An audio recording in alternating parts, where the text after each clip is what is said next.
Okay, we should be live. I'm starting a little bit late. My back has been kind of acting differently today compared to the last week. So I think it is getting better, but now it's like not hurting all the time anymore, but it is still acting kind of strange depending on how I sit. So we are back with more Monster Hunter Wilds. And let me see what we got to do here. So we're playing some Monster Hunter Wilds and maybe some Elden Ring Nightreign. And if possible, after that, we would play some Death Stranding 2, maybe.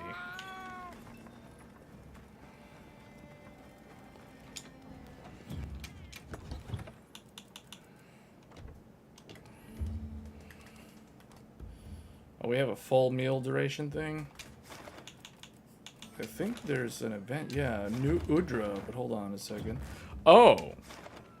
A Silent Flash is back. Arch-Tempered Radeon is available for those that may have missed their opportunity during toward the end of Title Update 1. So he's back for now. That's pretty cool. So, but we are gonna do New Udra. And let me see. So New Udra, if I remember, is weak to water. Do I have a water weapon? I don't know if I have a good water weapon. Hey RK, good evening again. I don't think I have one. Yeah, I don't have a water. Bow? Wow, no, okay. I guess we're just gonna be using this thing then.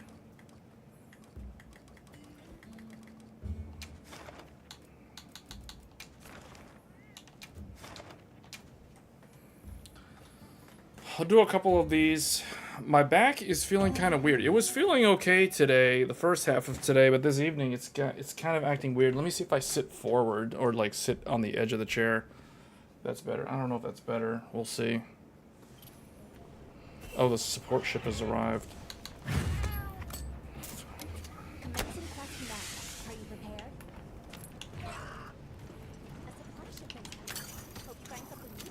Hey, Safi.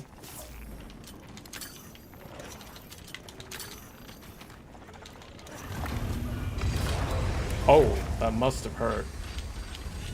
That must have hurt. This is 4K. 4K native. Does it not say what it is? What is the title of the stream? I don't even know what the title is. I thought I updated it.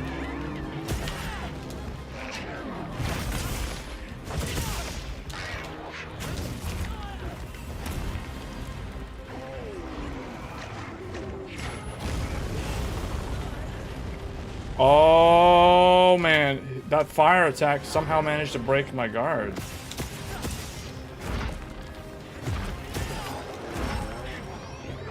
Does that put blast on me? No. Hey, shake it off. Why no upscaling? Isn't that the future? Oh no no no no no no no no no no no no no no no cell imperfect cell. Oh, I wasn't prepared for that. Wait, why am I using this? Oh man. Hey Mark.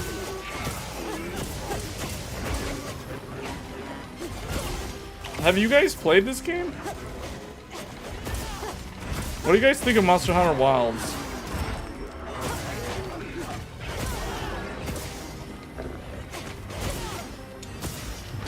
Man, this game is good. So far, the problem is I'm too used to playing the good games that came out this year.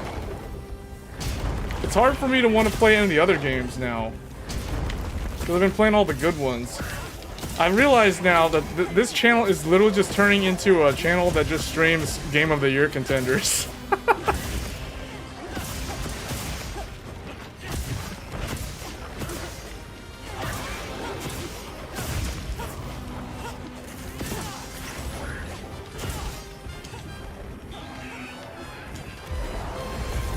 Oh.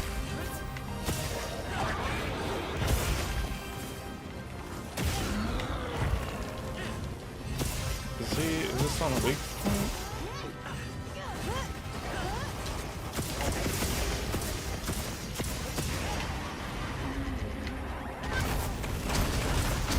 Oh man, all the counters. Lance is like the easiest weapon to play in the game. Sword and Shield and Lance. Lance, once you understand the movement, I think this weapon is like so easy. Look at this. Look at that. Oh man, this da da da da da da da da da da.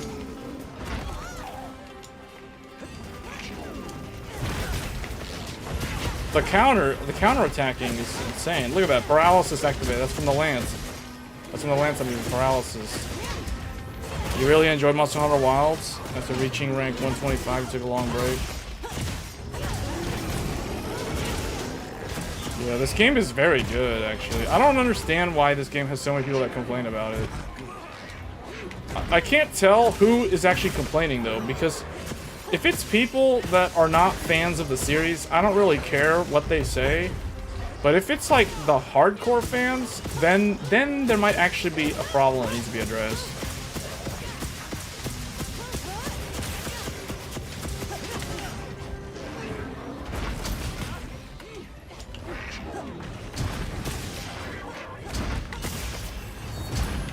All those counters are so satisfying to do.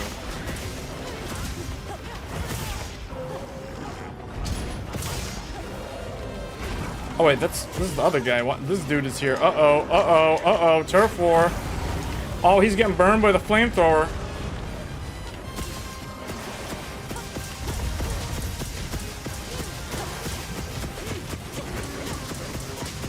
I don't know what I'm dealing damage to. I hope it's New Udra. Oh man, all the damage.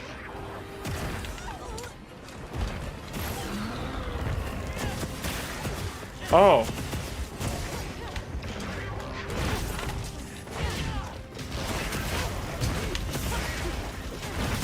Wow.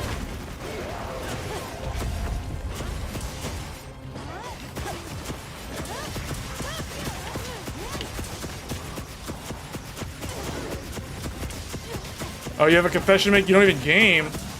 That's fine, whatever. Let's get after it. You don't have to play games to enjoy building computers. You're probably more of a classification of power user than... I consider myself more of a power user than an actual gamer. Like when Micro Center asks for those surveys. Micro Center does surveys for their, for the customers.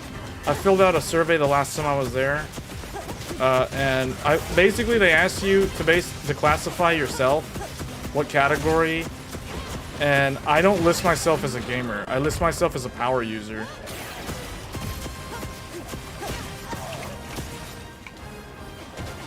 So I'm like category 2. Category 1 is like PC gamer. Category 2 is power user. Because I don't think gamers are buying like Thunderbolt cards, if you know what I'm saying. And eGPU devices and stuff like that.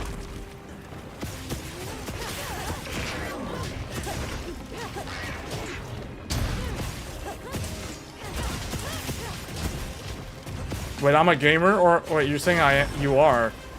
So I'm a power user, or I'm a gamer? I guess you mean I'm a power user.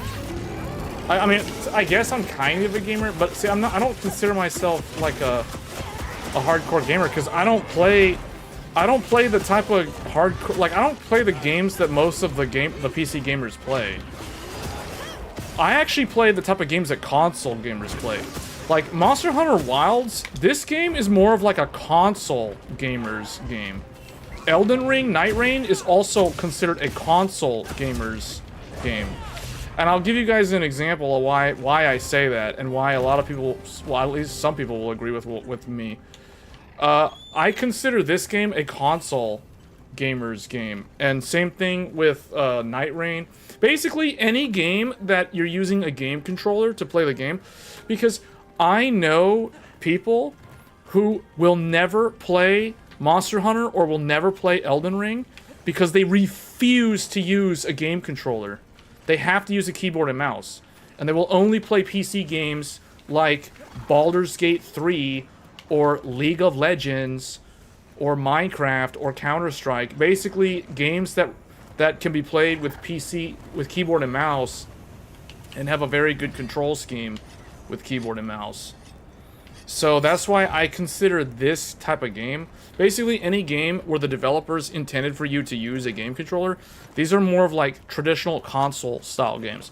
So I am more of a console gamer in that regard. Like the type of games that I play are mainly meant for the console traditional audience.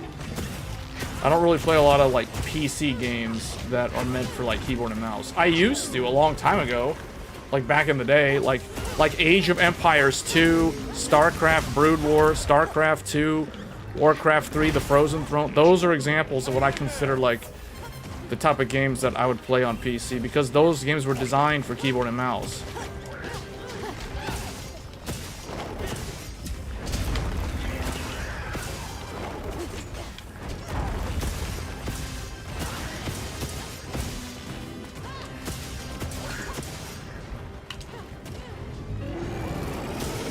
Almost all the games that I play, I only play a handful of games with keyboard and mouse.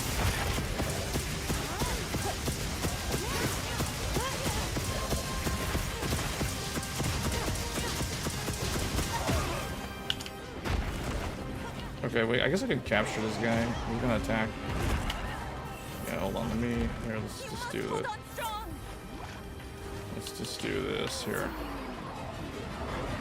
Go to him, put this down. And then just do this. There. Okay.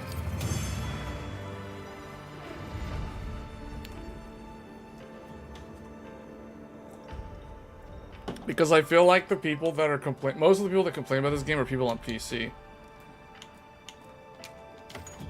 I don't see a lot of people that are playing it on console complaining.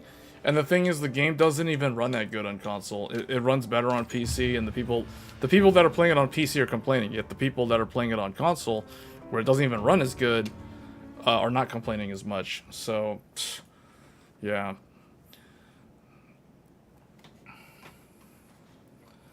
I don't know why this game has so many negative reviews on Steam. Like, this is the game, out of all the games that have come out this year, this game has my highest hour count. Like, I've put more hours into this game than any other game that has come out this year. Hey. Got something in mind? Alright, I think, okay, so pinion necklace. You can get the pinion necklace. So I need 3, and I think the palico has something also, yeah. So I need 1 for the palico. So that means I need to farm 3 more.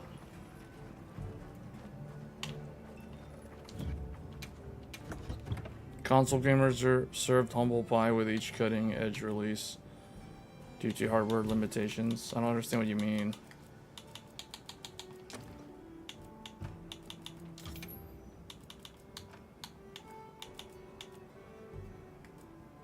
Release due to hardware limit. Oh, I actually can. Well, see, so then the people on PC are complaining because their computers aren't good enough to run the game. Like, I don't understand. So the problem is not the consoles. The problem is the gamers on PC. It's their problem. Even though the game runs better on PC, and yet they still complain. I mean, I'm just sitting back and waiting to see what Capcom does, because they I personally think they don't need to do anything. But, because so many people keep complaining, maybe they will make the game look better. I'm hoping that they'll make the game look better. I don't think they're actually going to do it. I think what they're going to do, they're going to do the Hogwarts Legacy thing. They're going to nerf the game, actually, like in terms of looks. So, meaning, they already did that, actually. They nerfed it. They nerfed it for... Wait, there's only a 1-for-1? Oh, but I need this, though. Yeah, I need those ancient wyvern coins so I can get the sinister cloth. I need more sinister cloth. That's like the hardest item to get in this game. Do you have any requests? Right.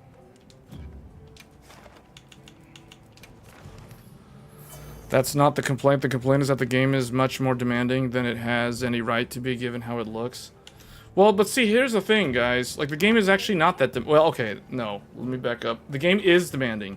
But the thing is, there is a way around that, and Capcom has already made this very clear, and the answer is turn on frame gen. That's the answer. But for some reason, it's like gamers can't get it through their thick skull that they need to turn on frame gen. And especially those on the NVIDIA cards that don't have DLSS frame gen, like the 30 series and the 20 series. And it's literally, the answer is turn on FSR frame gen. Problem solved. It's that simple. Yet, for some reason, a bunch of them are, I don't know, they're like special ed or something and don't know how to figure that out. It's like I was telling people in the built-in game chat, like the first 2 weeks, turn on FSR frame gen, and then they were all like happy. As long as they were in my session, they weren't complaining. Otherwise, they would get booted.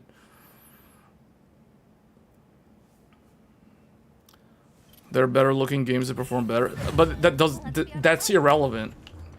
That's completely irrelevant because we're not comparing. This is Monster Hunter. This isn't Cyberpunk 2077. It doesn't have to look or run like Cyberpunk 2077.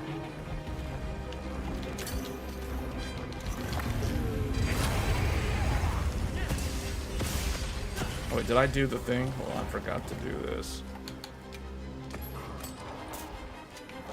I just like ran in here and didn't even...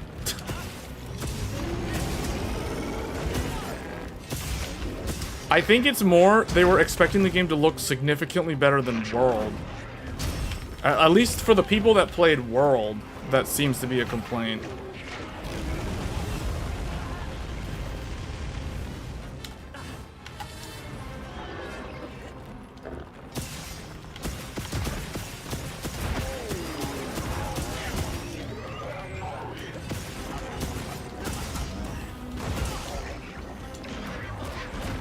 The only thing that's misleading is the system requirements. The minimum system requirements are very, very misleading. So that is misleading. Because I tested this game on minimum requirements and it did not run at an acceptable level. So that I agree with the gamers. But recommended runs fine for the most part.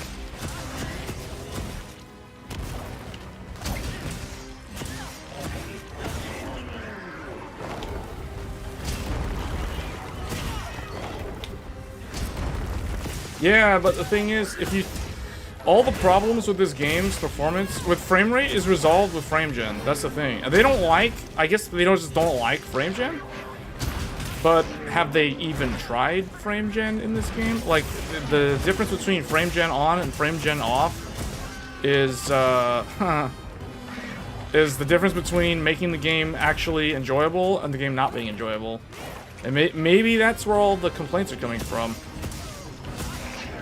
I guess it's the refusal to play with frame gen. Because I wonder how many of the Japanese gamers are actually complaining. I bet there's far less of them complaining than like Western people complaining.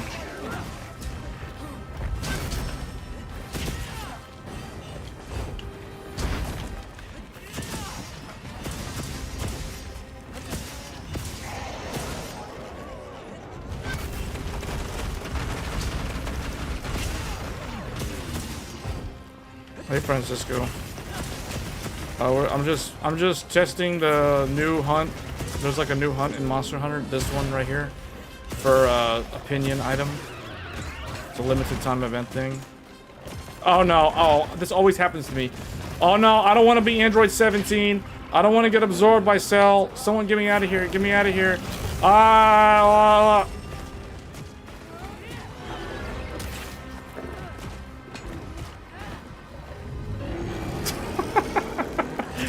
This game has kind of like a comical style to it.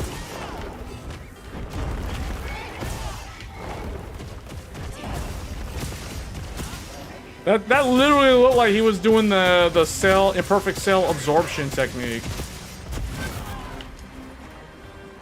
Yeah, I don't know, because you don't see the consoles complaining that much, as far as I know, and it runs worse on console than on PC, and yet it's the PC people complaining. I mean, it runs fine for me.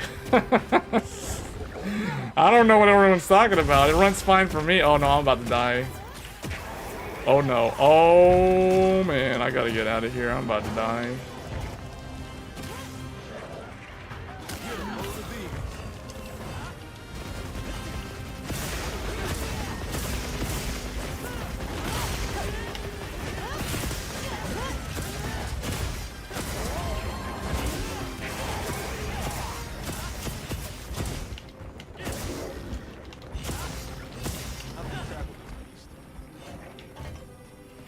Oh man. This game is running for me right now at 120 frames per second. I'm getting 120 frames per second at 4K native. So it's like I'm not having a problem.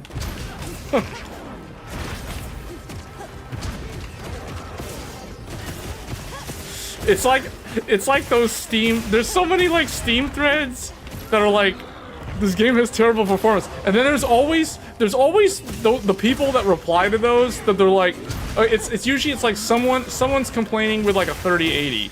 It's someone who has a 3080 or a 4070 or something complaining about lousy performance and only getting like 40 frames per second, and then somebody replies and they're like, the game runs fine for me, I'm on a 3060 and I'm getting 60 FPS.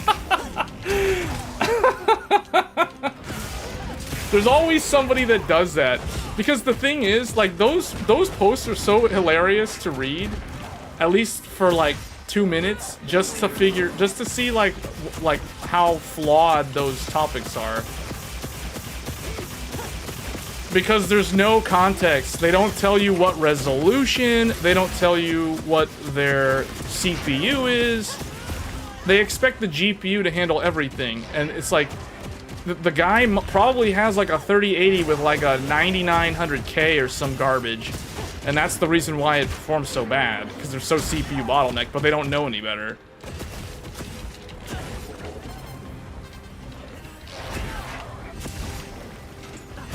You know what I'm saying?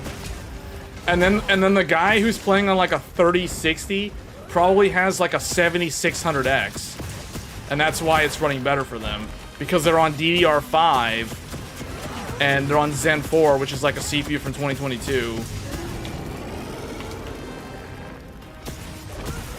I can't believe I just realized something. Zen 4 is, and 13 gen is gonna be 3 years old in like a couple of months. It's gonna be old, well, not old, those are gonna be like middle-aged CPUs soon. Wow.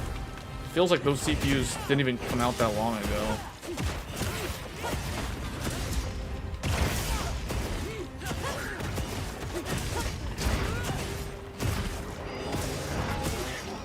Yeah, they're gonna be middle-aged. It's crazy to think. I mean, it's still good. Oh gosh. Whoa, whoa, whoa, whoa, whoa, whoa, whoa, whoa, whoa, whoa, whoa. Oh man, I gotta dodge, I gotta heal up. This incline would be really good if I had the hammer. I don't know, I think, can I use the... Oh, but yeah, flash doesn't work on him.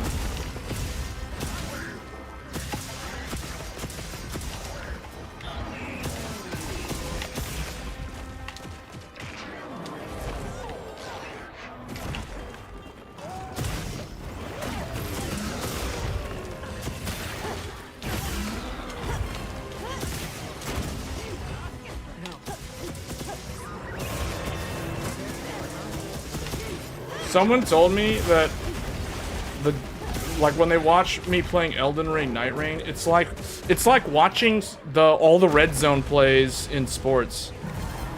That's basically what it seems like compared to watching like somebody playing regular Elden Ring. Whoa, this is weird. I'm like jumping up. Look at that. Oh, that's cool. Look at that. Wow. I don't know what that was. That was some Counter-Strike bunny hopping style play right there. That was weird. He's running away. Do I even have a... Oh, we dropped something.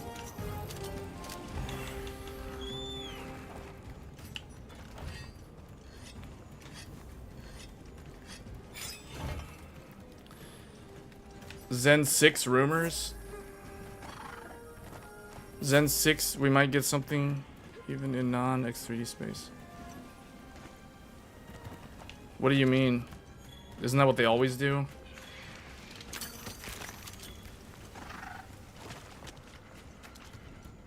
You swap the M.2 for 990 plus.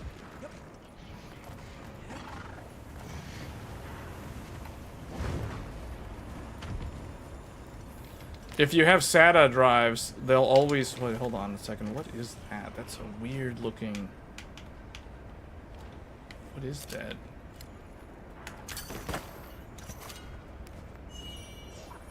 Whoa! That was like a rare lizard.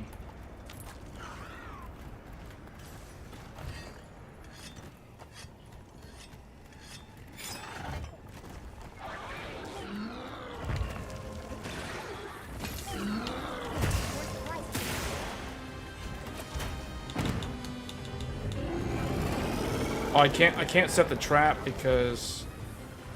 I can't set the trap because someone already put one down. They're all waiting for them to come over here. Come over here. He throws something at me. Okay. There.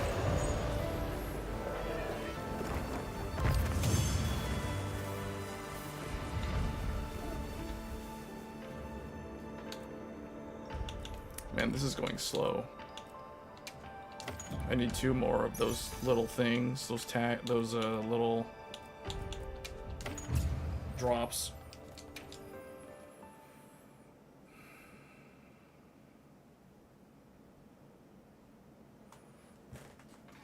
You order the 5090 PNY? Yeah, it was on July 4th sale.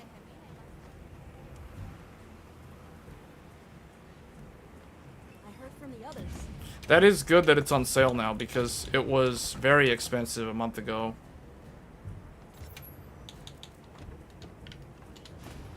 Right.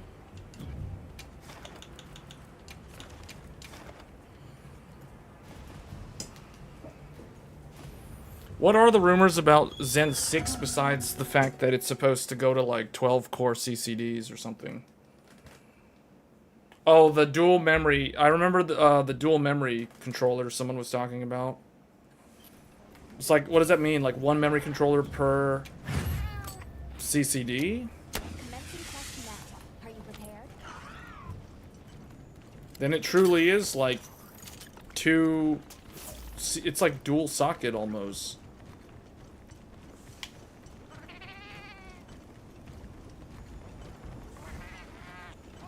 Oh, did he go over there? Is Nudra over here?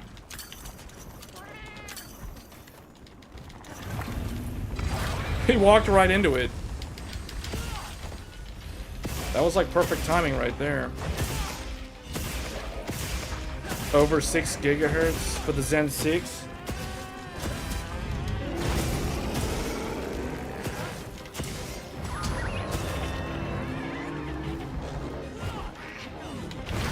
Good. If it's AM5, that's gonna be really good. If it really has all those things. Because see, those are the sort of changes that if that was Intel, that would require a new socket. 100% that would require a new socket. In fact, I still am not convinced that it's AM5. I still kind of think that could be a new socket. Or they'll do some weird thing like they did in 2022. Because remember how they released 5800X 3D and then they released Zen 4 a few months later? Like they have like an AM5 version of Zen 6 and they have like a new AM6 version of Zen 6 or something.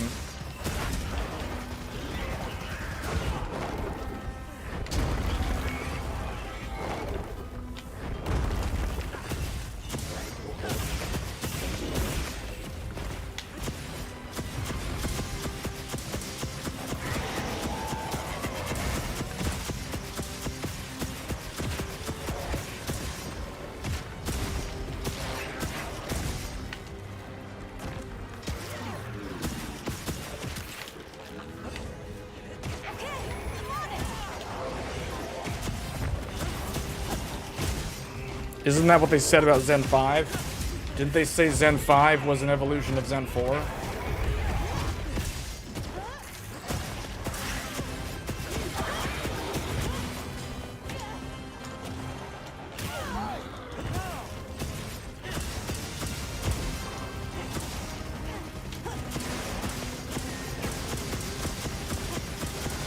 I'm not hitting the weak spot on this monster, so I'm not really building up much stagger. There we go. There we go.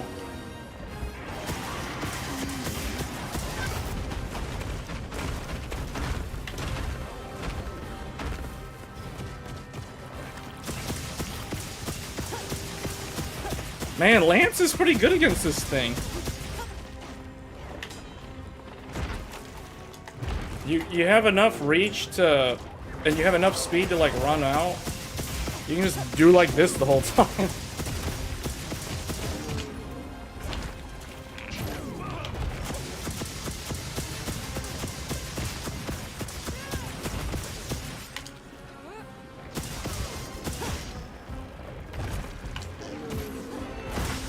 Oh, that hurt. Knock her down. Finally hit me.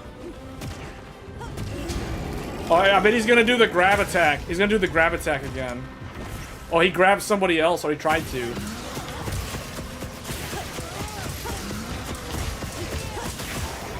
Oh, man.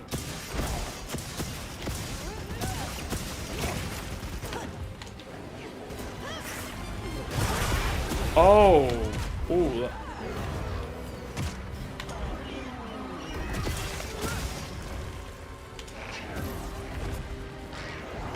This is a very weird playstyle. Hold on. Oh, he's fleeing. He's fleeing.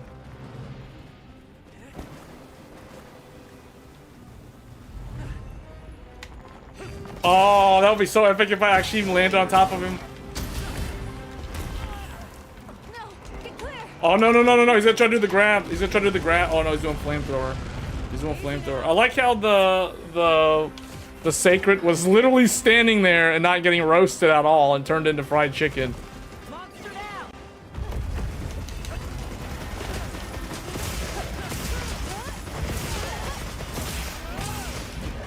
Man, someone needs to turn on the air conditioning. All that heat.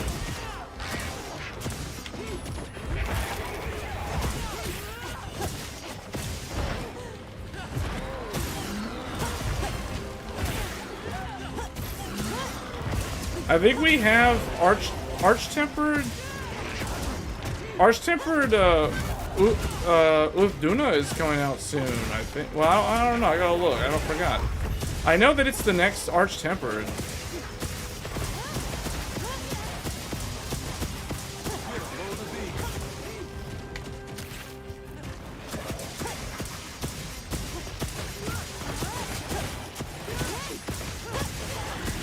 Trying to slide through. I'm trying to slide through. Yeah.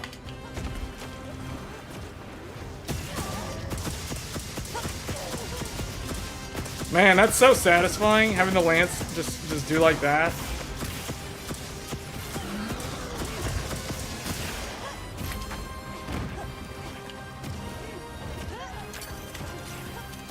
Wait, can I pick this up? Here we go. Roll. 300 damage. My weapon's lost almost all its sharpness. Yeah, it's ricocheting off of him.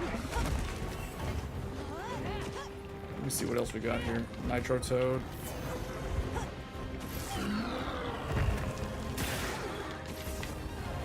Roll. 300 damage.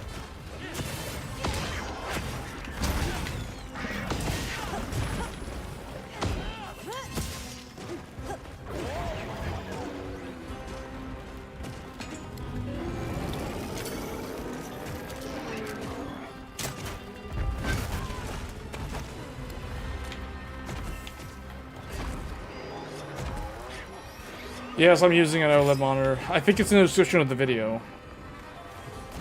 The exact one.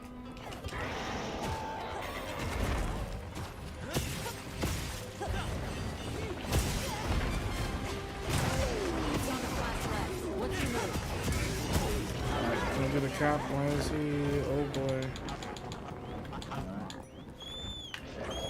Oh, he's fleeing. He's fleeing.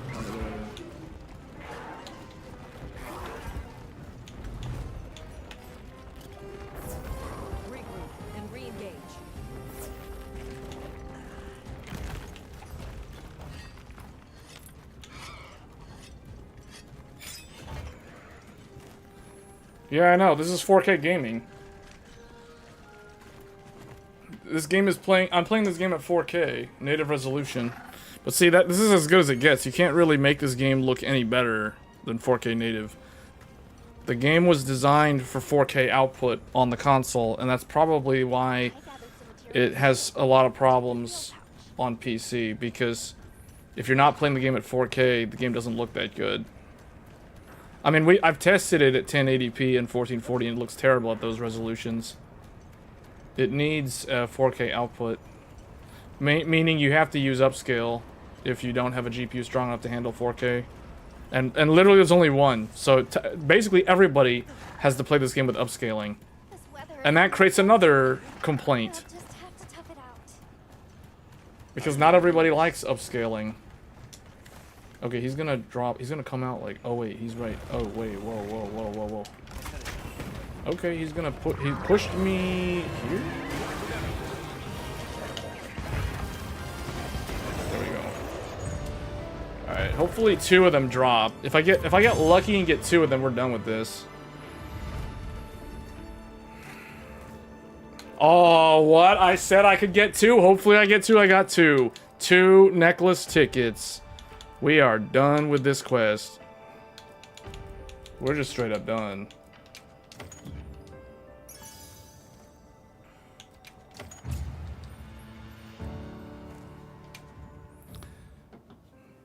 Can the 7900? No, it cannot. Not natively. You need upscaling.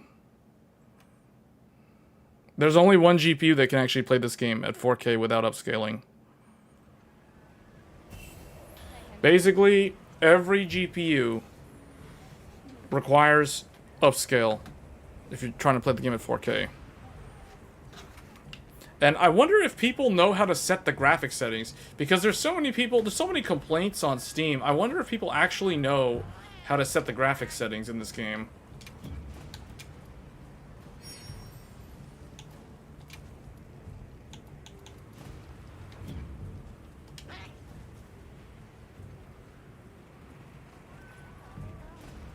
The 7900 XT can run this game at 1440p upscaled to 4K.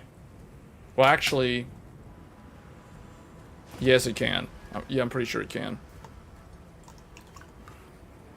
It has enough VRAM also. It has 20 gigs of VRAM.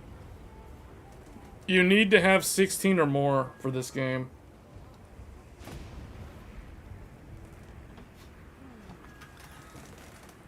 It depends on your VRAM. Everything comes down to VRAM. VRAM is the only spec... Well, okay, it's not the only spec, but it is the most important spec. There are some games that you can play at 4K relatively easily with a 700 XT. A good example is Elden Ring Nightreign. Elden Ring Nightreign can be played at 4K with a lot of graphics cards. Even something like I think like a 7800 XT can handle Nightreign at 4K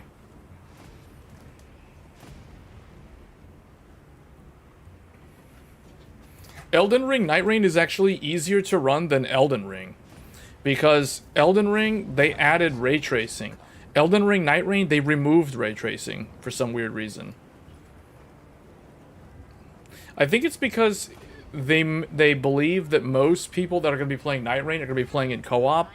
And co-op is more demanding. Multiplayer, in general, is more demanding than single player. So they figured, okay, don't allow ray tracing in our game because, you know, it's a lot of people teaming up with each other. We don't want them to have a bad experience, or we don't want people to complain if they're getting bad performance. It's for their own good, basically. That's the way the developers look at it. It's like, it's for your own good that you don't get ray tracing. Wait. Oh, wait. Santiago's here. Santiago. Yeah, Santiago's here. Let me see. What does he got? What does he got? Oh, he's got the... Oh, wait, what? What is this? This is a heavy bow gun?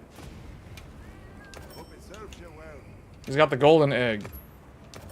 And he's got some barrel bowling vouchers. Yeah, you know what? I'm just gonna get everything. Just get everything. This is like when I went to Micro Center during the Magic, the Gathering, Final Fantasy launch. There were so many people that went into the store that had nothing to do with technology. They didn't care. They didn't even know what a Micro Center sold. All they heard was that it had Magic the Gathering, so they all rushed in. The store was so jam-packed. There were so many people there to buy Magic the Gathering, and a lot of the salespeople were so confused. They're like, "Wait, don't these guys want to buy computer parts? Don't they want to look at our graphics card selection?" And everyone was just crowding them out, man. They were just like, they didn't even care. They weren't looking at GPUs. No, they were there for Magic the Gathering, Final Fantasy. And it was like they see all this stuff in stock, and they're like, I'm just gonna buy it out. Everyone's filling up the cards. Fill it up, buy everything, max out. Two per customer. 5 per customer, just max it out. Just sold out, instantly sold out, just like that.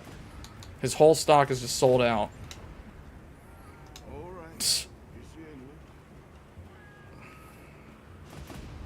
Look at this NPC. This NPC's glaring at me because I bought out all of his stock.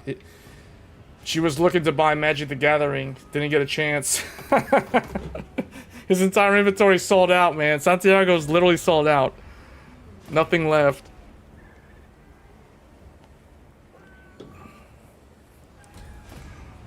Still very excited for Zen 6 12-core single CCD. Yeah, that means that you can get a 24-core CPU. Wait, there's a magnificent... Oh. Wait, there's a magnificent fossil. I need to get that before it runs out of time.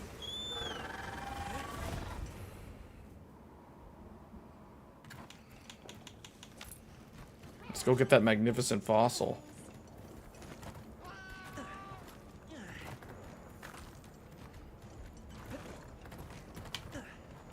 Why is it going from here? Oh. Yeah, the magnificent fossil. The Genesis Opal.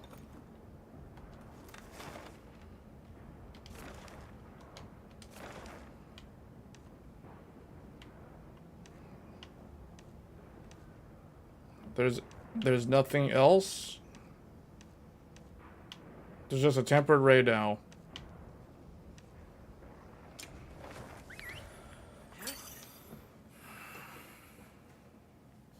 Yeah, that means 24 core 48 thread.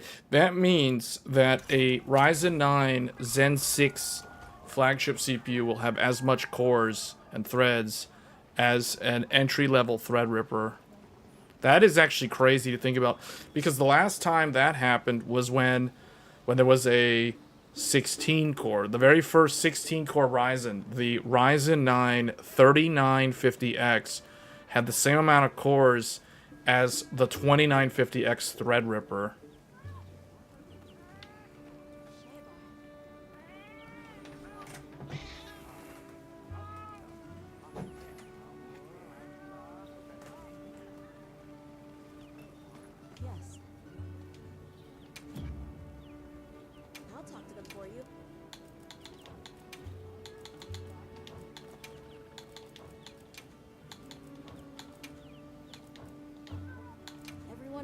said they can help too.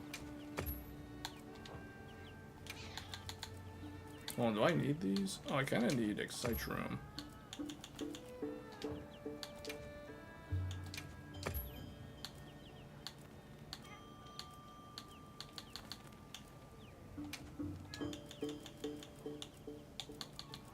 Man, the drop rate on those is kind of low.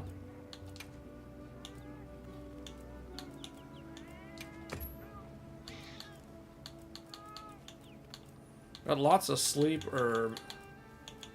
Get some, well, Mandragora, I guess.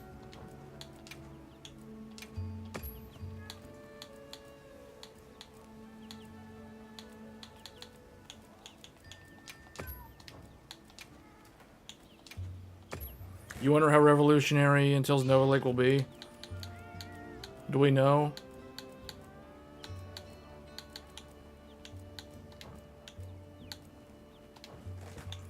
Okay, bye.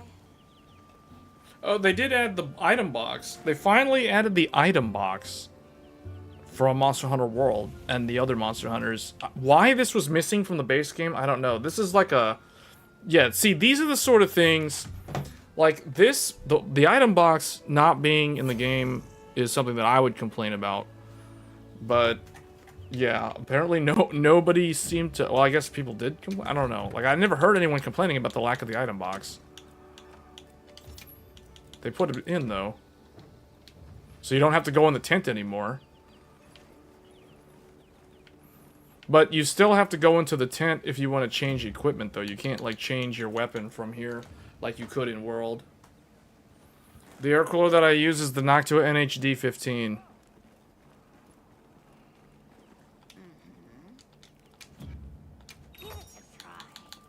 Oh, these are not what I need. This is all, like, endgame stuff.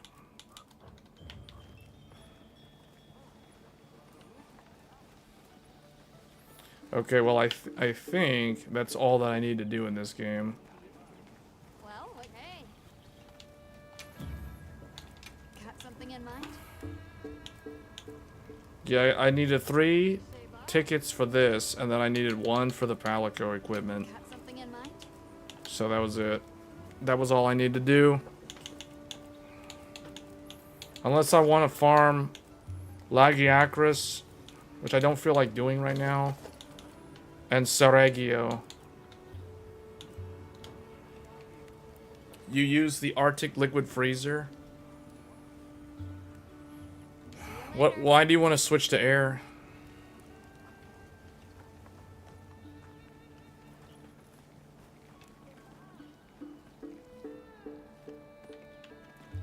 They went for a strange style. It was a stylistic choice to make the game look like this. Because you gotta remember, like, RE Engine has given us games like Devil May Cry 5 and the Resident Evil games. All of which have a more realistic art style. Here, it's like the characters' faces look realistic, but the environment looks...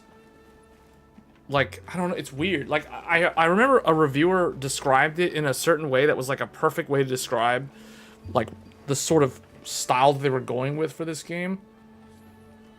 Like, it has its own, like, it's like a storybook, like, fantasy world or something. It's like weird.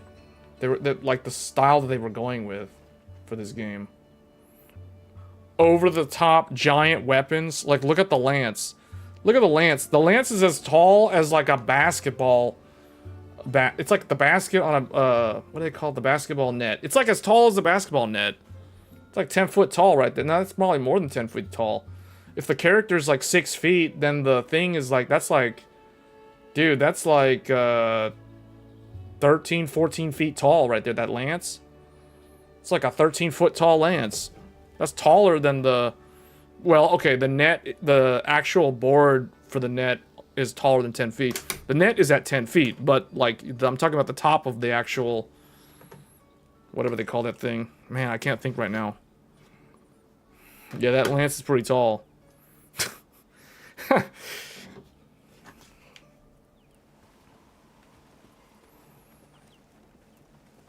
I don't know. I like Wild, but Wilds is really good, but there are some things about World that I enjoyed more.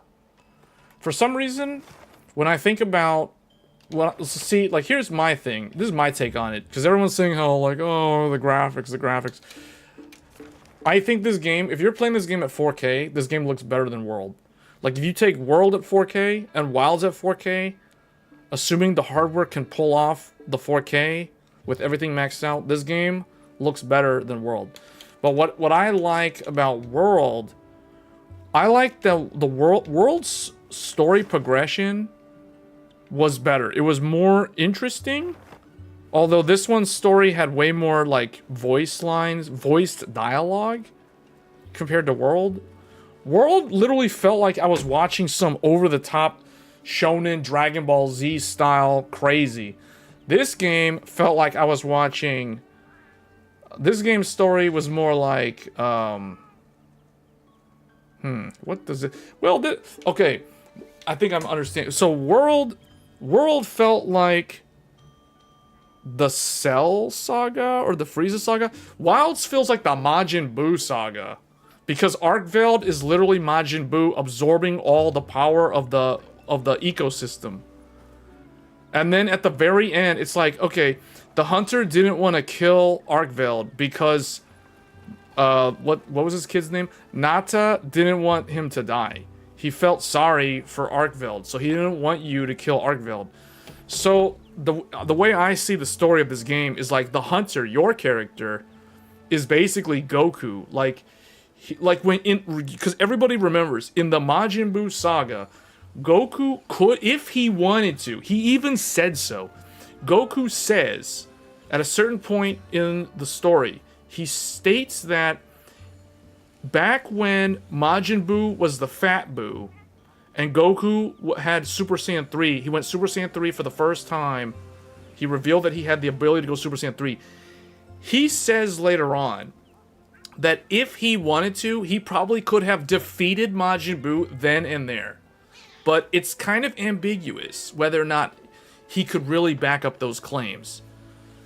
This story has that kind of vibe in the sense that your hunter character is basically Goku internally has the power of Super Saiyan 3. Because where is this woman? Where's the elder? Because, okay, when you come to this place is like Kame's Lookout. You come over here, or no, this is like the Kai world. This is like going to the Kai world. So where is this lady? I don't even know where she is. Where is this NPC? Is she in here? I don't know where she is. But anyway, the elder lady that you meet here in the realm of whatever these people are, the elves or whoever these people are, the people from the Legend of Zelda. Anyway, you meet her, and she, like, when she first sees the hunter, there's this look that you can tell, like, she knows. She knows that the hunter actually has the power to stop Arkveld and return everything back to a balanced ecosystem. She doesn't say it. She doesn't say it then and there because she knows that Nata and I don't know, like the other characters don't necessarily know that, or they don't want that to happen. They think there may be another way. Like, almost like, oh, there may be another way. Arkveld, oh no. But then later on, at the very end of the story, I wish you could go back and play the cutscenes, because the cutscenes in this game make this game look so good. The actual FMV cutscenes that are using the RE engine in full render mode look fantastic. And I've been saying that if this game looked like it looks in the actual FMV cutscenes all the time, no one would be complaining about how this game looks. If it actually looked like that all the time. But I guess because of consoles, because of lower end hardware, whatever the reason was, they couldn't do it. So they used this level of visual. But, or whatever, is scaling issues with RE engine and open world. We all have discussed this already. But I'm just saying, like, this story feels like the Majin Buu saga of Dragon Ball Z. Because Arkveld is Majin Buu, you're hunting him the whole time. The hunter repels, there's a quest where you have to repel him. The repel quest was literally Goku Super Saiyan 3 versus the Fat Buu. because like Arkveld can't kill you, and you're not supposed to kill Arkveld, so you don't kill him. You just hold him off. That's literally like Goku Super Saiyan 3 fighting Majin Buu and Babidi in the air, like one of the coolest fights in that entire saga.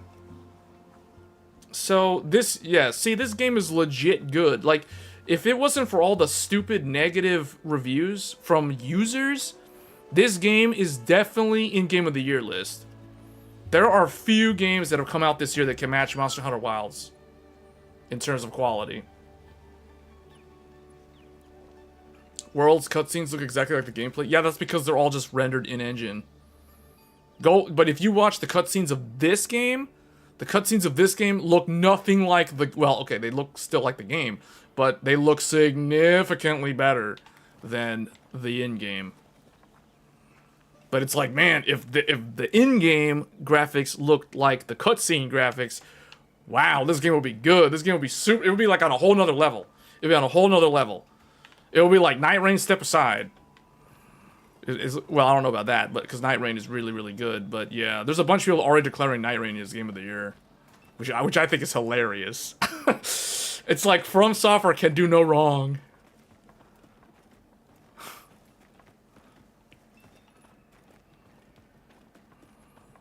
I don't know how I would rank Wilds and Nightreign though. That's a tough question that I didn't really think about. Like if I had to rank these two games. Like, I have more hours in this game than Nightreign. But that's because this game came out at the very end of February. And Nightreign was at the end of May. But yeah, this game... So, let me check. I currently have... According to Steam, I have 228.5 hours in this game. 228.5 hours in this game. Elden Ring, Nightreign, I have 93.1 hours in that game. So I've put way more hours into this game. I mean, I've played so much of Wilds. I have played through the entire story mode twice on 2 separate hunters. So, I've done, like, a lot in this game.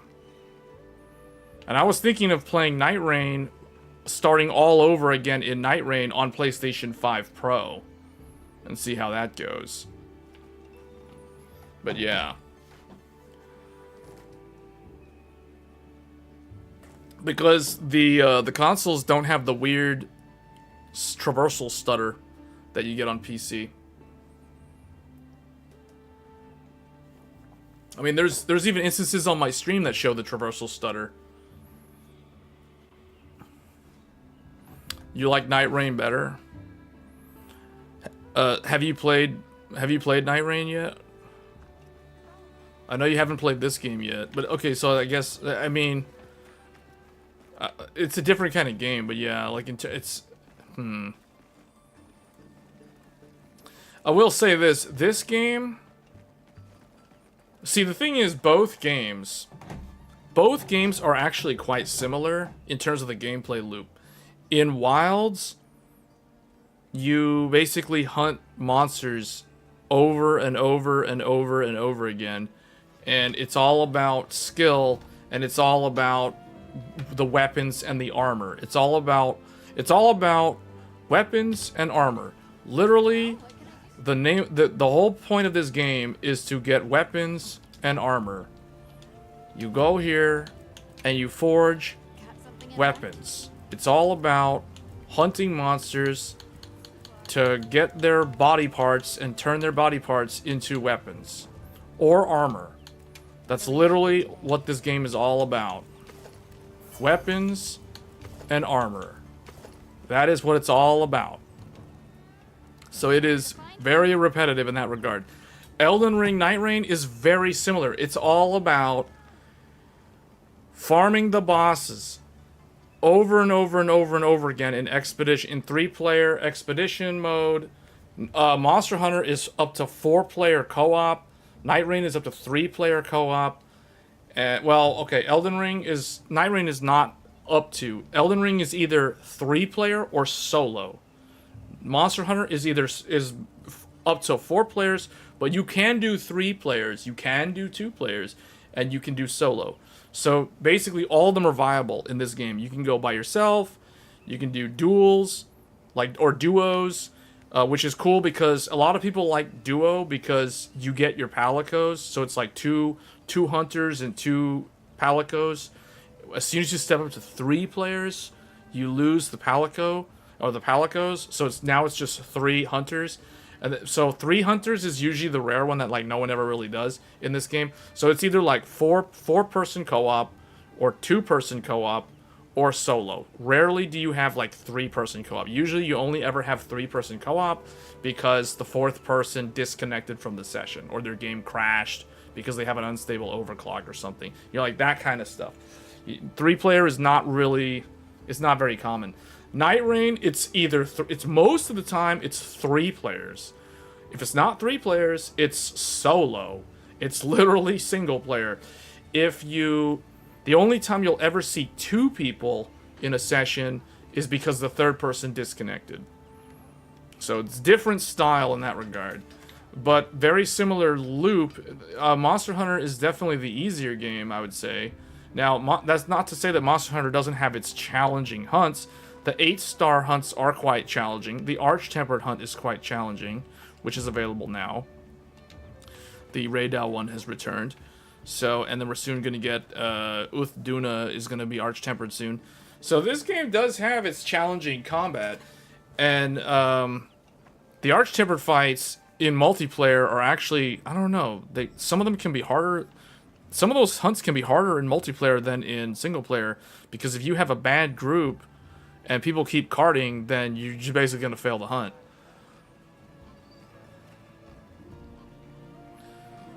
Elden Ring Nightreign is definitely harder, especially single player mode, but I think they meant for people to play that with friends. Or, actually I shouldn't say that. They can play with friends, but it's weird because From Software sticks to their weird archaic design. There's no in-game voice chat, which is not a big deal, but it's like, okay, they didn't bother to even make that, they didn't even bother to program that in their game.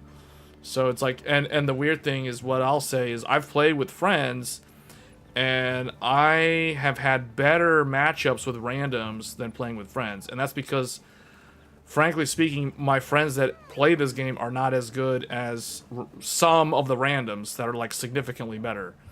So most of the progress that I have done in that game is playing with randoms, which I think that was the intention. From Software has a way of making their multiplayer games that style. Like, they don't like, if you can play with your friends, great, but they're not going to go out of their way to make it so designed so you can play with your friends. Unlike other developers, like the studio that made Lords of the Fallen. Lords of the Fallen was literally designed to be played with friends in two-person co-op. Whereas Nightreign, I think what they were really going for was play with randoms. They were going for that, like, queue up PUBG style or Apex Legends style. Just queue up by yourself, match with 2 other random people, and just go and do the thing and go kill 3 bosses, and that's it. That's basically what they expect it to be. Typical roguelike. With the blue thing closing in, just like all those PUBG style. I call it PUBG game. I know Fortnite is more popular. Wait, is Fortnite more? Yeah, Fortnite's more popular than PUBG, but PUBG was the game that I played back in the day. So when I think of the Battle Royale games, the game that is first into my mind is PUBG, not Fortnite, because I played like Fortnite very, very early on and never really got into it. But PUBG, I did play a lot of that game. In fact, let me see, how many hours do I have in PUBG? PUBG Battlegrounds. I have 44.7 hours in PUBG Battlegrounds. And I last played PUBG Battlegrounds on November 28th, 2020. Yes, the last time I played PUBG Battlegrounds was when the PlayStation 5 had just launched. In the midst of the pandemic. That was the last time I touched PUBG. So I have not played those type of games in a long time.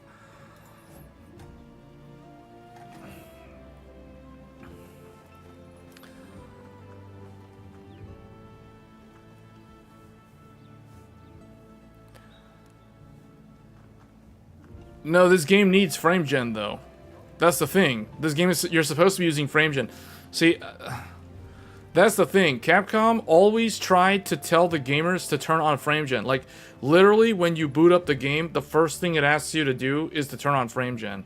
There's like a huge menu pop-up that says to turn on frame gen. And if you say no, then it brings another pop-up like, are you sure you don't want to turn on frame gen? And then it gives you like this giant wall of text as to why you should turn on frame gen. Then if you still say no, there's a final small pop-up that says, do you really, really, really not want to turn on frame gen? And then it's like a negative one, so that if you if you say, because it's like, do you really, really not want to turn on frame gen? So if you say no, it will turn frame gen on. If you say yes, then it will not turn frame gen on. Like they flip it on the last question to try to, like, you know what I mean, like reverse psychology. It's hilarious. It's like, man, it's like they really, really want you to turn on frame gen in this game. Like, you're supposed to be running frame gen in this game. It's designed for frame gen.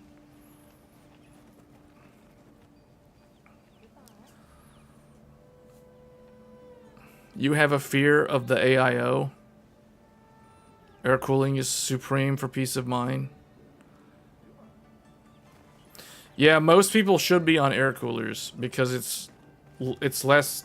There's less things to even worry about. There's less things to deal with. It's actually quieter than liquid cooling, especially under full load.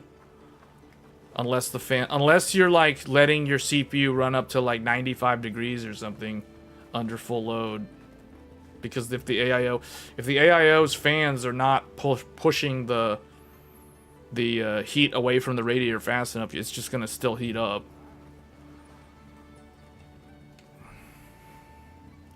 It'll just take longer to achieve temperature saturation. That's the only difference.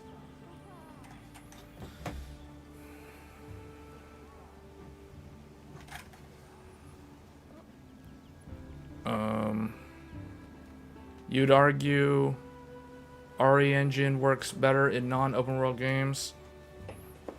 Well, I think it's pretty clear that that's a well-known fact at this point in time.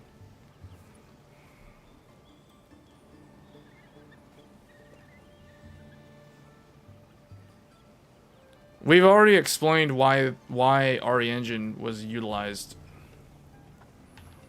Because think about it like this. If you spent 5 to 7 years hiring programmers, full-time staff, full benefits paid, you know, company stock bonus, blah blah blah, every couple years, whatever. You have those staff on, you hired them, they designed RE engine from the ground up, and it took 5 years or whatever to develop that engine, and you spent all that money on all those employees and all the effort and R&D into developing that engine, and it took them 5-7 years, however long, to build the engine, and then you start using it to crank out the games. Resident Evil 7, Devil May Cry 5, Resident Evil 2 Remake, Resident Evil 3 Remake, Resident Evil Village, Dragon's Dogma 2, Monster Hunter Wilds, the Onimusha game coming out next year, that's going to be RE engine. All those games, the next Resident Evil game next year is also RE engine. So it's like, if you spent all that money to develop this game engine, and then if you don't use the engine, you'll have wasted so much money on developing the whole thing, and then you have this giant sunk cost that you're never going to be able to recuperate from. So that is the reason why they used the RE engine for the Reach for the Moon engine. That's the official name. That's why they used it, because they literally, it's their engine. Capcom made it themselves. They want to use their engine. I don't have any problem with developers using their own engine. I prefer when developers use their own engine because it gives them more control over realizing their vision for the game. Now, a smaller studio that doesn't have the money to invest in developing all their own internal tools, they can go and license Unreal Engine 5. That's fine. We saw Expedition 33. Expedition 33 actually started out on Unreal Engine 4. Early on, they were going to go with Unreal Engine 4, but they quickly pivoted to Unreal Engine 5. I think within the first year that they actually started the groundwork of the alpha build. So that's a completely different story, though, because you're talking like a small team, lean. They don't even have like a proper HR. You know, like they're operating on a probably a shoestring budget.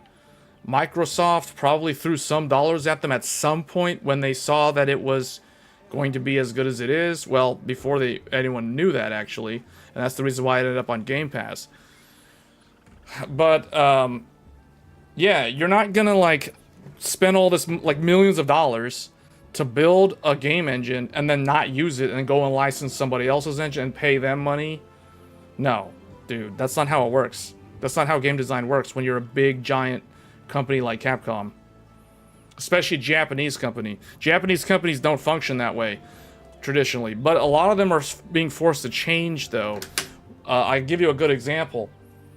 Namco Bandai switching from their own internal engine to create Tekken 8. Tekken 7, actually. Tekken 7 was on Unreal Engine 4.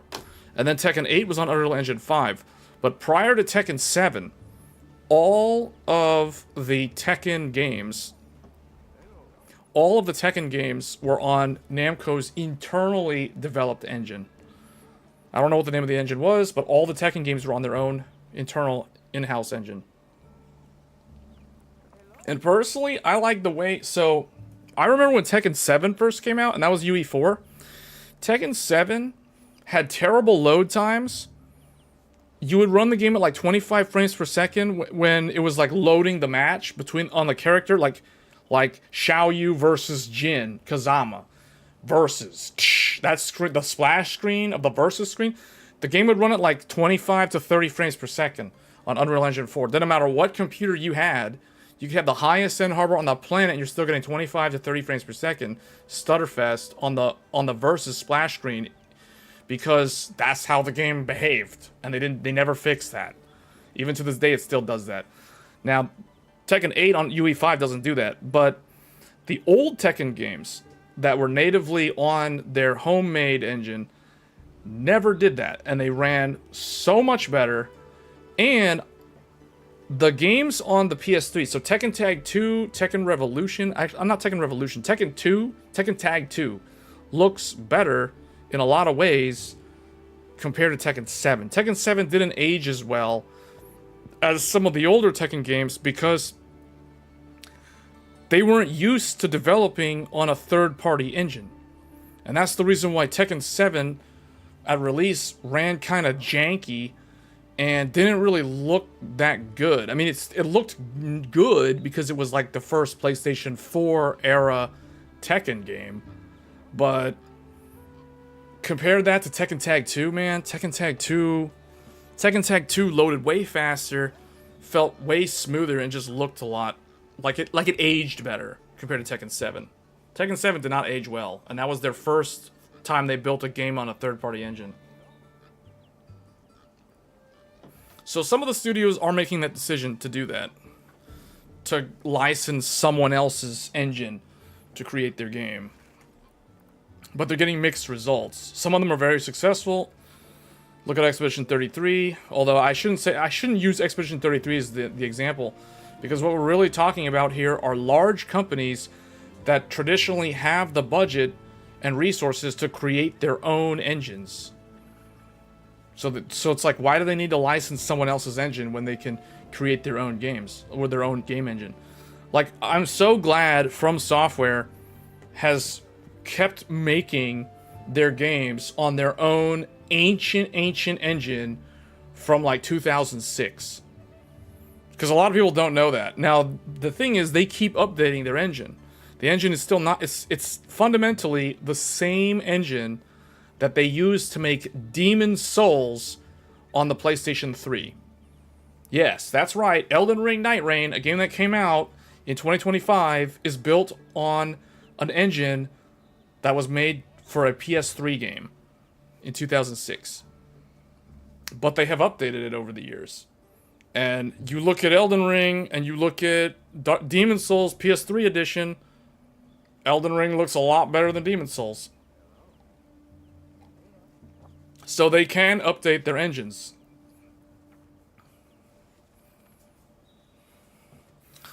Sometimes the game just scales in a certain way, like in the case of this game, where it's semi-open world. You have basically, what, 5 zones?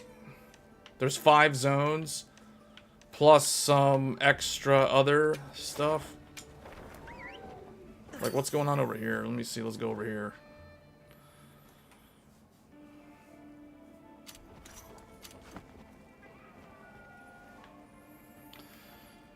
This game is not really, like, super open world, though. I mean, I guess it has very large environments.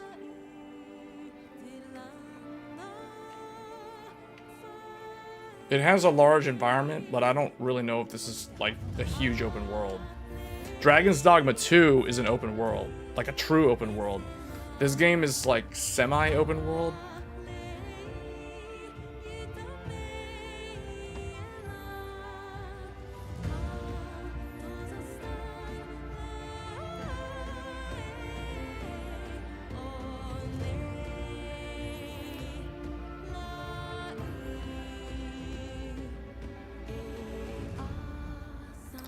Get a 77-inch OLED TV, connect to your comp and game in a recliner for your back.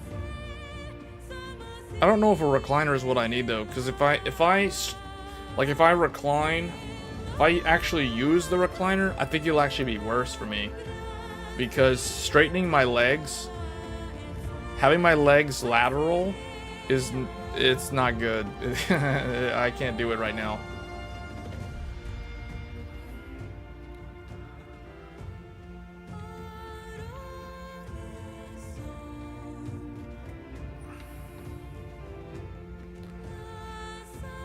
I'm pretty sure RE Engine has gone through several updates, though. It's not like they haven't changed this engine at all. I mean, who knows? Maybe I'm wrong. Maybe it's still the same. Because you look at Elden Ring. Elden Ring looks better than Dark Souls 3. Dark Souls 3 looks better than Dark Souls 2. Dark Souls 2 looks better than Dark Souls... Well, okay, never mind. And Dark Souls 1 kind of looks better than Demon Souls, sort of. Not really, but kind of. I kind of thought Demon Souls had a better art direction.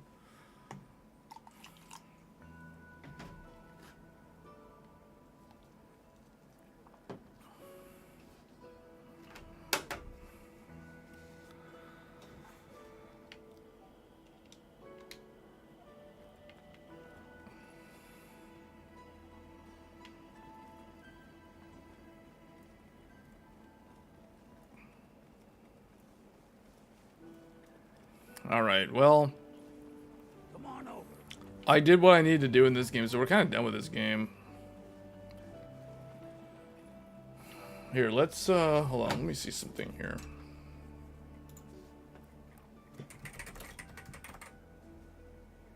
Oh, I don't have Monster Hunter World installed. I was gonna fire up Monster Hunter World. The last time I played Monster Hunter World was February 24th. Oh, I know why I did that. That's because that was like the week that Wilds came out, so I did like one final look at World. But I don't have it installed in this computer. I don't have any RE Engine games besides this and Dragon's Dogma 2 on here. Devil May Cry 5 is not installed. Resident Evil 2 is not on. It's not installed. Yeah. Because I was thinking like, okay, should I look at this? Because yeah, I wonder if it was the design choice. But I say that, but at the same time, I've seen the cutscenes in this game. The cutscenes in this game look really, really good. The depth of field and the ambient occlusion is very, very good in the cutscenes. So I don't know why they went with this. It almost reminds me of the Dark Souls 2 story. If you guys remember the original trailer, for the teaser trailer for Dark Souls 2, the lighting in the trailer looked so much better than what we got in the actual game. Yes, it does. It displays the CPU temperature after booting.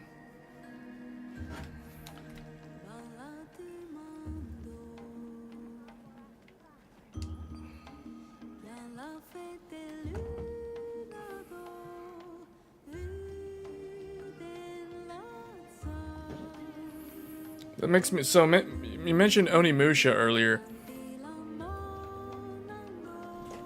I'm trying to think like what games are coming out next year that I'm interested in. So Onimusha is one of them. Oh, let me open up a notepad. Let me see what we got next year. Onimusha's next year. That's RE Engine. Oh, the Resident Evil game. When is that Resident Evil game coming out? Resident Evil 9? Onimusha, Resident Evil 9. Those are both RE Engine games. They're both Capcom games. What else is next year? The Final Fantasy 14 expansion. I don't know what it's going to be called, but Final Fantasy 14 expansion. I'm just going to write that down as a placeholder. What else is next year, though?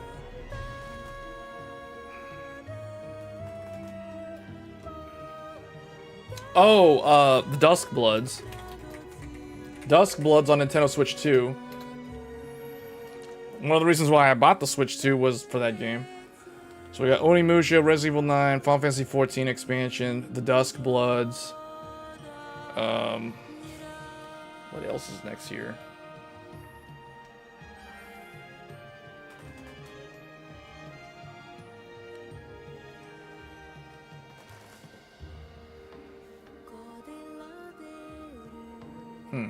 I guess that's it. There's no Final Fantasy VII. It's too early.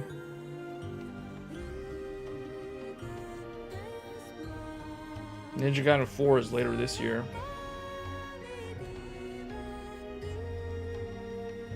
I think that's it.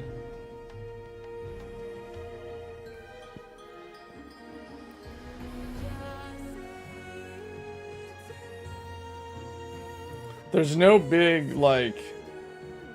There's no giant open world game next year. At least not one that I'm aware of. I mean, GTA 6 is a game that I don't really care about, to be honest. Like, I'm not a fan of the franchise. So I may not even play it. We'll see.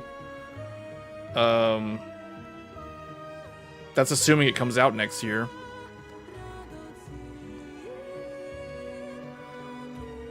So that's it. So it's like 4, huh? So I guess, okay, so second half of this year. This year we have what's remaining? Ninja Gaiden 4.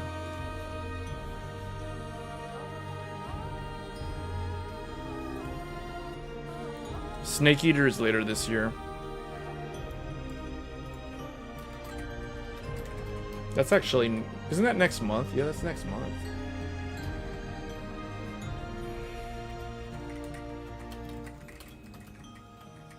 Donkey Kong Bonanza is next week. Oh yeah, it is. Donkey Kong Bonanza? When is that Wuchang game coming out? There's so many, like, action games this year. Man, there's a lot of action games that have come out this year. including Overture. So many. And we're still, and like Hell Is Us is another one that's coming out this year. I don't know if I'm gonna play that though. I don't know. I still haven't played the demo. So, for this year, I wrote down. Let me see. Donkey Kong Bonanza. Wu-Chang. Is Lost Soul Aside coming out in August? Let me put that one down. Lost. I don't know. There's just so many of these. Lost Soul Aside. I said this on yesterday's stream. I'm going to pretty soon, I'm going to become more selective in what action games I choose to play, just because I think there's starting to get too many of them. There's just way too many of them to account for now. Like this year alone, we had Ninja Gaiden 2 Black. The first Berserker Kazan. Lies of P Overture. Now that's a DLC, but whatever. It's another action game that got brand new content. It's got a lot of content in that.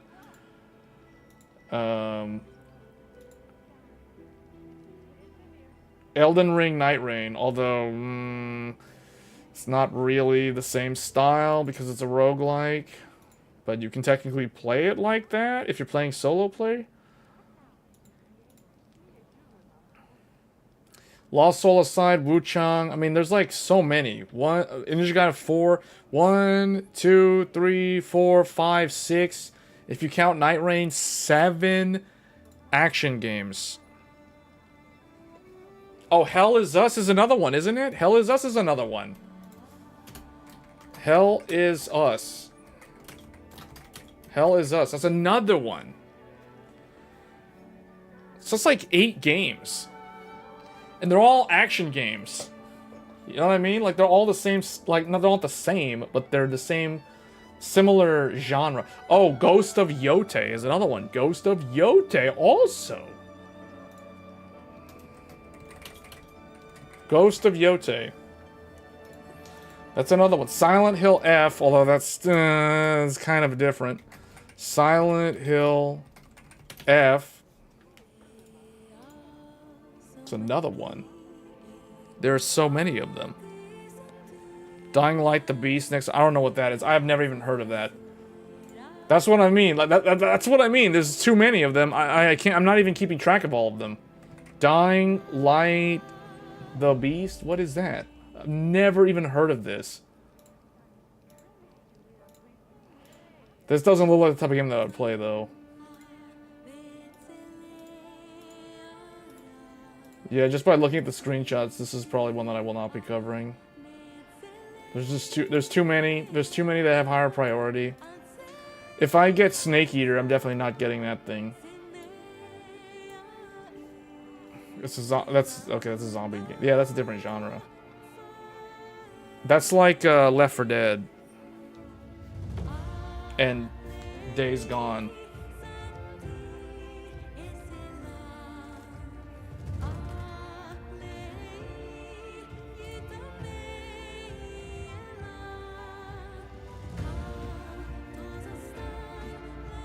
No, Paint's not open. No, I was just looking at, I just was making a little list. I'm not going to keep the list because there's just too many games to have on there. Man, so compared to next year, did you enjoy play Robo Rogue City? They got a standalone expansion. I never played that. I've never even heard of that. I don't even know what that is. Like, what is that? That's another game. Robo Rogue. What? Rogue. What? Robo Rogue City? RoboCop? What is this? This is a game from 2023. No, I never played it. Gears of War Reloaded. Yeah, okay. Yeah. So the only ones that I have, here's what I have written down. Let me see what I wrote down in my calendar. Donkey Kong Bonanza and Wuchang are the only two games that I wrote down for this month. Donkey Kong Bonanza is the next week. Wuchang is the week after. And then we have August. August, I wrote down Metal Gear Solid Delta Snake Eater and Lost Soul Aside. Lost Soul Aside kept moving around, though. Also, Ninja Gaiden Ragebound, which I don't know if I'm going to be playing, because that's a side-scroller, old-school game that they redid. That is the very end of July. That's July 31st. And then for September, I wrote down Hell Is Us, a game that I'm not going to mention the name yet until we get closer to release. But that's one of my few remaining anticipated games. But I'm not going to reveal that one yet. So there's Hell Is Us, the mystery game, Silent Hill F, and I think I also wrote down FF Tactics, the Ivalice Chronicles for September 30th. So I wrote that down. I'm not sure if I'm going to actually play that, though. And then October, Ghost of Yote, Pokemon Legends Z through A for Switch 2, and the last game I wrote down was Ninja Gaiden 4 on October 21st, and that's where it ends. That's the last game I am tracking for this year.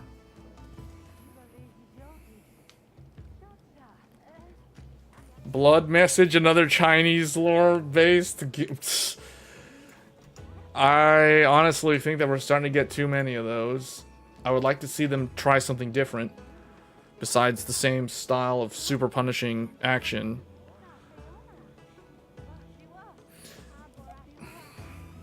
What is it called? Blood Message? That doesn't even show up on Steam yet. So that one's definitely not this year then, because it's not even listed. Yeah, so that's probably further out.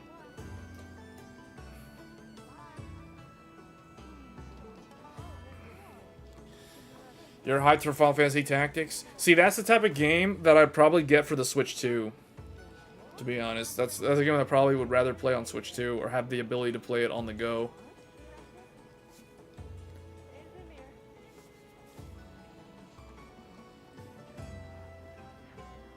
Killing Floor 3 by the end of the month. Yeah, I don't know what that is. That sounds like a game that I'm probably not going to play. What does that look like? Killing Floor 3. What is this? Is this a shooter? It's a first-person game. I don't care for first-person games. Yeah, that's a first-person game. I'm not saying they're bad. I just don't like them. I don't really care for them. I feel like people who have watched my gameplay streams by now kind of have an idea of the type of games that I play. It's typically... What do you call this camera view where you can see the character?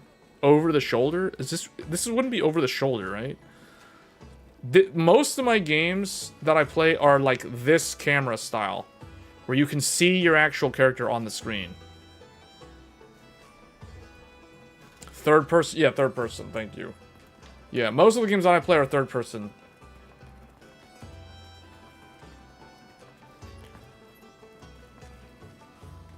Yeah, this is the majority of the type of games. This is the only style. Like, I play... well, I guess recently it is. Now that I think about it. Well, no. Actually, yeah. Because even Clair Obscure was third person. Like, when you're running around in the field. The battle system wasn't really third person. It was turn-based.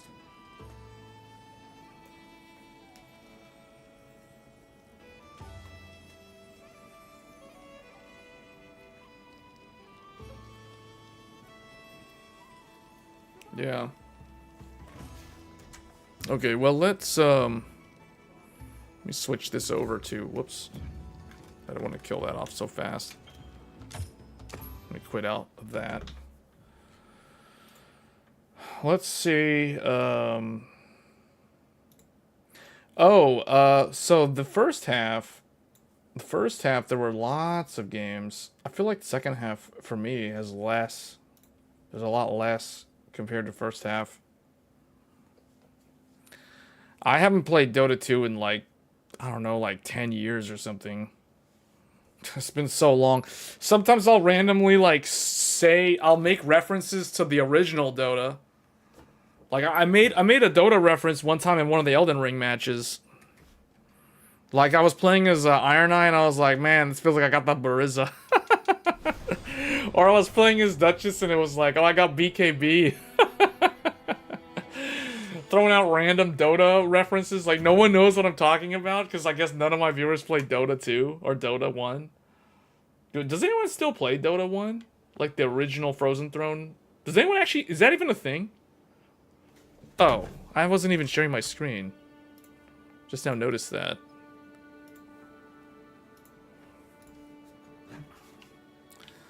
Elden Ring, Nightreign. But see, okay, like this, okay, guys, this game is using a proprietary From Software engine, and it runs really, really good. Well, I mean, by From Software standards, it runs good. There's no frame gen here, and it runs good. It's fast, it's smooth. We're playing the game at 4K maxed out, and it's really good. And it's kind of open world because the map is like a giant thing, like PUBG style. And it's got a lot of NPCs on the screen, just like Monster Hunter Wilds. Oh, BattleNet's gone, so you can't play Dota 1 anymore. When did it go away? I missed that apparently. Alright, I guess we're going in. We're going in. Here we go. This is probably going to be fail. I don't even know what my build is. Let me see. Maybe we're playing as Duchess. Continuous HP recovery. Improve this, that, this, that. Okay. Let's go fight this guy, I guess. Dark Drift Knight. I feel like Gaping Jaw is actually more annoying than Fulgur. Although people say Fulgur is more challenging. I feel like with the ability to just do the random dodge like it's DBZ, it's fine.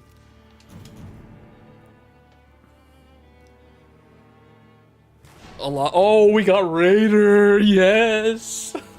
Finally! But we have no range. I guess I can play range. Oh man, every time I see a Raider, I'm like, okay, now we have a chance. If I see Guardian or Raider, I'm like, we literally just improved our chances by like 40%.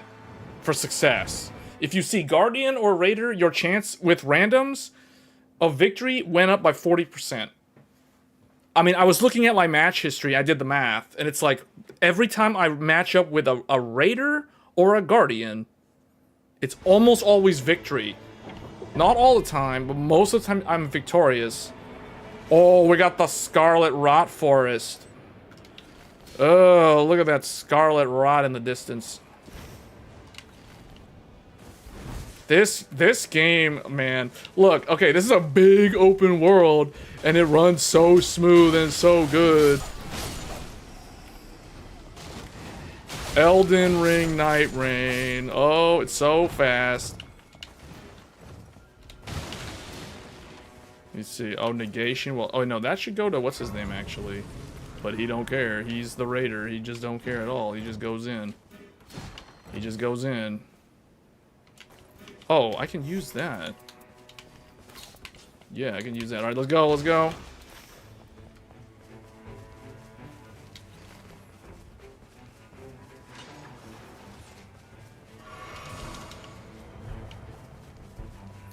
And no frame gen. Yeah, there's no frame gen in here. All right, let's go. Let's go. Hold on. Hold on.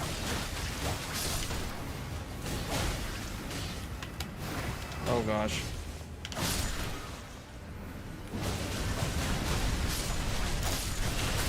There was traversal stutter, traversal stutter.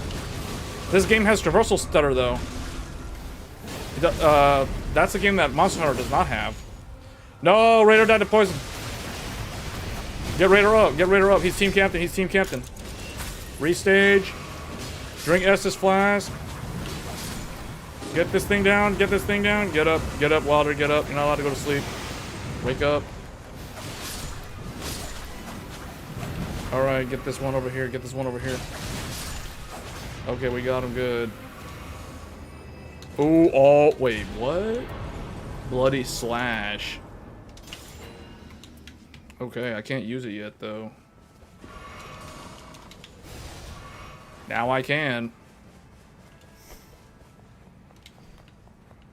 Where are we going? Oh, we're going to the church.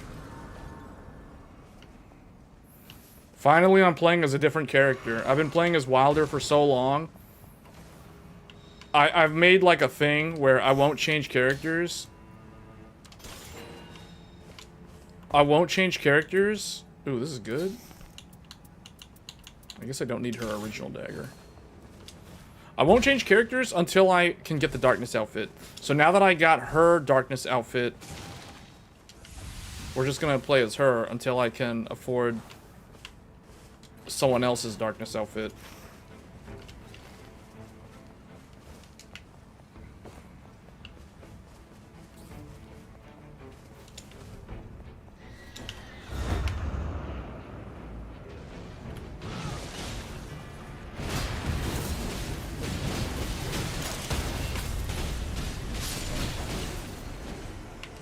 Okay. See, every time we're moving quick. Where are we going? Are we gonna get the frost? Or are we going to get the... Okay.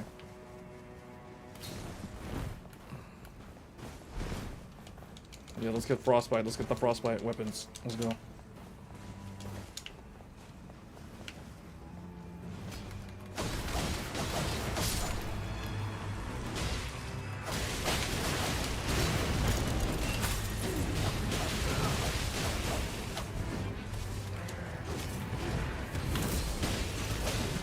Wait, I'm using the wrong weapon. This isn't even my dagger.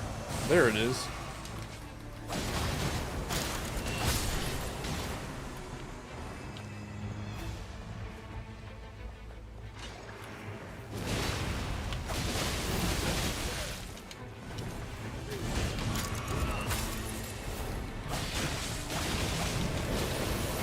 I'm stuck.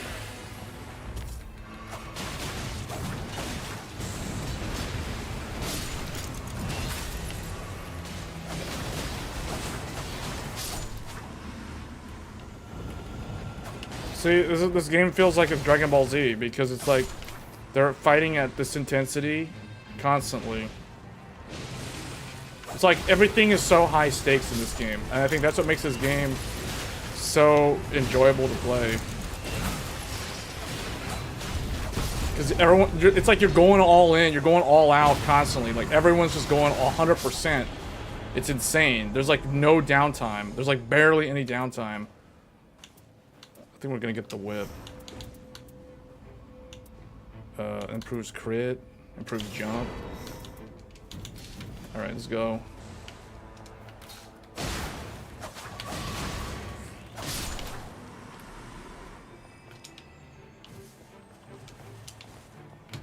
Where are we going? Oh, we're going to get the frost thing.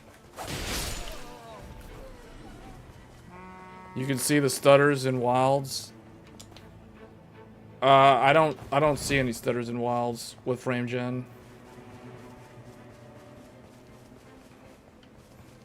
I can feel the stutters in this game. I don't feel any stutters in that game. Oh boy.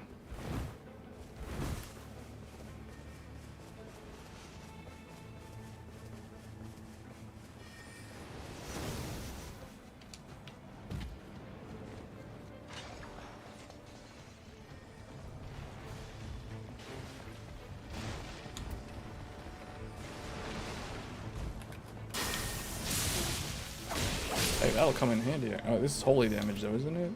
No, it's lightning spear. It's lightning damage.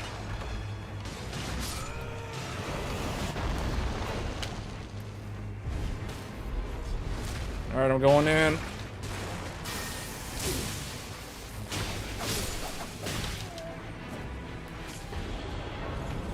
Oh.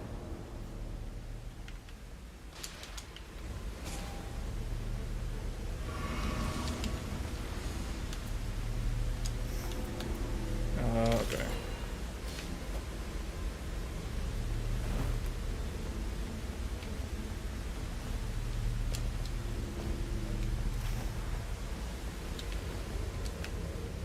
They're going to Evergel.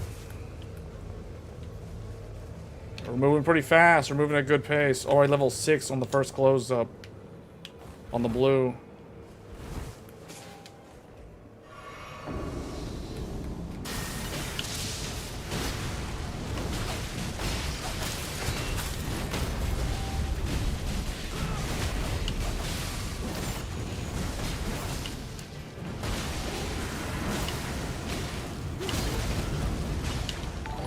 Wait, why is this thing still closing up on us?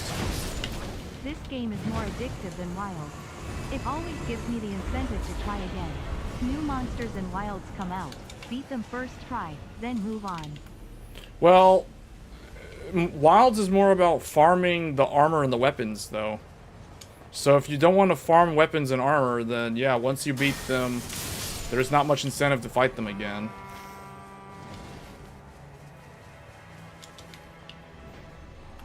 Are we going in here, guys? What are we doing? Oh, wait, what am I doing? Oh, demon plating. Enhances attack power on rune possession. Make your choice. Can I have some flasks, I guess? Wait. Seeks no further... I don't know, actually. I don't think we're gonna make a choice. Make your choice. I feel both games are very similar. In the sense that the incentive to replay Wilds is all about...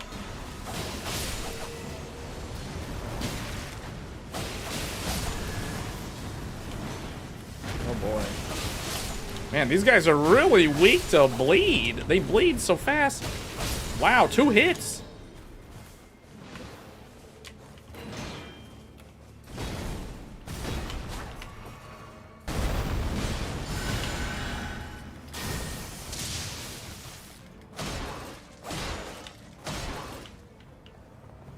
What happened? Whoa, whoa, lag. Someone's lagging really badly.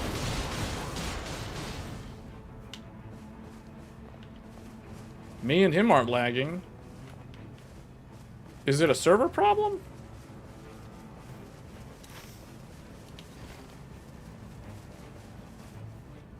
Huh? Well, and that guy's got some... What the heck? Alright, just, yeah, I don't know what exactly happened. We'll just go over here. That was weird. Uh-oh! What? Oh! Server problem. I've never seen that happen. I think that happened to me like one time in the network test back in February. Can we all reconnect? See if we can reconnect. Yeah, attempt session recovery. Let's see if we can all get back in. We were doing pretty good. That was actually a pretty good run. Like the tempo was good. We were already like level 6 going to 7. That was a server problem. It's attempting session recovery. I don't think it's supposed to take this long. So I think maybe... Yeah, I don't know. Hold up. Something happened to their actual...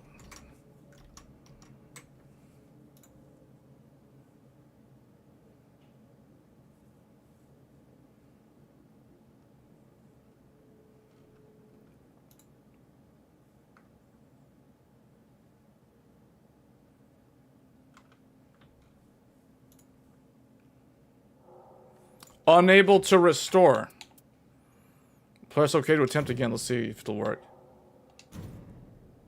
Okay, well, we're not able to do it then. Oh, that's lame. That was actually a pretty good run. We had a raider. The chance of victory was very good. Unable to restore. Oh. Oh well. Try again. When I learned that Duchess has, she doesn't have an S rating in anything. She has an A in intelligence. I was like, wait, that means she can be a caster. Even though she starts out as a melee character? This is kind of like a hybrid character. This character and Wilder can do a lot of different things. Although Wilder, I think he's more like melee, and Duchess can be more ranged if needed.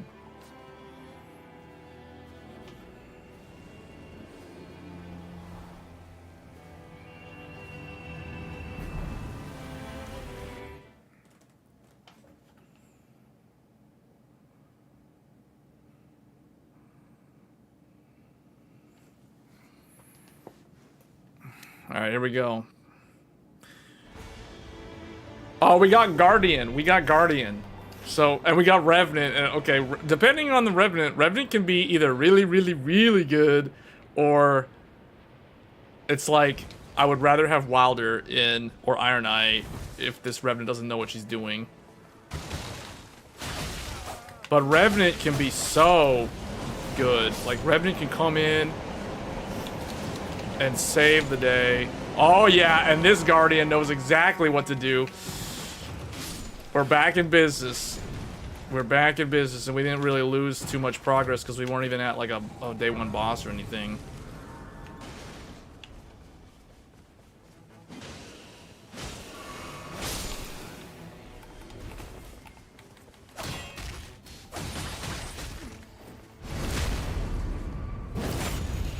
Oh yeah, that guy, that Guardian has the Darkness outfit. I'm farming up for that Darkness costume. That might be the next one that I get. I'm gonna keep playing this game until I get all the Darkness outfits. Then I'll probably slow down on playing this.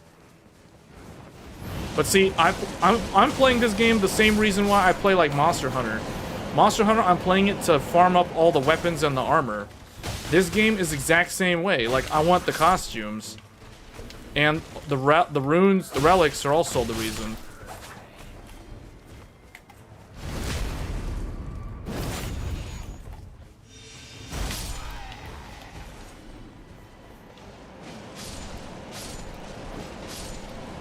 Yeah, see, he knows what he's doing. He's using darkness.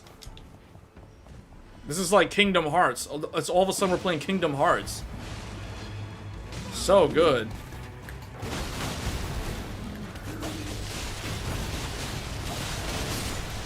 Look at that. Look how fast that went down. Ooh, this is another good one. This is a frosty one too. I'll put this over here. And I can use it now too.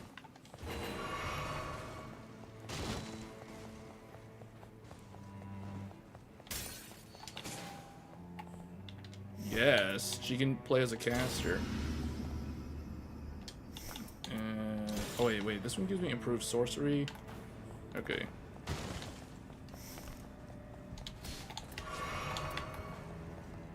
What does this pike do? Improved jump attacks? Personally, actually, replace that with this. I want better sorcery. Try to build her as like a caster, hybrid build.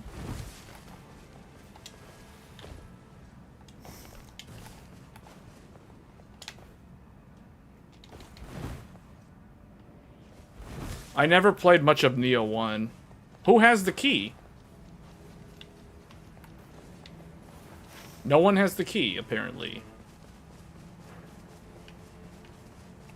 Get this. Oh, wait, okay. Yeah, go in. Oh, good idea, good idea. Let's go in here and get this thing.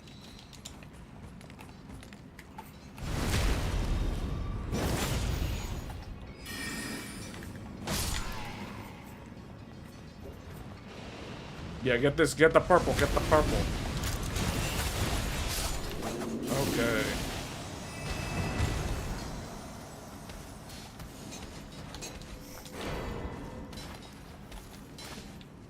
What do we do? We just keep going, just keep going.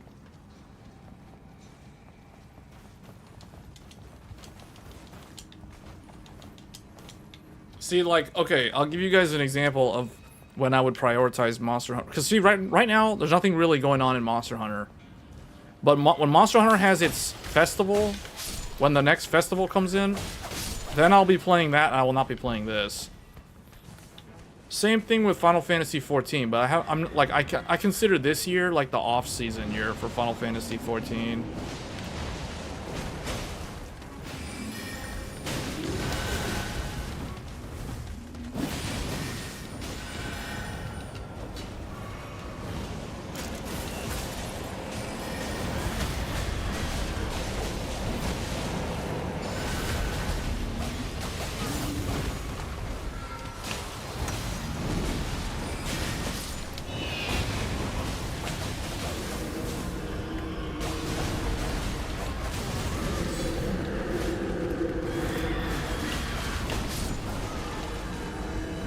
See, Revenant made a huge difference there.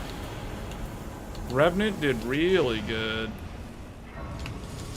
Because she gave us immortality, basically. We need to get at least one church. How do we get up here? Oh, it's literally right in front of me.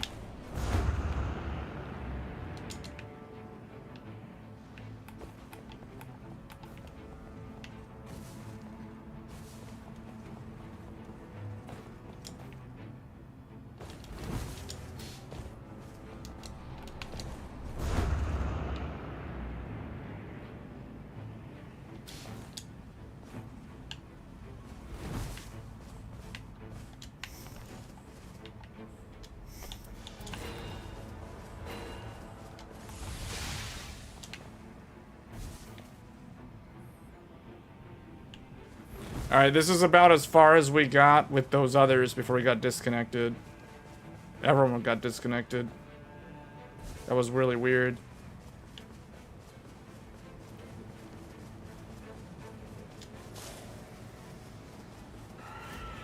Man, these guys got the skills because they're going after the lower level boss, like the basement boss, like day one style.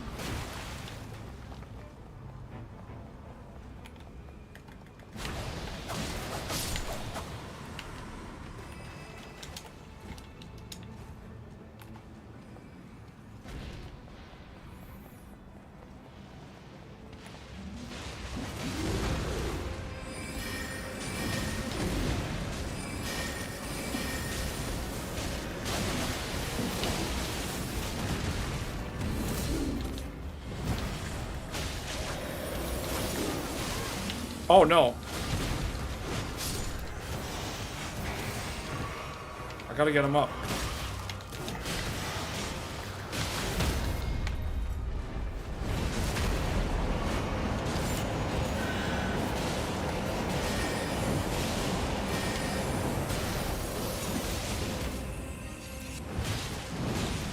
Why is Dutch's second dagger? Is this a dagger? What am I using? Oh.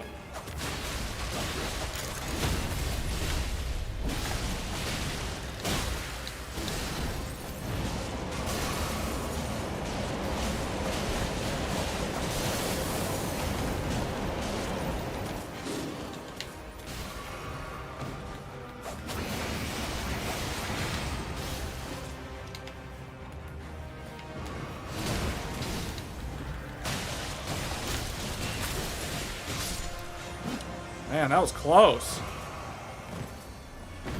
Ooh, legendary. A whip. I guess this.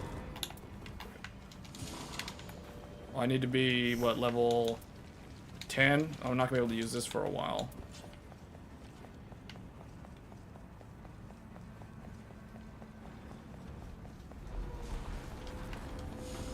Poise, potency. Guess we'll go with poise.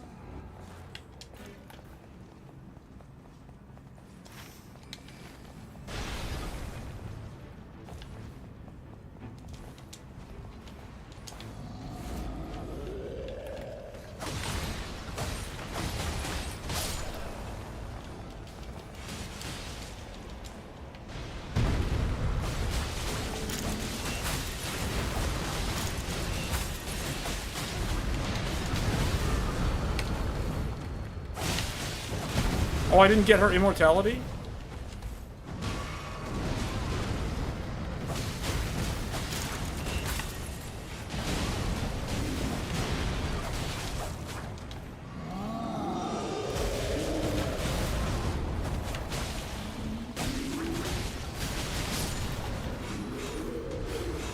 Alright, we got this one. Boost. Ooh, claws could be good. I think we'll try claws, actually. Let's try dual wielding this.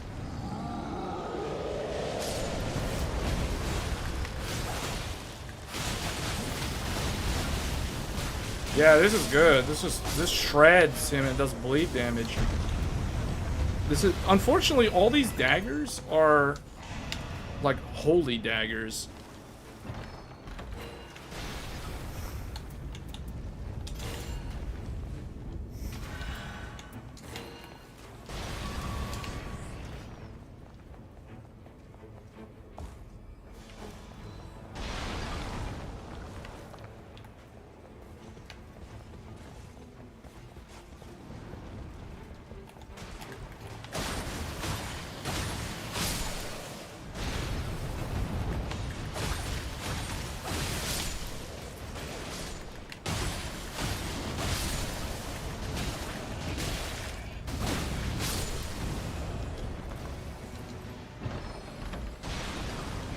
Okay, yeah, I'll leave that for Guardian, if Guardian wants that shield.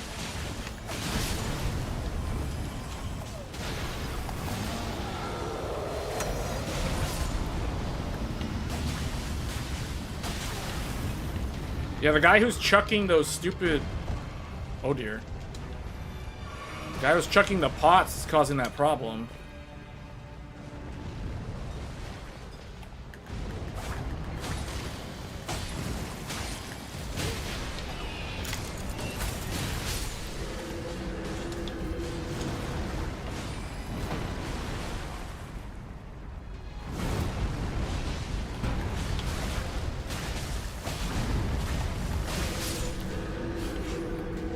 I don't know if Guardian's gonna take it. Oh yeah, did he take it?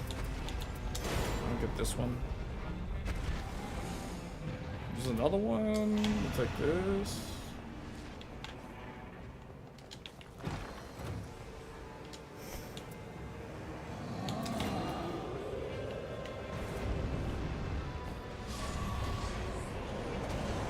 Ooh, a purple. Take maximum HP.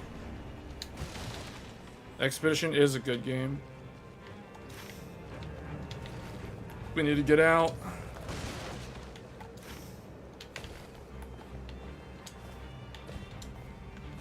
Actually, hold on a second. I don't think I need to level up anything right now. I need to level up.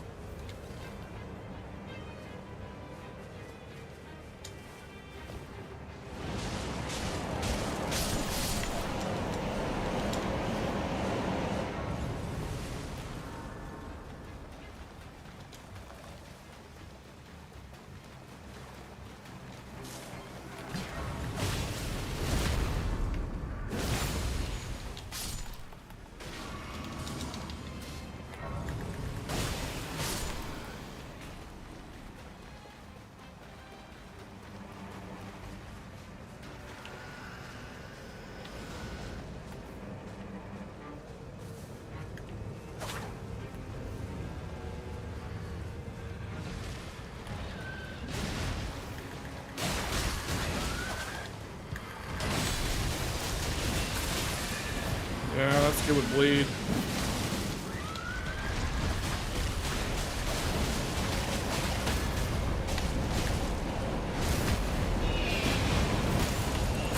Can we get him? Can we get him? Oh, we got him. We got him. Even though we're in the thing that'll kill us. Increases number of runes. Give me those runes. Oh, level 9. We're doing good. Pro moves. Will I revisit Doom? Probably not. Not for a while.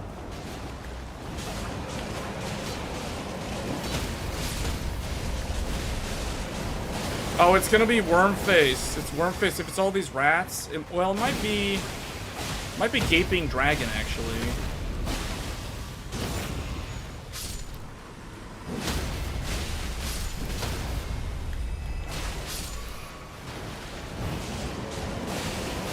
Yeah, I like that the Guardian knows what to do. I like when we have people that know how to play as a tank. It's Gaping Dragon. Oh, man. Oh, oh, oh, oh. That's the move?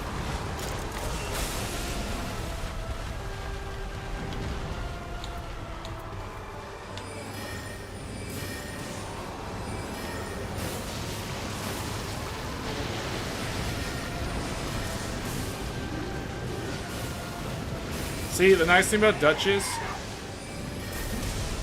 she can play as range also.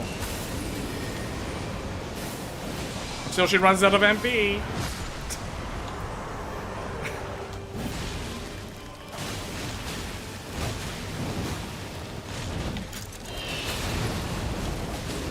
Oh no, he died outside. Hold on, hold on, hold on. Oh no, it's her. Get up, get up, get up. Why are we fighting him outside in the thing? I refuse to do that. Do I have a bow?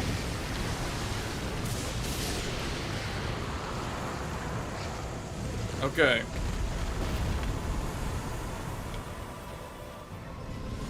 Had low HP, defensive, summons dark cloud while walking, get the walking. This is Fulgur, right? Who's the boss? Oh, oh gosh. Man, I need to get a thunder weapon. Like, immediately. This is gonna be problematic. Yeah, the only thing that's kind of lame is the first run, the one that I got disconnected from. We had Scarlet Rot Forest on that one.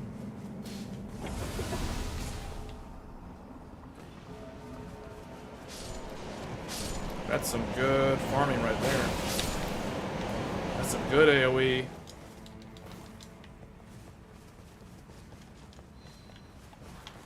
What is this? Where are we going? Oh. We need to hit one of the camps that has a thunder weapon. Unfortunately, none of them have that guaranteed. Oh, I still can't use the whip, so we're still gonna be stuck using this. Ouch! Wow.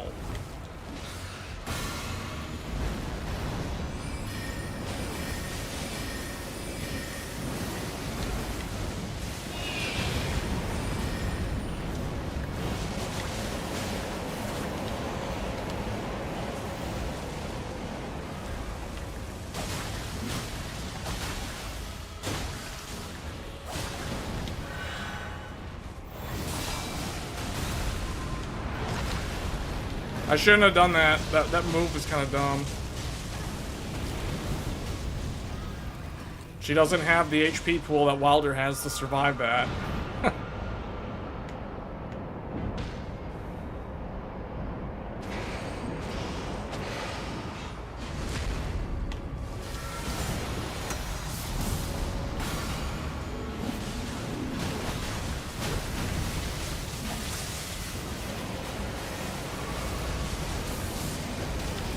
That tail, man.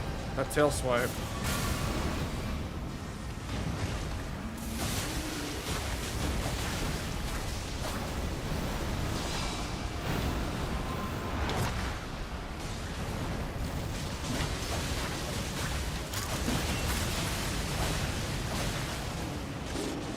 Oh no. Oh no.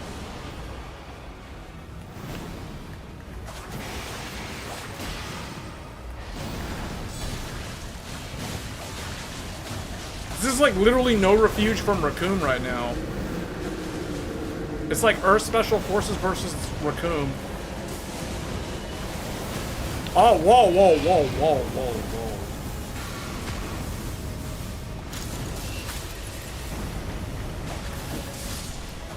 Oh, man. Ooh, a legendary. What? Man, no holy weapon or no lightning weapon. Although this is an upgrade to this. Can I take... I think I might take this over this.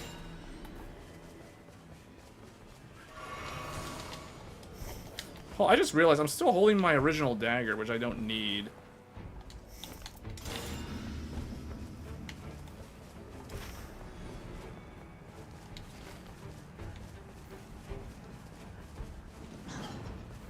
And I can finally use my legendary.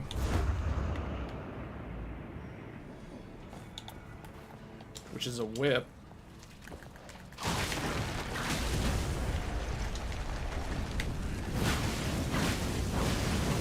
That's good. What? What was that? That was one move.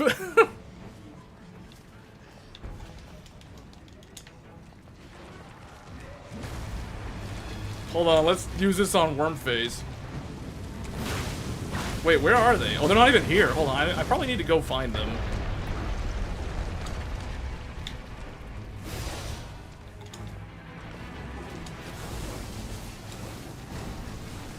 I don't even know where they went. Where did they go? Oh, they went back to the middle? Didn't we already... Oh, they're doing the bottom... they're doing the basement area.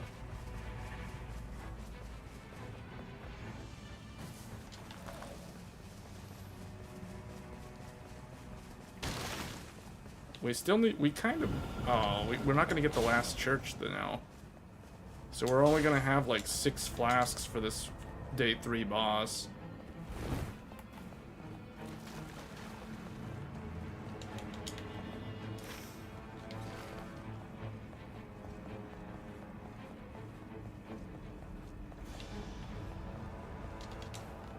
Oh, wait a minute. We already... What are we doing? Where are we going?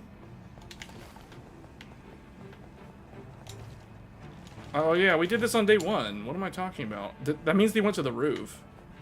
They went all the way to the top. They're fighting the boss that's on the roof.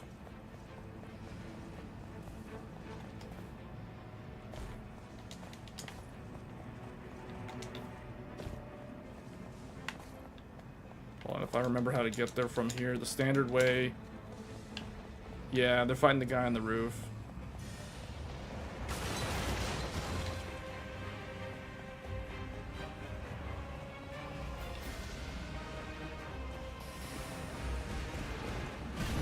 This is the slow way to get up there. Uh-oh, I got him, I'm coming up.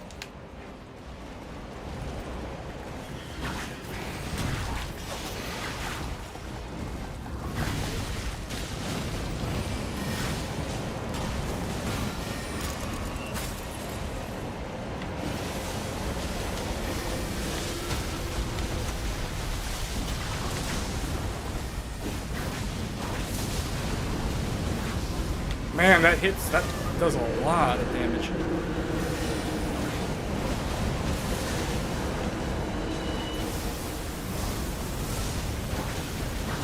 I might need to get some FP flasks.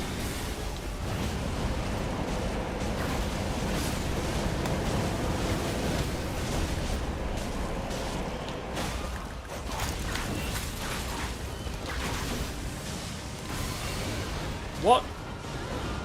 Apparently that connected.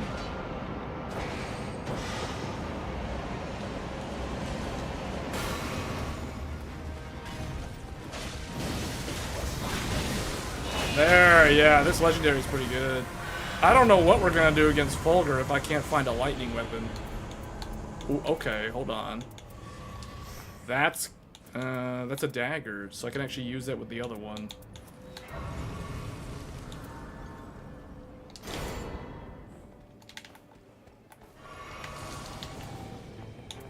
So I can go with like these two.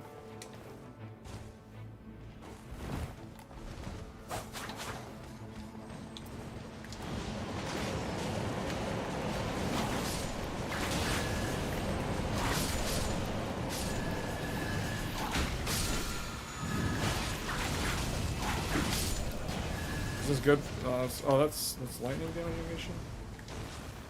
Where are we going? We only got, we got 2 out of the 3 churches.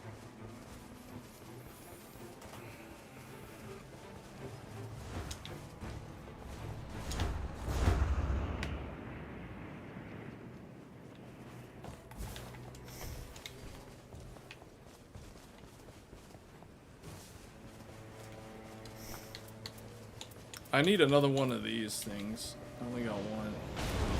Oh, this is this guy.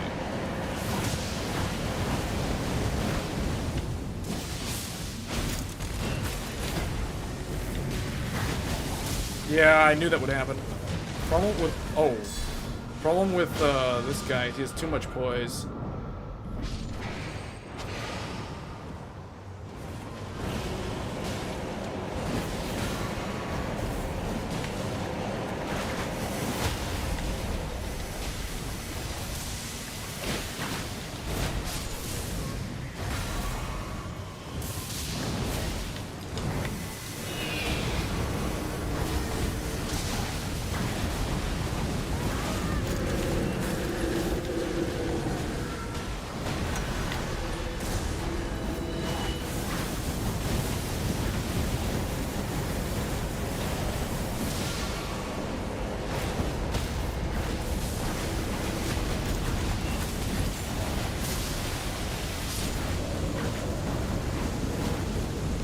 All that fire damage.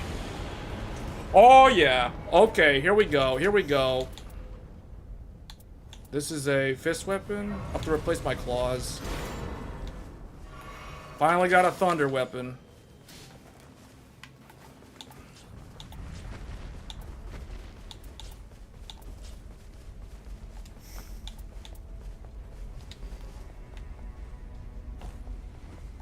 All right.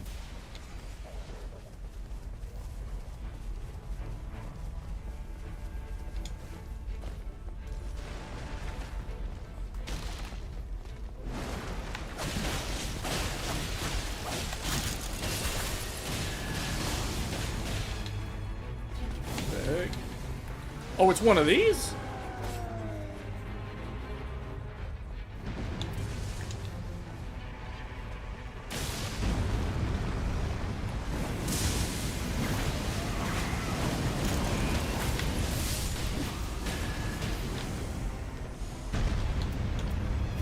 This is actually good at applying frostbite, I guess. So I will probably replace this one.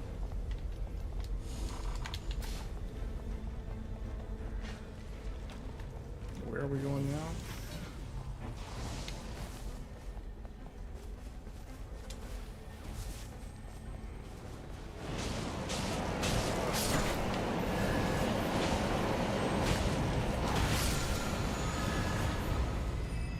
Improved flask restoration, you want it?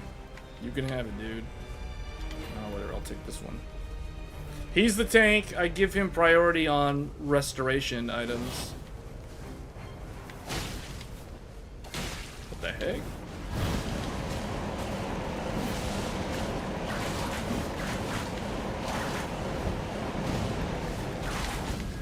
Oh no.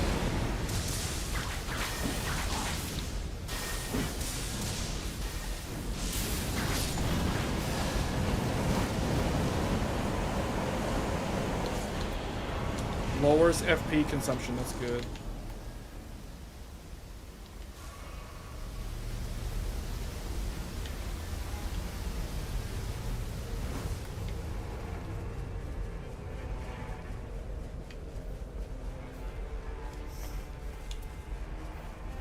So we got bleed, frostbite, magic, and then we have bleed, I guess, if I'm going double dagger.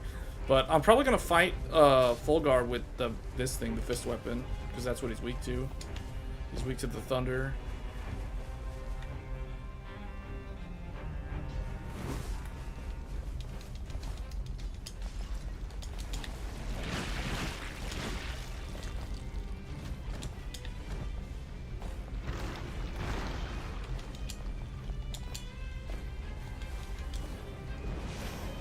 We're gonna have to move fast.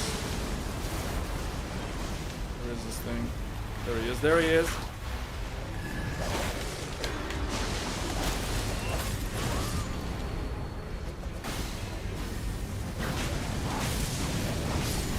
Yeah, okay. I like this. It still does a lot of damage.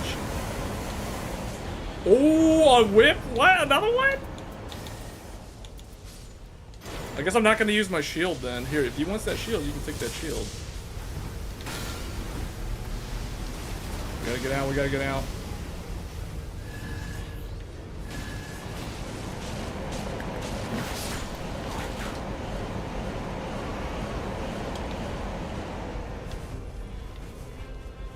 We will be level 14 for this boss for the day 3.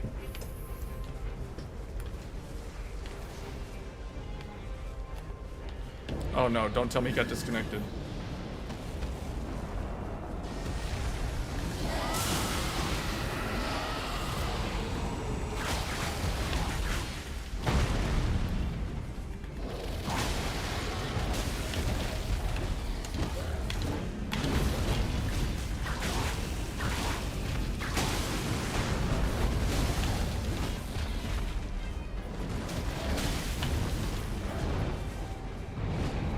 Okay, good. It's gonna be Nameless King, I think?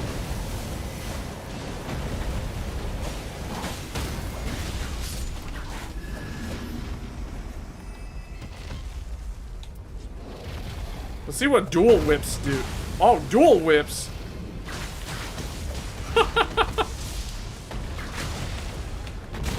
Oh!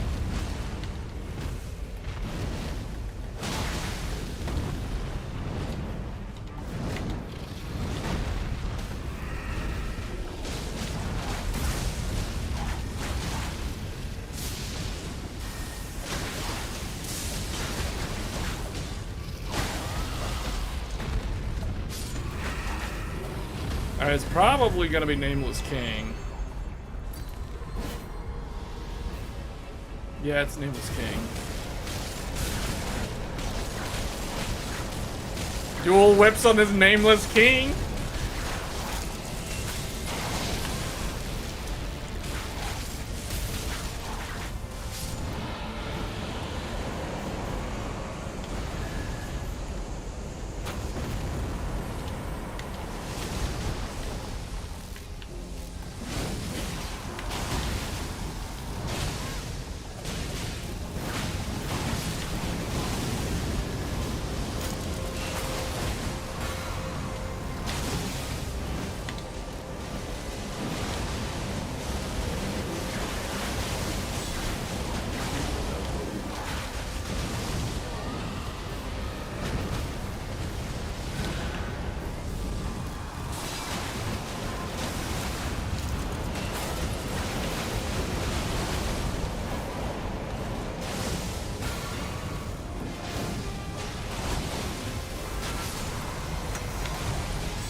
Oh, man.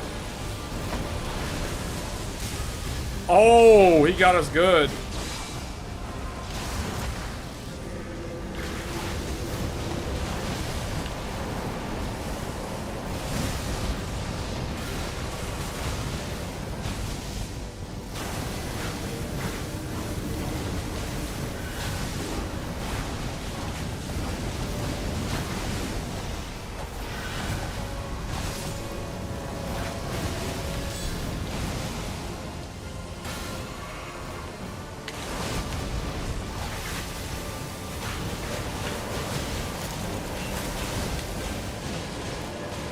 Her dodge is so good. Man.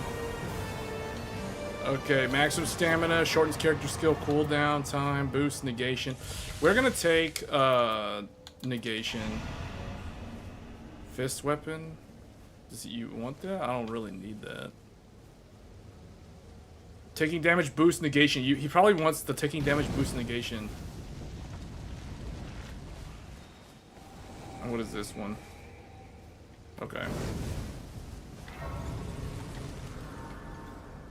Alright, we're going in. This is it. Vulgar. Not enough to hit level 15. I think we're short. I think we need like 140 something to get level 15. Yeah, level 14. So we're short like almost 20,000 for level 15. Okay, I'm going to bring this dagger to,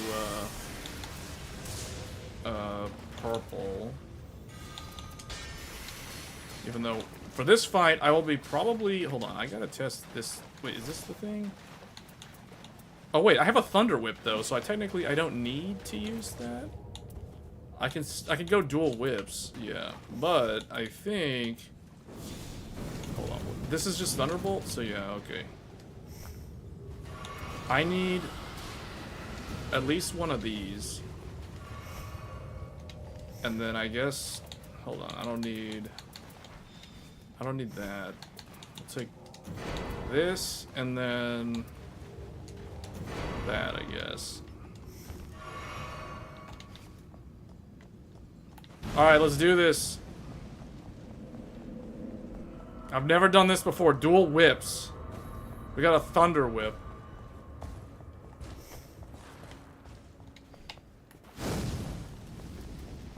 What happened?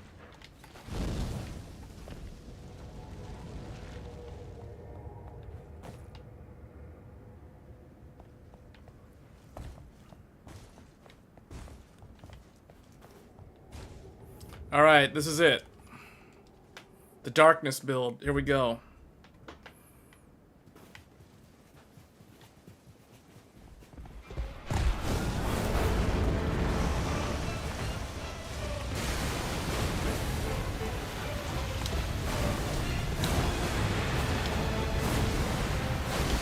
Oh. I didn't realize it got behind him.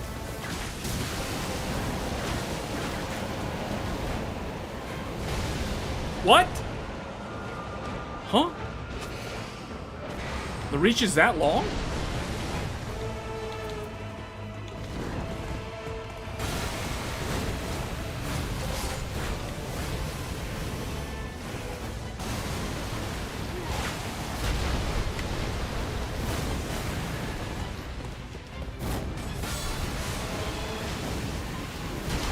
Whoa.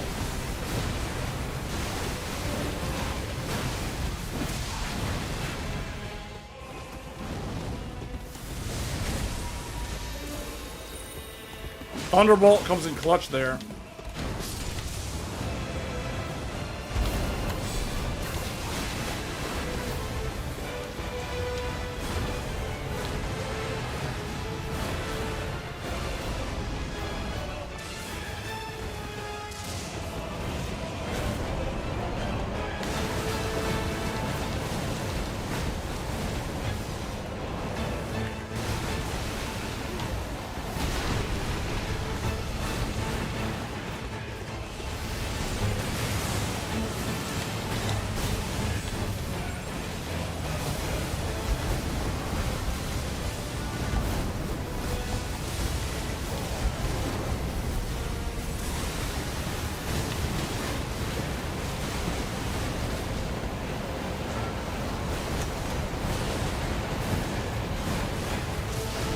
What? Okay, I might try range, actually. I'll just try hitting with Thunderbolt.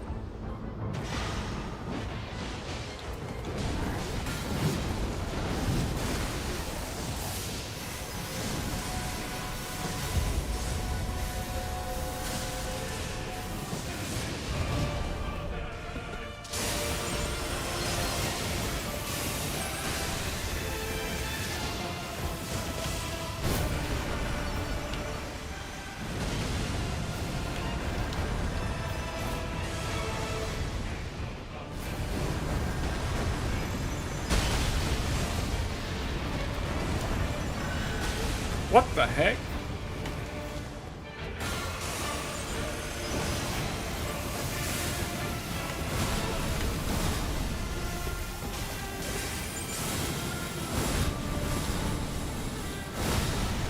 Wow, he still managed to get through my...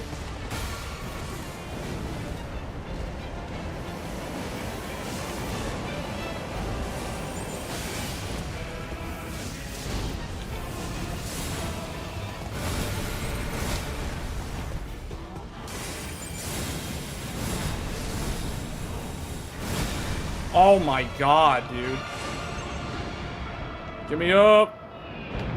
Oh, he didn't get me up. He missed. He could have got me up right there. Are all of her summons on cooldown?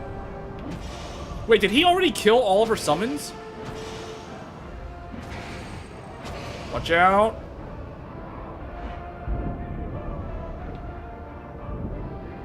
She's gonna need to apply... Oh gosh. She's gonna need to apply more pressure to him. Okay, good. He's there. Okay, okay, okay.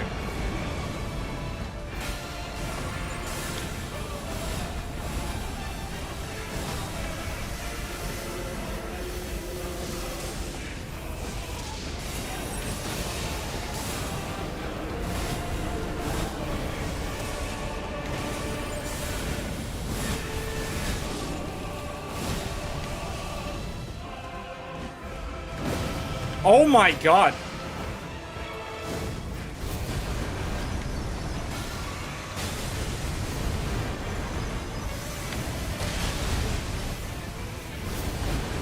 Yeah, I don't know the fight.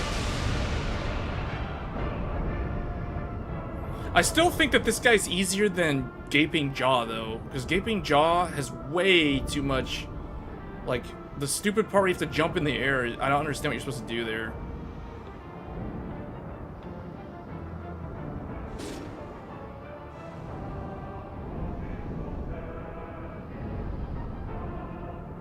Why is he not getting staggered by my thunder? Okay, he's gonna... It's gonna be on Guardian to get us. Alright, he's telling us to go there. He's gonna hold him. We're gonna get there, and he's gonna revive both of us. We have to crawl into that spot. Come on, don't die, dude. He's the only one left. Alright, hold on. We're getting over there. Is she coming over here? Why is she still staying there?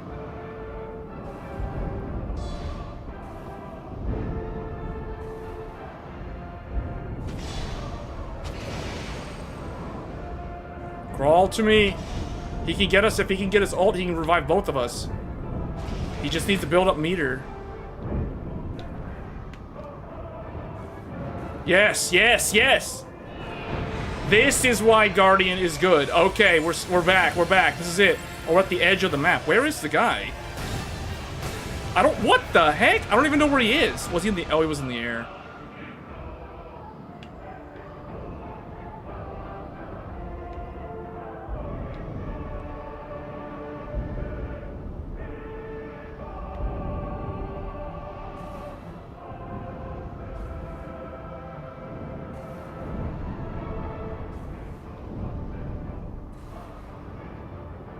Okay, if she can summon, what's his name? Frederick.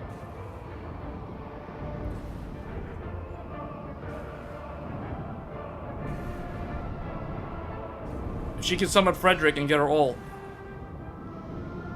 Okay, okay, good, good. Okay, okay. Oh, no, no, no, no, no. Oh, no, oh, no, oh, no, oh, no. It's not good. Oh, okay, he's up, he's up, he's up. Hold on, okay, he's marking it, he's marking it. Alright, he had the item, he had the item. We're getting in there, we're getting in there. Come on, Guardian. Oh no, oh no. See, I don't get it, where did he go? Oh, he's going far away to survive the nuke. He's coming back. He's coming back. Okay, we're gonna wait here for him.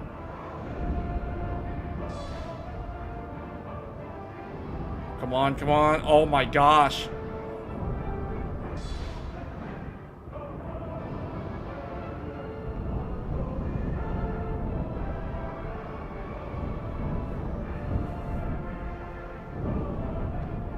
Oh no, oh no.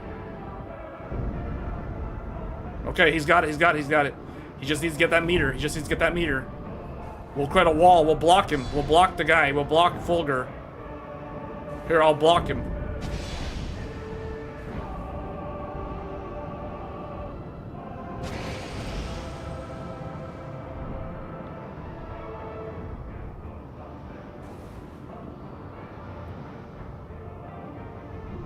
He's going over the nuke. The nuke. Okay, okay. Well, he can throw... Okay, he has a range move. I did not know Fulgur had that. See, I don't even know Fulgur's entire moveset.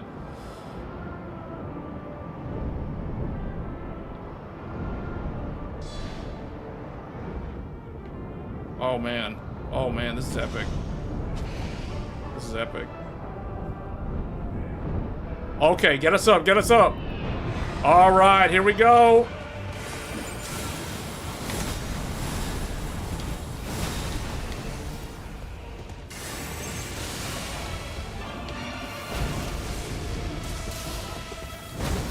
What the heck? Oh my, dude, he one-shots me and he one-shots the, even at level 14?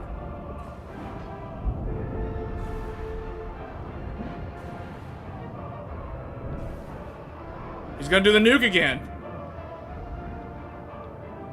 Yeah, he's getting out for the nuke. Get out for the nuke. Okay, okay. Watch out. Man, this is such an epic battle. Oh no, she died again. Alright, hold on, hold on.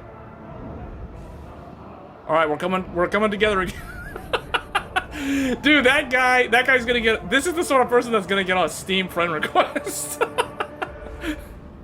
Oh my, what?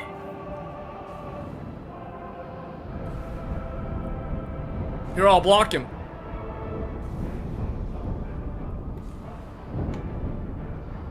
Crawl together, crawl together.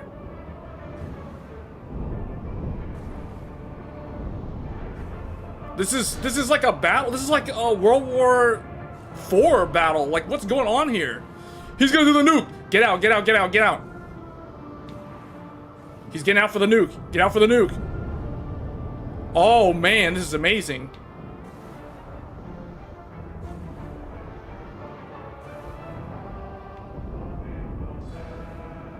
This is incredible.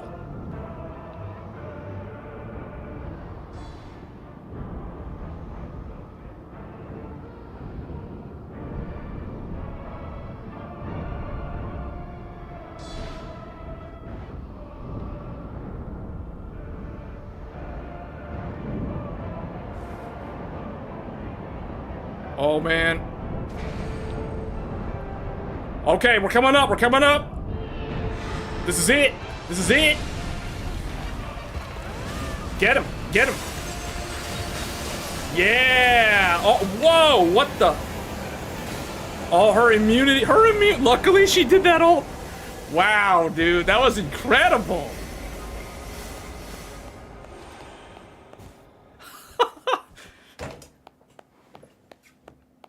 Oh, man. This is what I mean when I say if you have a Guardian or a Raider who knows how to tank, the probability of success goes way up. It's like increase your chance of victory by 40%. What did that guy even have? Man, he didn't even have a lightning. Did she have? She didn't have a lightning weapon either. Wow. Huh. Incredible. Okay, so you only get 5 if you've already cleared the fight. I was hoping to get 25, but because I've already beat this boss, I only get 5. I was curious to know, like, what do you get for clearing it the second time? So you get 5 of those. So that means I don't even know how many I have total now. When do we fight? The time has come.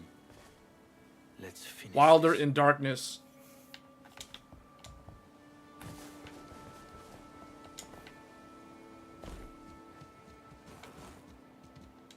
You had the land port go bad under warranty.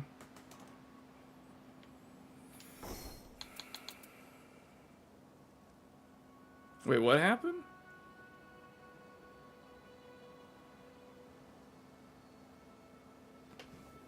Oh, I've never had the land port not work. Does it not show up in Windows? So you only get 5. Man, that's lame. You only get 5 of them. That's kind of like, you can only, that means with 1 clear you can only get like 1 of these.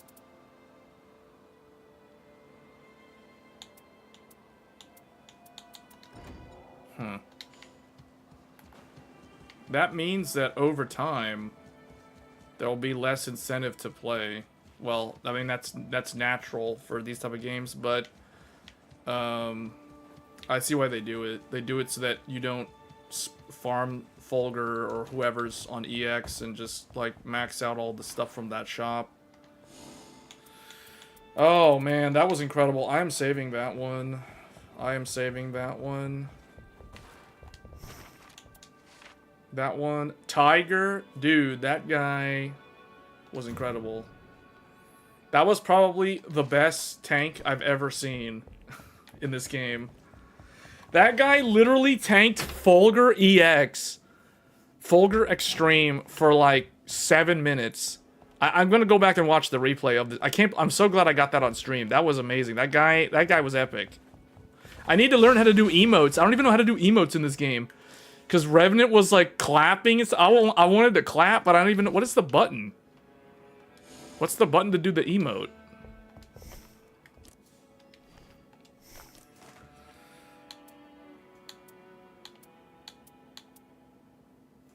How do I bring up the emote?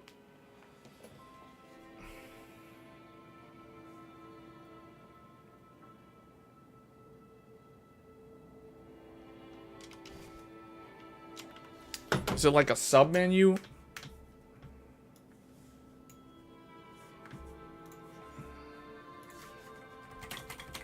How to do emotes in Nightreign. Because apparently I don't know how to do that. Triangle on PlayStation, Y on Xbox.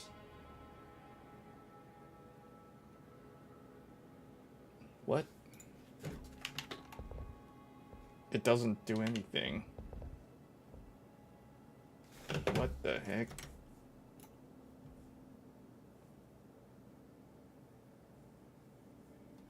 Oh, do you have to, do you have like no emotes? You have to unlock them? Is that how it works? Is that why I couldn't do it? Wait, there should be like basic ones though. Are all the emotes locked behind the thing? No, because she was doing the clap one, and the clap one's not even on this list.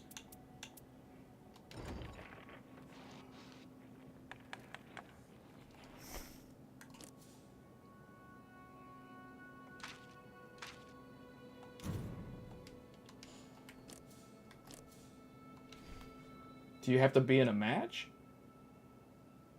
To unlock... Oh no, it's to unlock more. Open the main menu.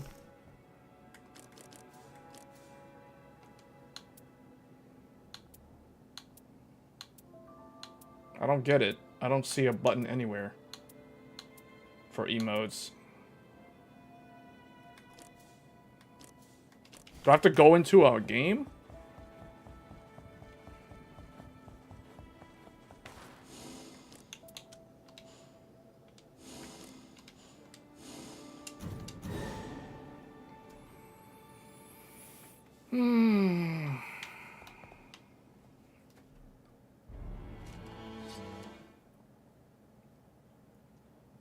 This video shows how to use emotes. How do you do emotes? It doesn't show how to do emotes. It shows how to, like...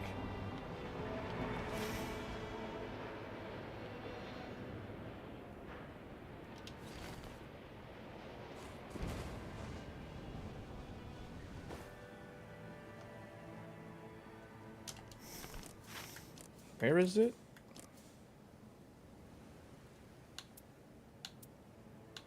This is literally no different from...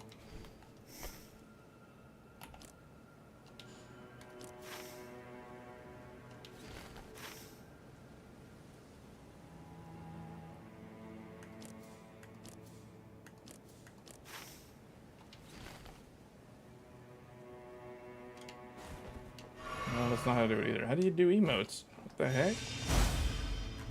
Is it like a button combination? It's not this. Switch pin, that doesn't do anything. Details? Dude, for real, like, I can't believe I have to find a video on how to do this.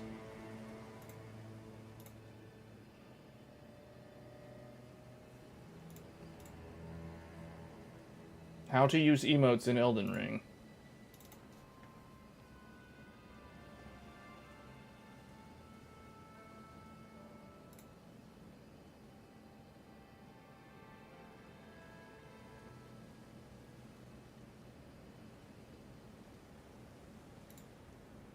Wait, what?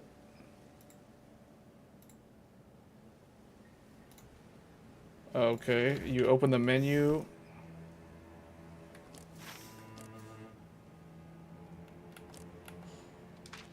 Oh, there they are.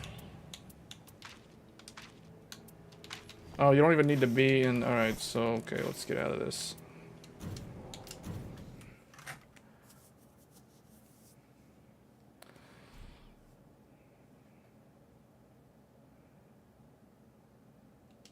It should show in Device Manager, unless it's disabled in BIOS. If it's turned off in the BIOS, you won't see it in Windows.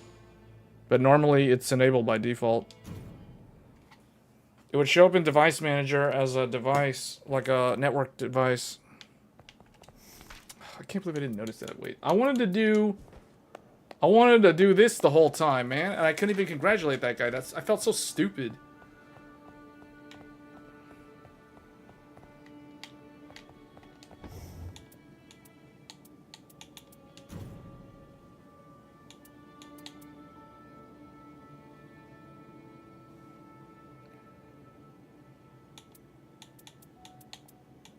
Starting inflicts poison. Changes compatible armament to flaming strike. Changes compatible armament to skill to lightning. Oh, lightning slash.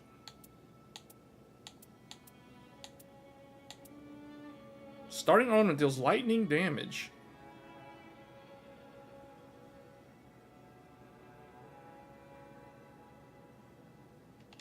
Take that one. Dagger chain attack reprises event upon nearby enemies. Improve character skill attack power. I might go with improve. Wait, what does this one do? Improve. Might go with improve. Yeah, go with this one. Improve character skill attack power. Defeating enemies while art is active helps attack power. I don't have the Evergel, the one that everyone uses as like the main meta one. Alright, I'm gonna take a quick break. I'm gonna do one more, and then that's probably gonna be for this stream.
Does it show in the BIOS? Well, okay. Do you have the option to enable or disable it in the BIOS?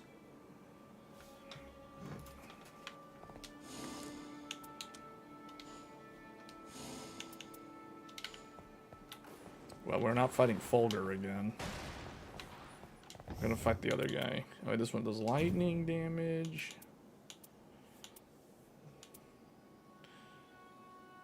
I'm gonna do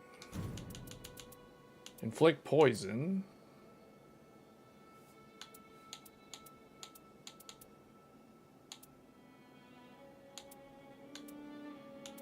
Yeah, I'm gonna inflict poison. Let's go for a poison build. We're gonna fight Gaping Jaw, I guess. Although I feel like I get better players when fighting Fulgur, like the Dragoon, like the tank, the Guardian that we had on that one. I feel like Gaping Jaw is more hit or miss in terms of who shows up in these. See, like no one wants to play as Raider or yeah. So these runs are actually the harder ones. Couldn't even install internet drivers to do the Windows install. It won't install unless it. Oh, so it's the RJ45 that's not showing up. That's weird.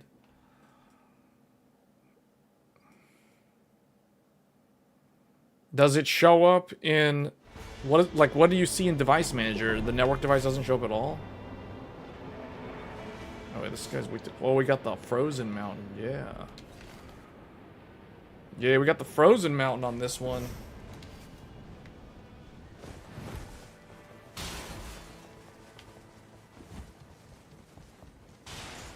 Oh, the Wilder has his darkness costume. Everyone's going darkness now.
This is a holy dagger. Okay.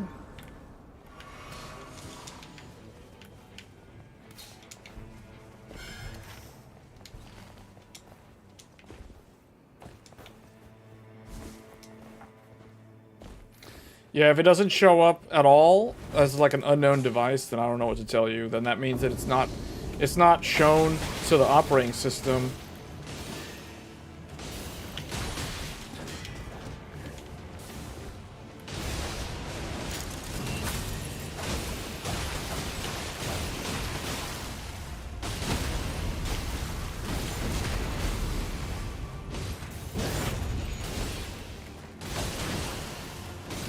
Thing's still alive? Dude. Wow. Check's more likely to break stance of enemies. I think I'm gonna go with that.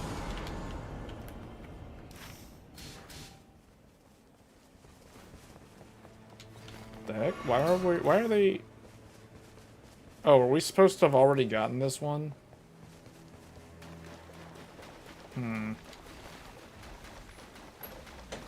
The BIOS settings, you tried to manually install the Realtek. No, it won't work. If it's not detected, and you can't manually... Windows won't let you manually install something if there's no device present.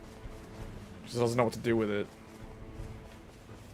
It's not even seeing it, which means it's probably either completely defective, which is weird because it is like in the motherboard, so it's like that's pretty terrible if it's not detected at all. Meaning, because it's soldered on the motherboard.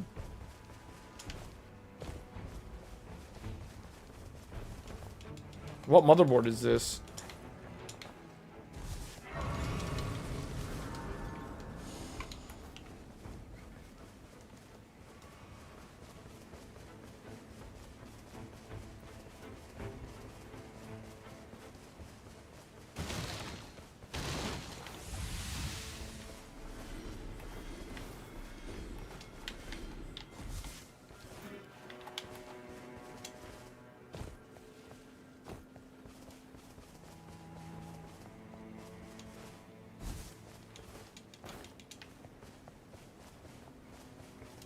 Somebody's doing the Evergel spam. I think it's the...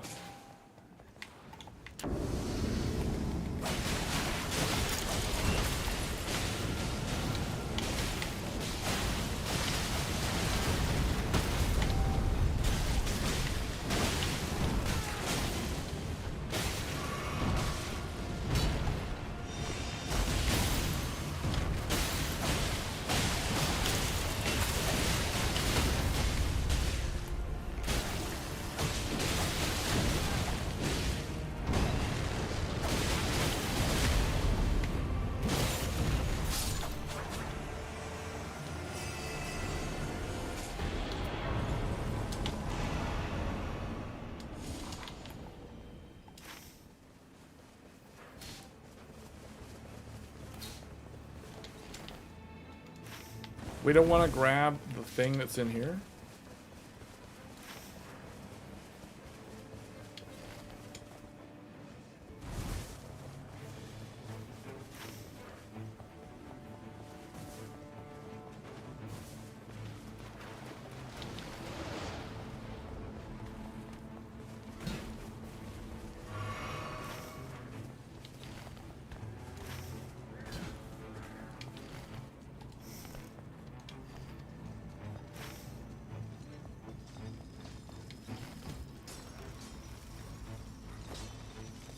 I need to get that purple for my dagger. If I can't get a better poison weapon, I'm gonna have to use that.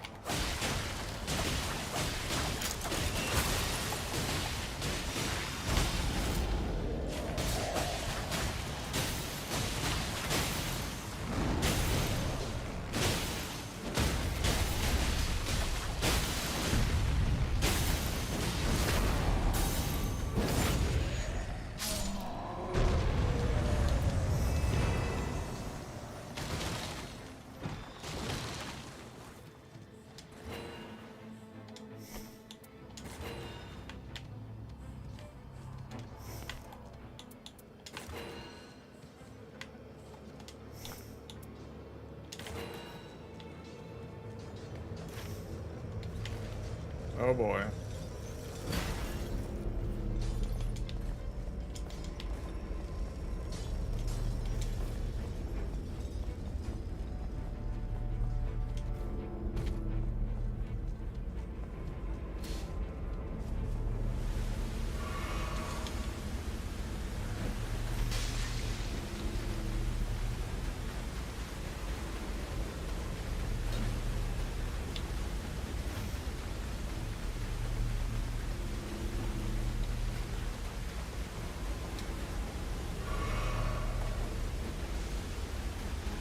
Oh, it's XA70 Nova?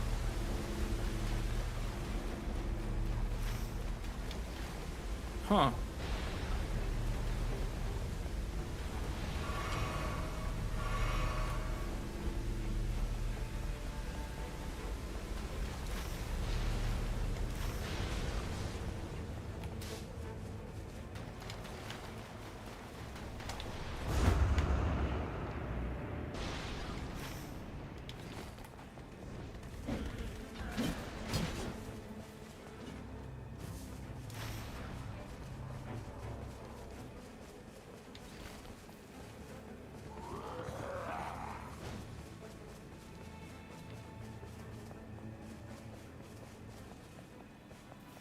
Oh, I have one question on that. Are you running everything stock? Or do you have some kind of overclock set?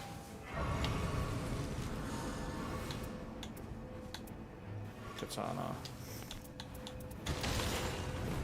Kind of. I can technically go with this, I guess.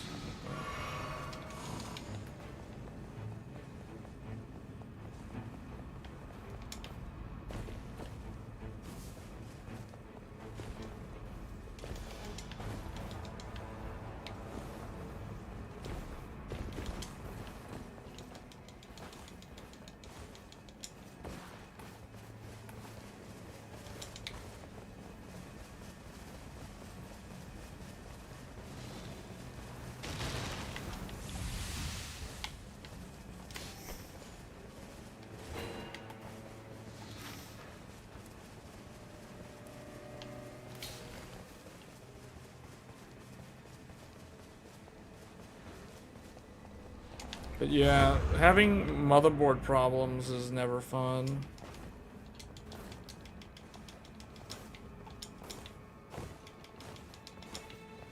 Having any sort of defective hardware is never fun.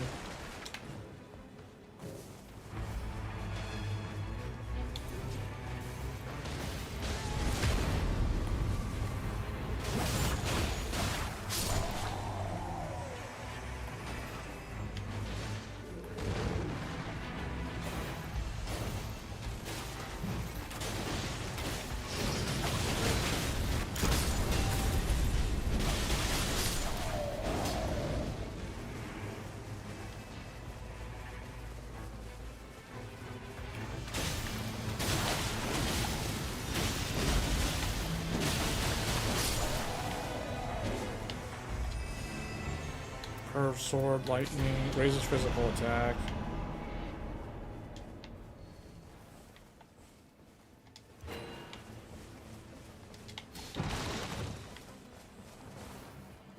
Another lightning weapon.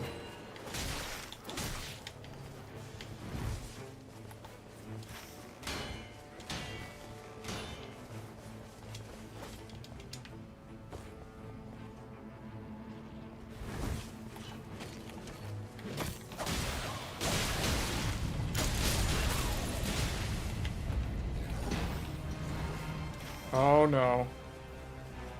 Alright, we gotta go fast, we gotta go fast.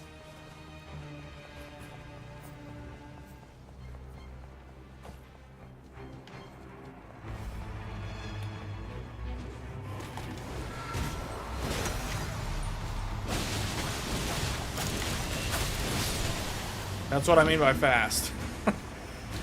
Oh, ooh. This is, I can pair this up with this one. Actually, I kind of might want to keep the range for guard breaking.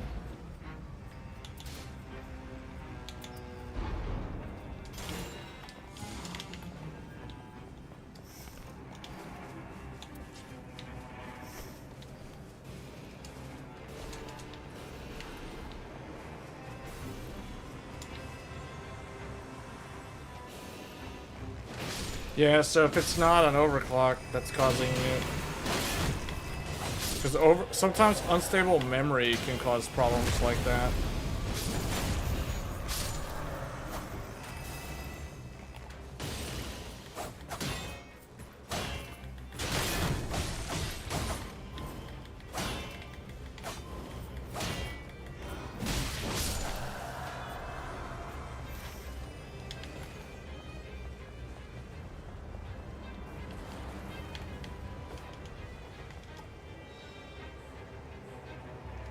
Might actually take... I don't know. She doesn't really need the ability to block, though.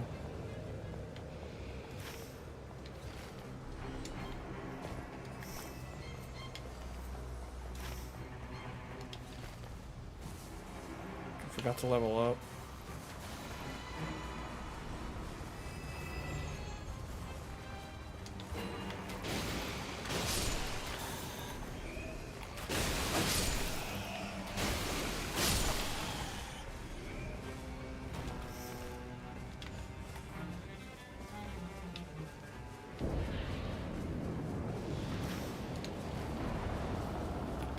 Oh, it's gonna be Wormface.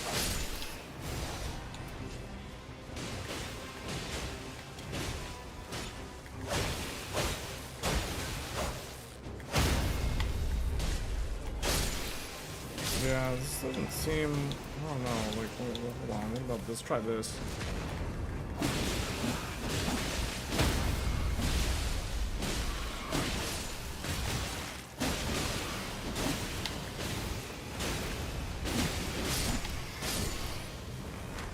Yeah, I feel like she does best with daggers.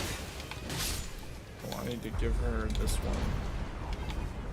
Use this one and this one.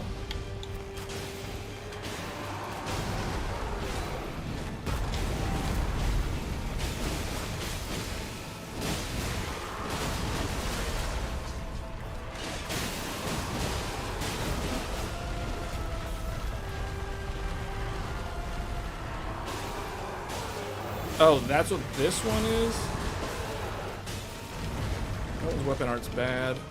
That's why the daggers, sometimes, most of them, I've noticed their weapon arts are kind of lame.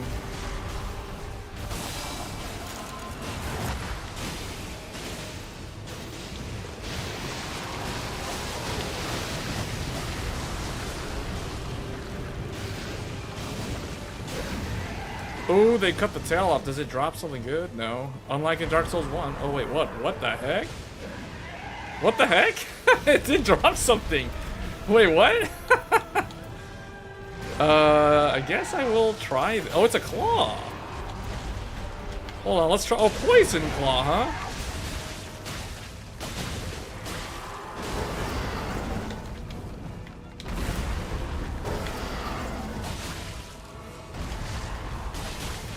We're hit again with the claw weapons. Can I get this guy to be poisoned? He must have very high poison resist because...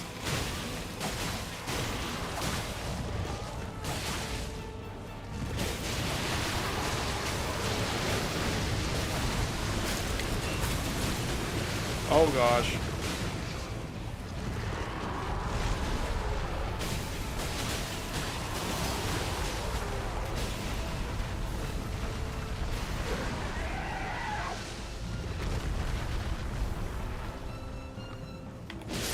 Oh, what? He wasn't dead.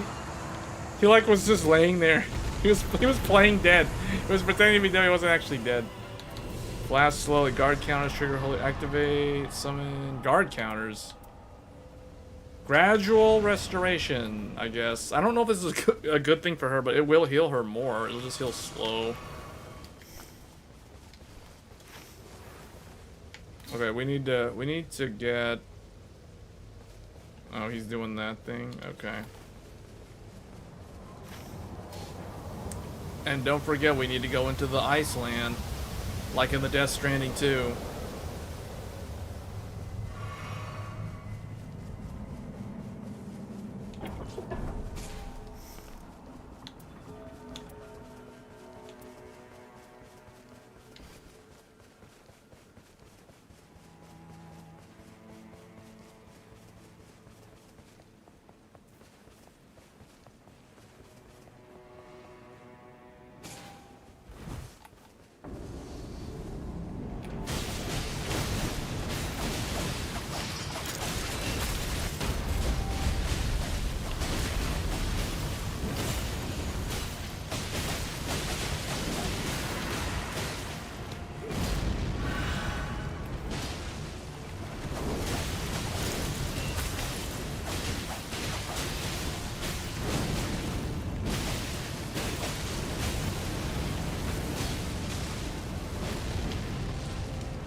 So wait, what are you gonna do? Are you gonna RMA it?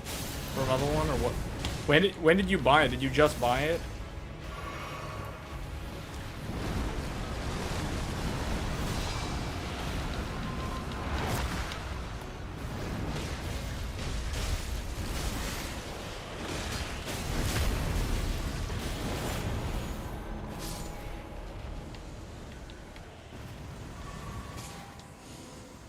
Death Ritual Spear. I'll take critical hits restore FP, although I do need a purple.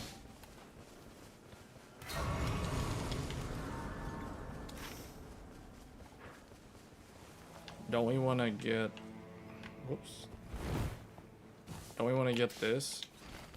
I think it would be in our best interest to get that thing.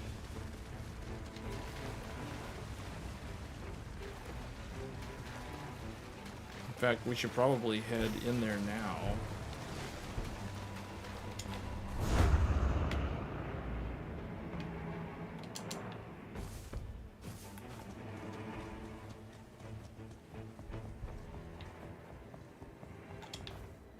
Where are they?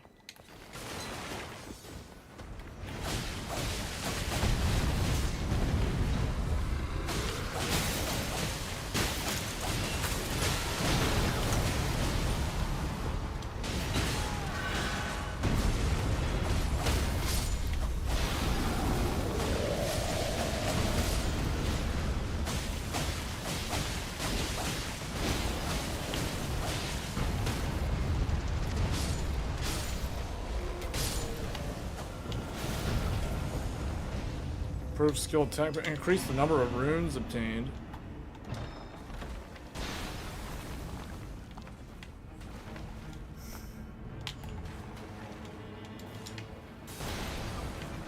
These guys want to farm here? I'd rather go into the ice place myself. I think we would get better things.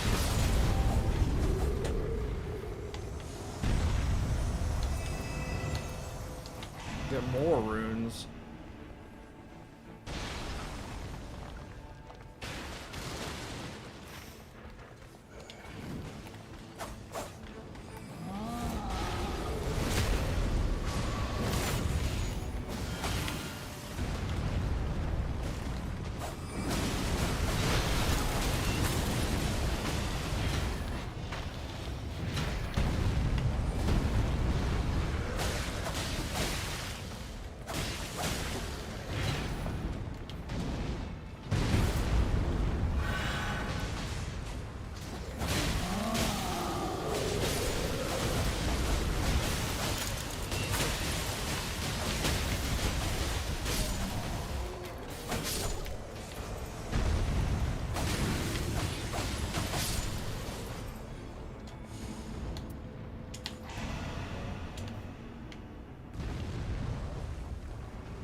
This I can use.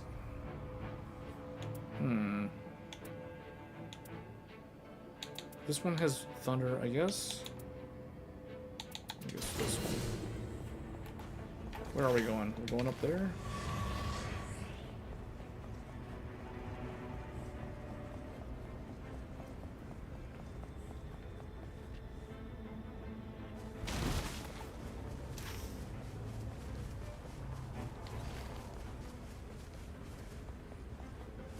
I need to get this church over here. If they're not gonna go into the ice place, then I'm going over here.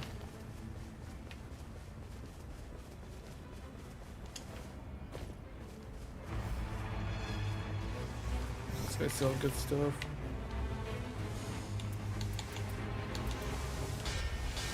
Take that to purple.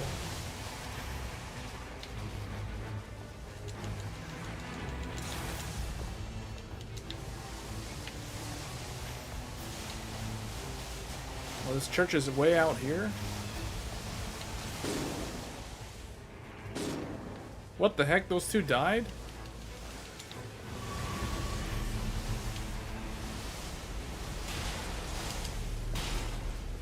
Oh boy.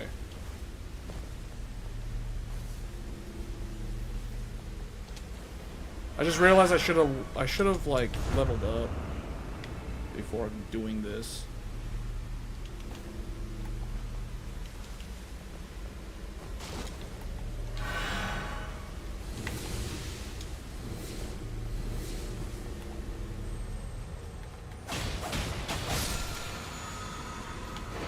Oh, that was good. What does that do? Why are they not wanting to go inside the...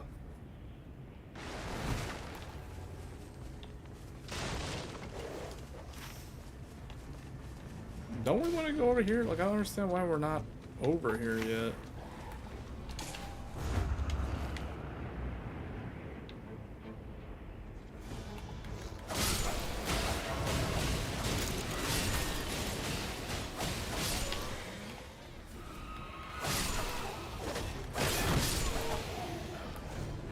Where is the...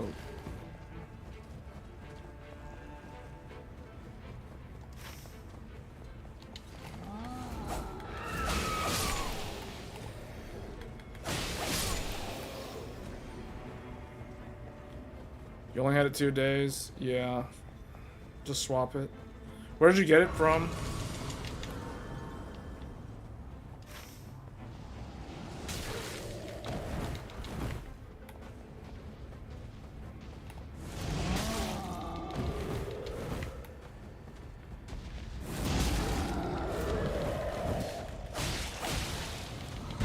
What is that guy doing?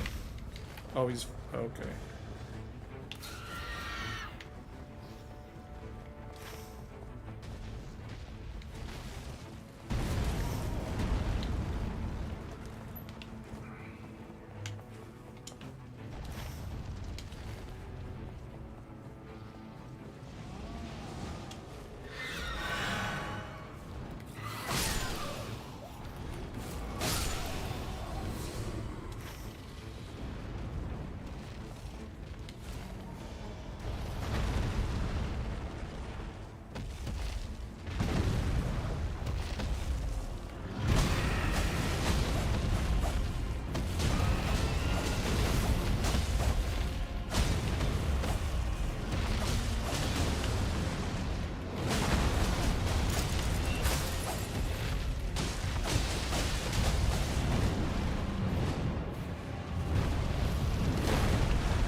Man, this is complete fail.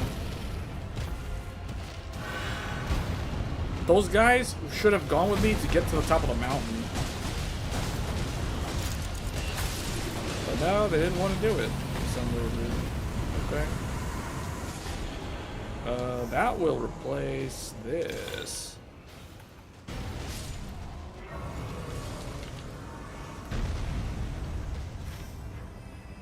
Oh yeah, we can't get that thing now. It's too late. I mean, we really should have.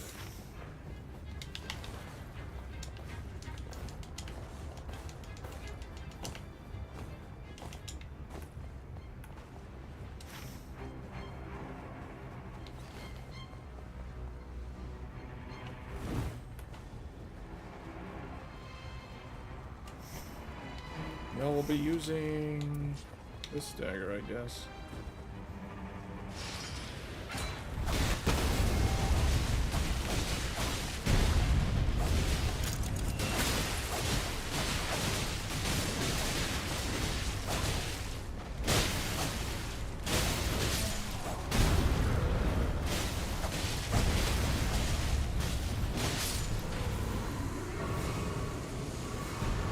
Colossal, I don't need that.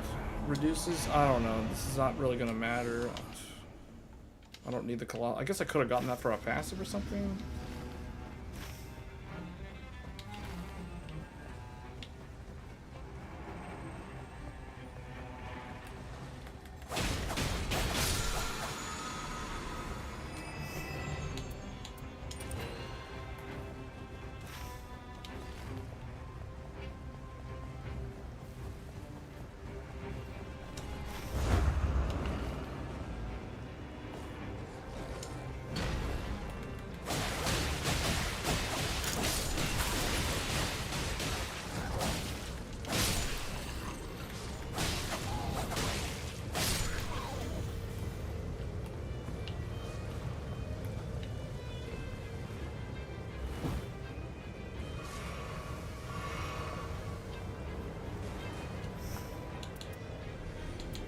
This one has bleed, frostbite, and magic.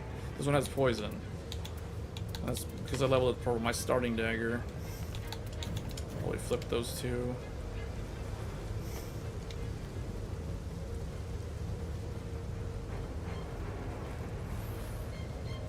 The chipset drivers are not needed for the network drivers. That has nothing to do with it. I mean, he can do it. It's not going to fix the problem.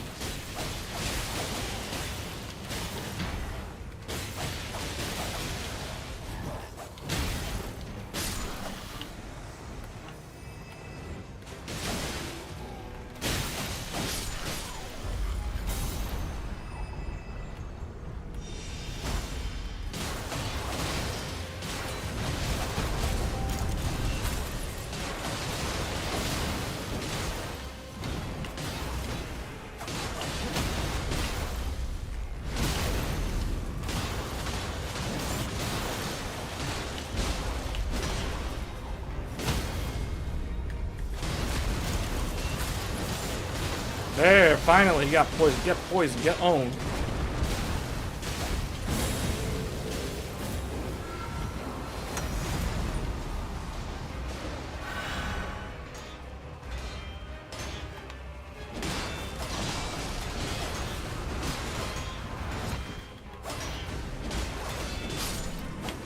He died to poison.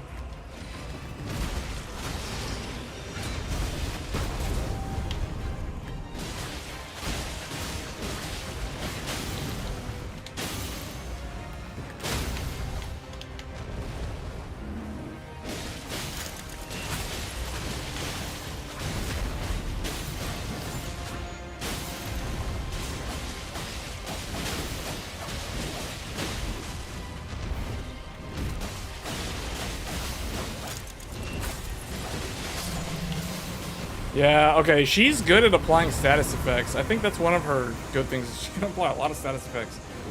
Raises attacks of magic, fire, lightning, holy affinity. I think we're gonna boost physical damage negation. Alright. Yeah, it's probably a defect. If it's only 2 days, did you get it? Wait, I asked earlier, I don't know if I saw the thing. Where did you buy it from? Was it like from Micro Center? Alright, we got level 14 for this, so there's a good chance. Oh, I can't get these. These don't really matter. Buy some of defensive stuff, I guess. And then buy this. Okay. Smithing stone. Dude, I only have like one purple that I had to make because I didn't get any purples.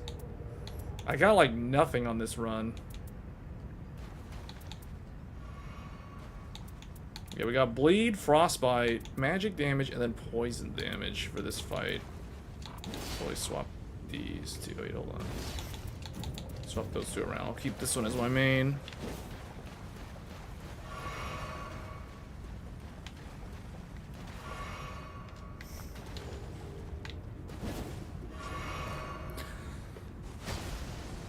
Alright, well I am ready.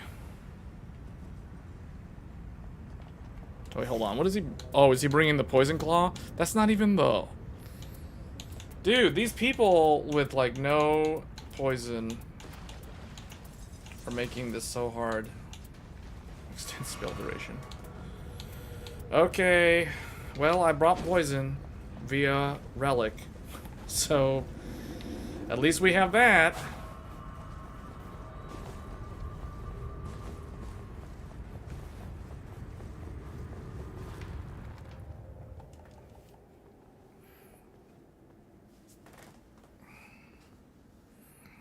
I like when they're wearing the darkness outfits, they match. Okay, here we go.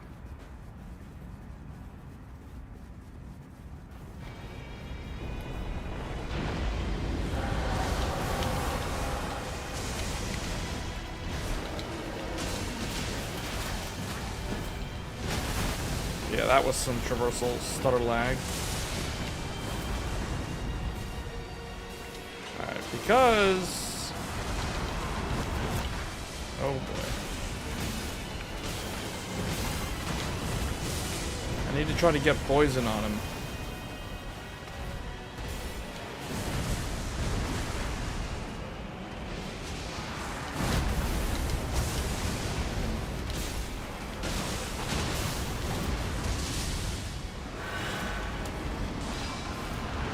Alright, frostbite's on him. Yeah, get him. Trying to get poison on him.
Oh no.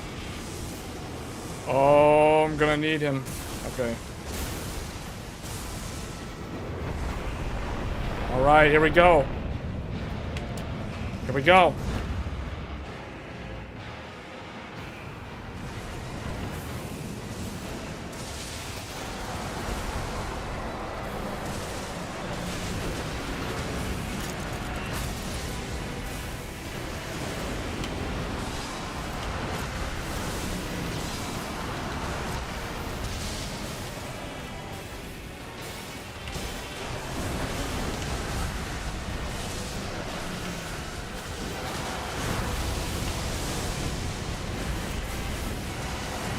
Oh no. That's because the flask that I chose heals slow, but it heals more. Oh no, come on Wilder, come on Wilder. Hold on, hold on, hold on. What the heck? Man, she needs more iframes, I guess? Like, I don't know how else to say it.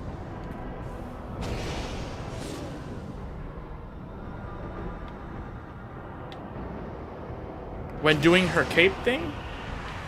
Okay.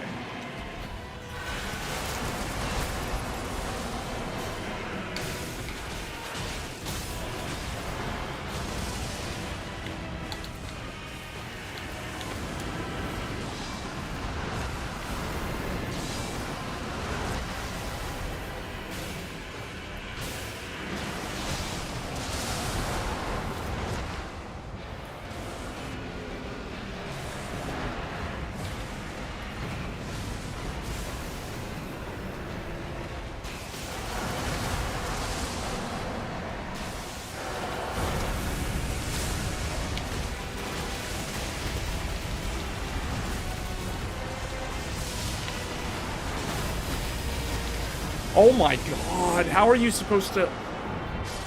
Wow. That's game. Yeah, I find this guy is harder for some reason than Fulgur. Everyone says Fulgur's hard. Fulgur Fulgur, it's harder to see. It's easier to see what's going on. This guy, there's too much purple. There's too much random electricity and stuff everywhere. And the gaping jaw makes all these weird, like, lungy, slower. It's almost like fighting a Lies of P boss, whereas Fulgur feels more like you're just fighting. Well, it actually feels more like you're fighting a Sekiro boss because it's so fast.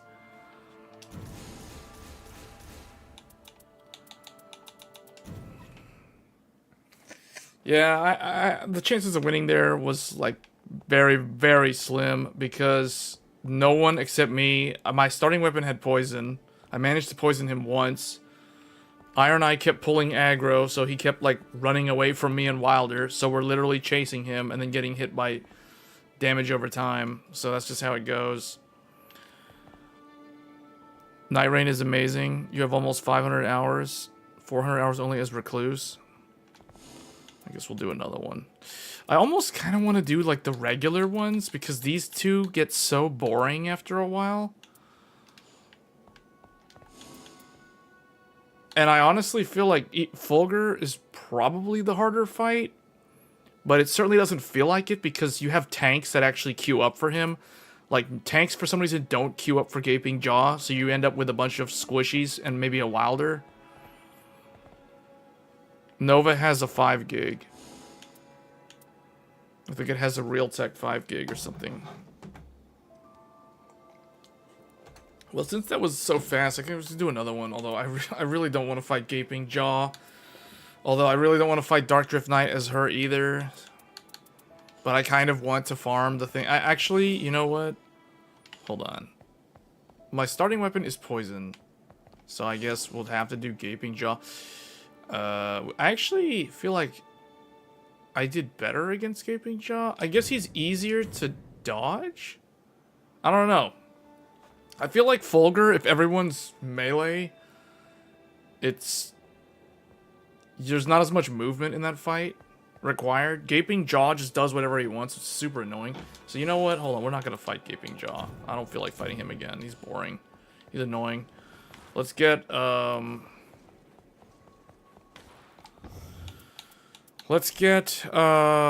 Dark Drift is so much easier than Adele. Yeah, that's what, well, I don't know if I wouldn't say he's so much easier. I just feel like the problem with Gaping Jaw is it's so hard to see what's going on, and he changes targets so randomly that you'll be like on his foot, and then he turns around and like knocks you for like 70% damage and then does the stupid AoE. So you're better off staying on the ground. That's why I feel like getting poise upgrades makes no, like, there's no reason to get poise upgrades against this guy. Although Dark Drift can one-shot, like, way easier if you don't dodge him. That's the only problem. Like, Dark Drift deals more damage, but this guy is, like, it's harder to read what he's doing. And he does the dumb jaw attack, which is... oh, man, it's just not fun at all.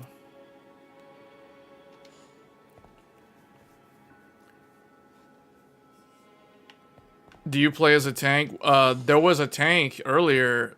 Some guy named Tiger, which literally, like, he was a guardian. He tanked Dark Drift for 7 minutes in the last... we caught it on live stream. It was epic. It was me as Duchess. We had a Revenant and we had a Guardian. And the Guardian was MVP. The Guardian, he resurrected both of us twice or 3 times in that fight against Dark Drift, and we ended up winning. We kept on dying to his stupid AoE jump attack where he goes in the air and nukes the field and we're trying to run away. But the Guardian guy, man, that guy was awesome. That guy was awesome. It's the best tank I've ever played with.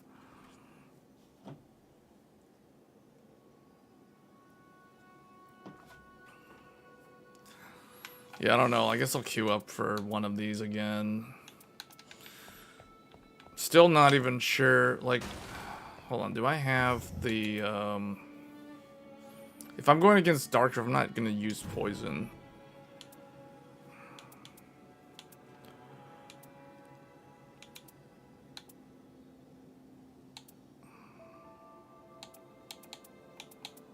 We'll have to go with this one, lightning damage. He was. His tornado lasted so long. No, I could tell. I can tell when the guys are wearing the darkness outfit, because I was wearing darkness outfit and he was wearing his darkness outfit. I'm trying to save up to be able to unlock the darkness guardian. Because it's like, once you get the darkness outfit, everyone's going in as darkness. That's how you know they're like pro at the game. That's how you know. Because we did solo mode on stream yesterday as Wilder, and soloed what's his name? But every time I unlock a darkness costume, I'm forced to play that character until I can unlock the next darkness costume. So I can't play as Raider, I can't play as Revenant, I can only play as Recluse. Although I was playing as Recluse, and then Wilder.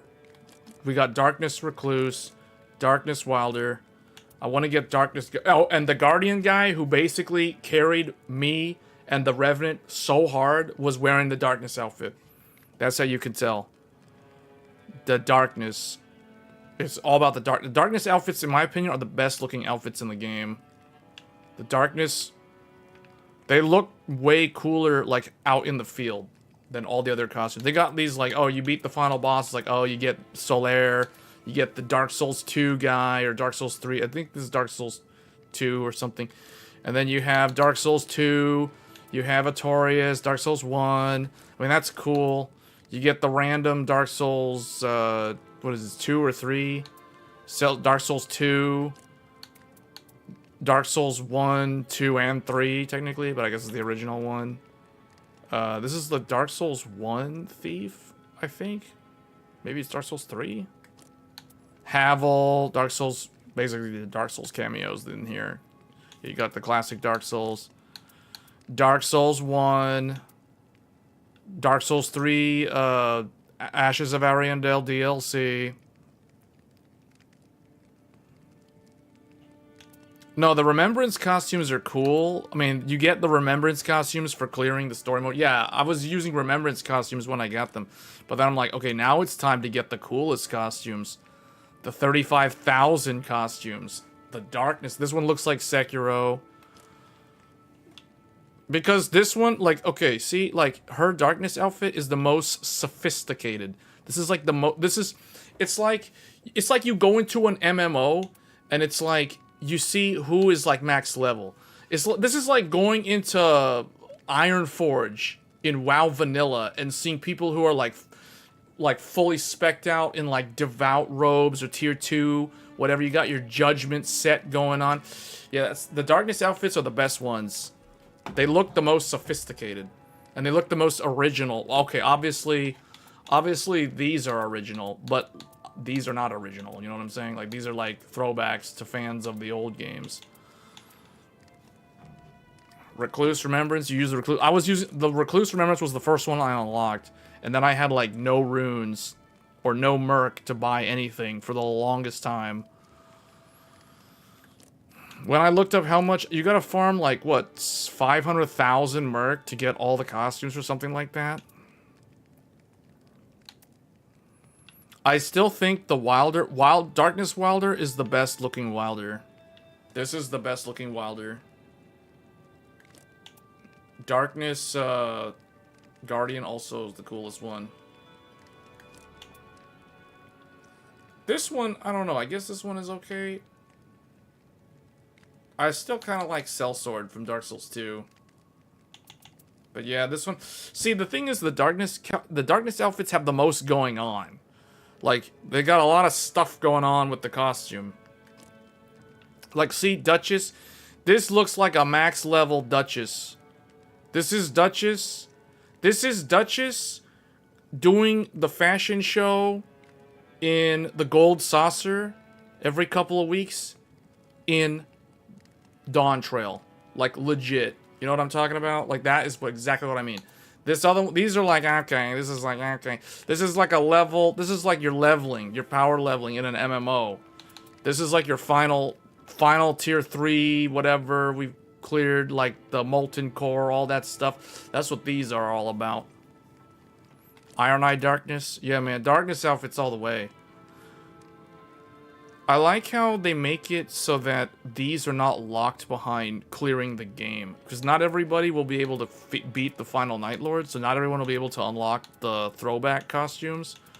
But if people play long enough, they can grind. Because see, this is why From Software is like genius when it comes to creating video games with feedback loops for replayability.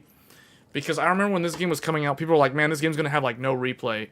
It's like one map.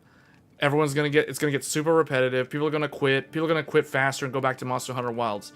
And then when I went in here and I was like, wait a minute, it's like 35,000 merc for the Darkness outfit, and that was after you unlock costumes, because you don't even unlock costumes until you clear, I think, 2 or 3 Night Lords successfully.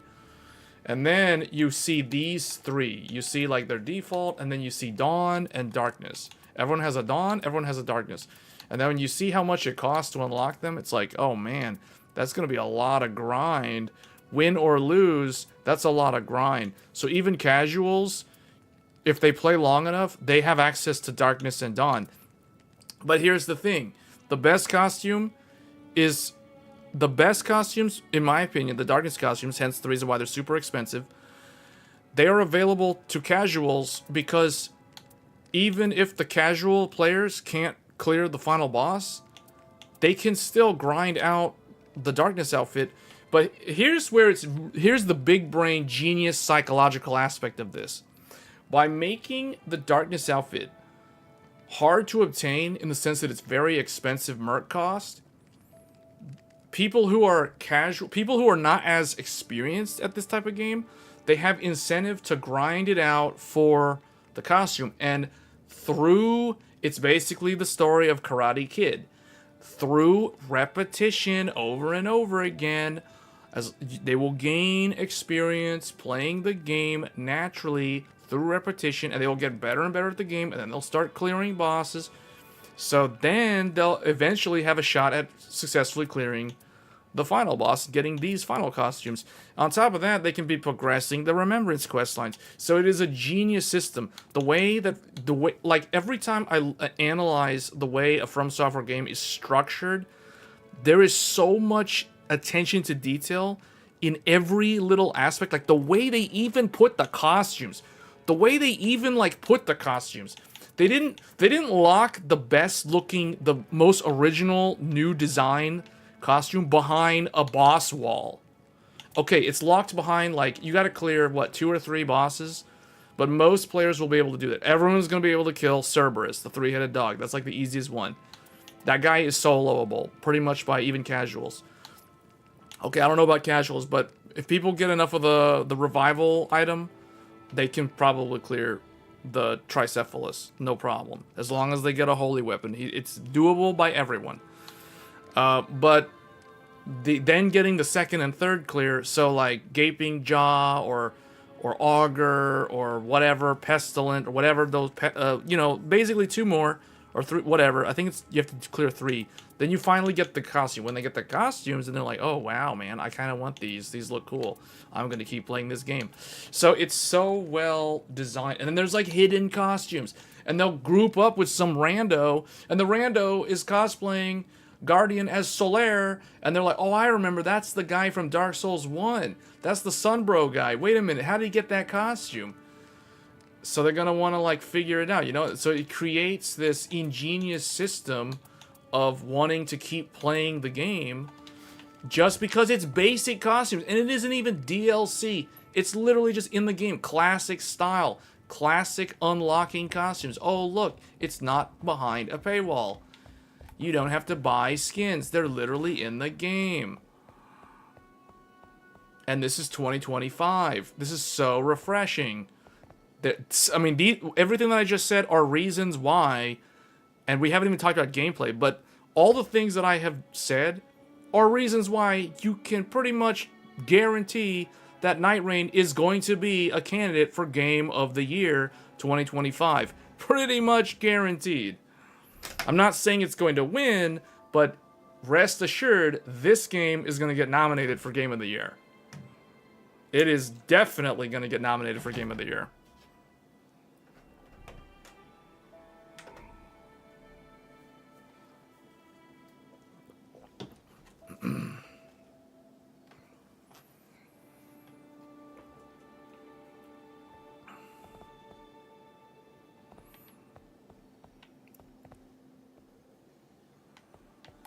Well, I don't have everything because I only recently started clearing. I've only cleared the 2 Everdarks that are available right now. Like I've got. So let me see what I need to get from here. I spent. Let me see. I spent 1 to alter because I was tired of that dark room. I was like, man, can we please get this back to the way it was when the game was new? So I spent 1 to get that thing. And then I bought this urn for Guardian. And I think it was because of the certain relics that I had for him. And then I bought the 2 from the 2 that I cleared. So we've cleared Gaping Jaw and Dark Drift. So that's basically it. So I had like, what is that? They give you 25, so it's like 50 minus 24 minus 4, so we're left with 26 or something. Oh no, I cleared a second one, so I had like 5 plus 5 more. That's why we're at 26. I was at 21 plus 5 for a subsequent clear, and that's why. So yeah, the grind is real. Like, I'm never gonna spend those things on these costumes though. The costumes, this is all gonna be Merc. This is Merc grind. This is the Merc grind. When I saw that you could unlock the costumes early, I was like, oh man. But nah, no. I'm buying only the boss relics and I guess the urns. And then after that, I'll probably get these. Are these even good? Are these okay? Like, I don't know if these are even worth it. Because I feel like you'll end up with good relics just from playing the game. So I feel like these are like the lower priority. I feel like top priority is probably the boss upgrade one, and then urns, and then these, in that order. I mean, that's what I plan on doing. I'm never gonna get costumes off of this. That's gonna be Merc grind. Oh, and then when I learned, oh, you can actually get these. That's cool.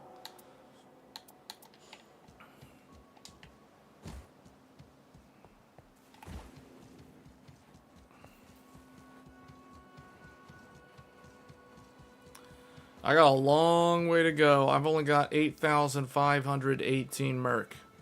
So this is going to be a long grind. You always play the lottery with draw credits with relics? Well... Yeah, you only do that if you have nothing left to do. Like, if you have nothing left to get... I mean, I still have, like, all this stuff that I haven't gotten. Like, I still got all these urns or goblets to get. This is all this Harry Potter and the Goblet of Fire stuff that they got in here. I don't even have any of the emotes from here. I don't have any of these things. I got a couple of these. I'm not even sure why. Oh, I got these earlier on. So I have farmed quite a few because it's sort of 1,000 each. Yeah, I got most of the purple ones. So I don't have this one. I don't have that one. But I think I got the ones that had... Yeah, I got the ones that had the character skills. The character modifiers. That's why. Yeah, so it's still like a long grind. I'm stuck playing Duchess now because I got the Darkness costume. And the reason why, because I hadn't played Duchess in so long. Because I did, it was because of the order that I did the Remembrance. I think I did Duchess first. I did Wilder up to Chapter 8. I didn't even know that he had a Chapter 9. So I had him at like 8, and Duchess was done for like... Those two were done for a long time. And then I started working on Recluse, and I think I did Recluse, then Guardian, then Iron Eye, then Revenant, Raider, and Executor. I think in that order. And then I learned, oh wait a minute, they all have pictures, but Wilder's missing his picture, so that means he must have another one. So then I realized, oh, you have to kill the final boss with him, and then you can get... So there's like an alternate ending. So yeah, but I was like stuck playing characters besides Wilder and Duchess for the longest time. And then when I finally finished everyone's Remembrance, I was like, oh, I can finally play as Wilder again. So I unlocked Wilder's Darkness and I just went in. Yeah. Yeah, the Recluse one's the one I did first. Does Iron Eye have to kill the Night Lord? I don't... Or the Night Aspect? Did he have to? Oh yeah, he did. Okay, yeah. He's the one who has to assassinate the rando NPC at the end, who's in the is sitting like on the ground. Yeah. Okay, you know the one that's the weirdest one? Recluse's one is the weirdest one. I don't know how anyone figures out how to do Recluse's remembrance, her final remembrance. Like, how does anybody know that they're supposed to go over here without looking up a guide? You know what I'm saying? Like, how is anyone gonna figure that out? They're gonna beat the game. They're gonna beat the final boss with Recluse, and then run through. Oh, because the crying sound. I think it's because the baby was crying.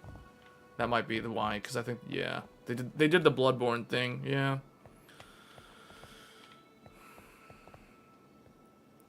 I am always ready to fight.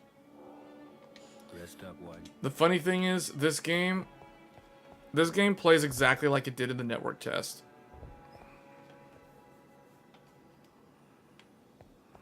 It literally plays exactly the same. I'm trying to think, what did they actually change? Because they did change some stuff.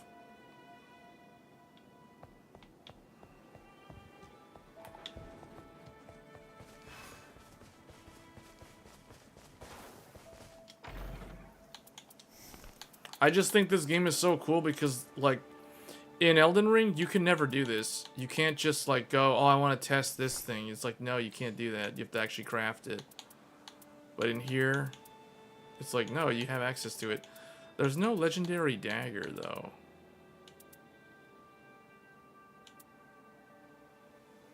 So there's a holy, bleed, magic, holy... So there's like there's no natural. I guess it's random. I guess maybe the elements are No, I don't know. I can't remember because I'm pretty sure I got a thunder dagger once.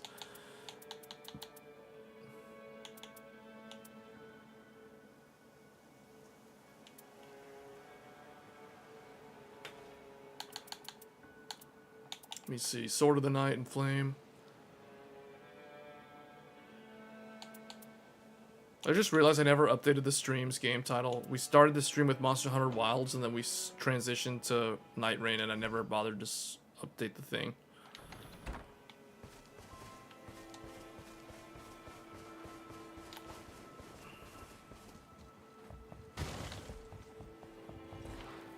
Well, you joined at the end. You joined at the end of the stream. We were live for, we've been live for almost 4 hours, so we're kind of at the end point now. Yeah, it's gonna be a long grind. I guess we will continue playing this until I get all the darkness outfits. I don't know about the other outfits, but we're gonna get all the darkness ones. Yeah, do you play as like how do you choose which character you're gonna use when you do your expeditions? Like, for me, I kind of imposed a limit on me to force me to learn how to play the character. Like, how to learn to play the character at a more advanced level. No, I don't mean with randoms. I mean, like, how do you choose which character? Oh, you just pick when you're with randoms. Okay, so you just look at what randoms are choosing when they're in the character select screen.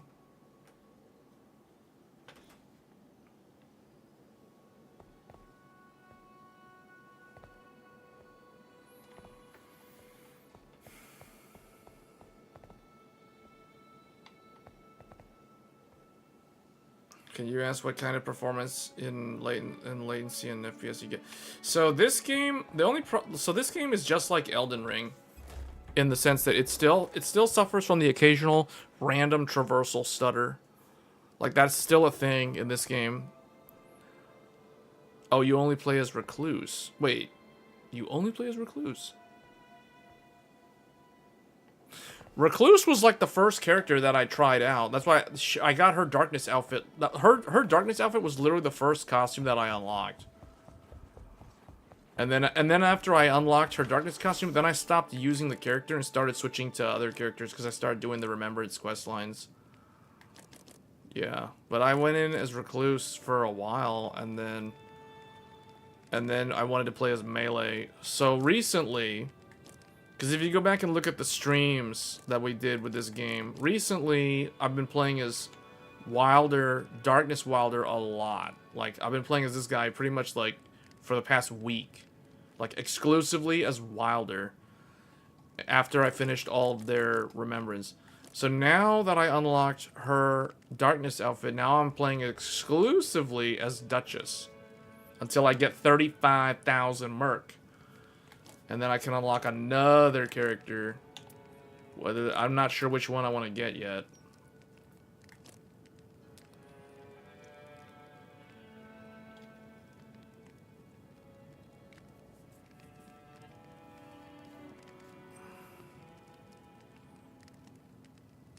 What's a good recluse build? Hold on, let me...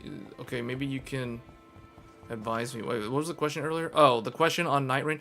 So I answered... So the latency, and it's fine. Like, this game is capped to 60. You can't go beyond 60 frames per second in this game anyway. Monster Hunter Wilds, the goal is 60 frames per second, and then you use frame gen to double up to 120. That's how you play Monster Hunter Wilds. So Monster Hunter Wilds... first of all, Monster Hunter Wilds is way more demanding than this game. This game is easy. I'm playing this game at 4K, 60, everything maxed out. It's super easy. But if you want to play Monster Hunter Wilds requires like the most powerful computer on the planet. You have to have the AMD Ryzen X. First of all, if you don't have a Ryzen 9000 X3D or a Ryzen 7000 X3D, you're automatically have stutters and FPS drop. Because Monster Hunter Wilds, so the difference between Elden Ring, Nightreign, and Monster Hunter Wilds, Elden Ring, Nightreign, the GPU, as long as the GPU is modern, you can play the game, as long as the GPU, okay, let me rephrase that.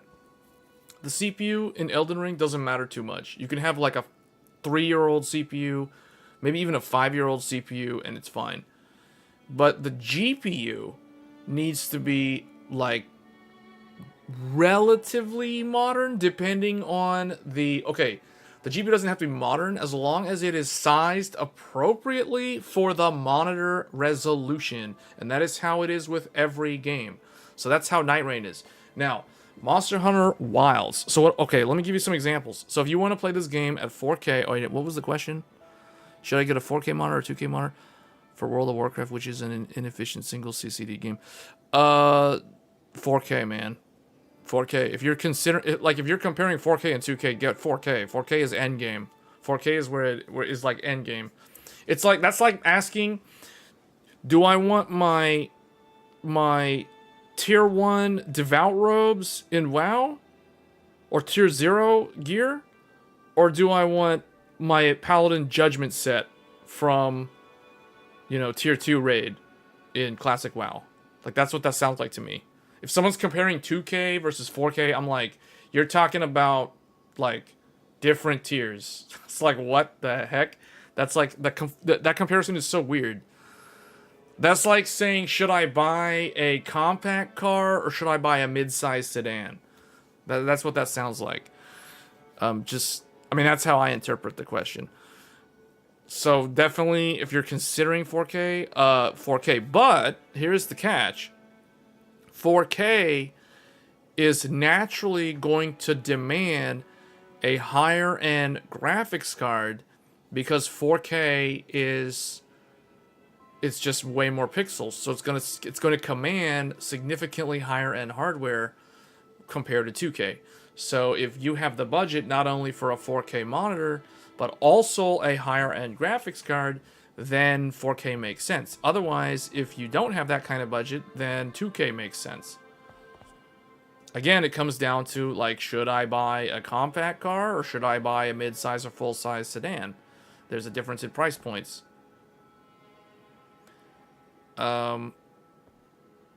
And that's also going to kind of determine other things. But anyway, so that's Nightreign. Nightreign is a very basic standard. It can run good on like a 5-year-old CPU. It can run good on a relatively 3-year-old graphics card at the appropriate resolution for that graphics card. Now, Monster Hunter Wilds is, oh boy, Monster Hunter Wilds is a completely different animal. Monster Hunter Wilds will take whatever hardware you have and make it not enough, which means you cannot throw more hardware at Monster Hunter Wilds and oversaturate how much hardware it will use. That game can pull like 20 gigs of system RAM.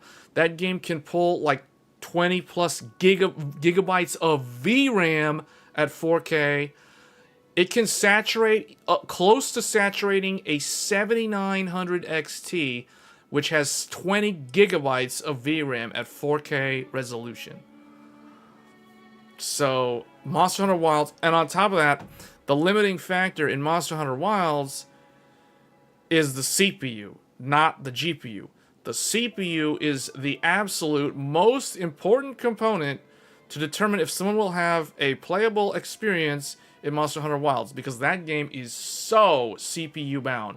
It is incredibly CPU bound, which goes back to what I was saying earlier about the CPU. So if you want to play Monster Hunter Wilds with smooth frame rates, and if you don't have a modern X3D CPU, you are going to notice stutters. You are going to notice a lot of minimum frame drops. You're going to notice 0.1s, 0.01s. You're going to notice all that stuff if you're sensitive to frame rate in that game, because the CPU is getting bottlenecked, or the CPU is bottlenecking the game, because the game is so CPU demanding, just like Dragon's Dogma 2 a year ago.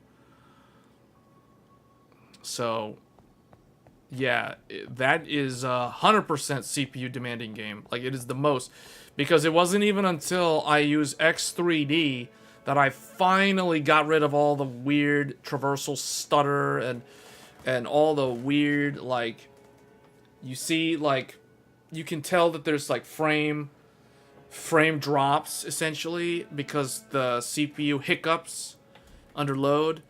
But once you have X3D, X3D is so good at masking the design flaws in Monster Hunter Wilds because it has so much V-cache. All the cache, it just stacks of cache, just fill up the cache. You'll never notice the weird, like, inconsistencies of the game. So you can, basically, Monster Hunter Wilds is a game, and that might be why it has so many negative reviews on Steam.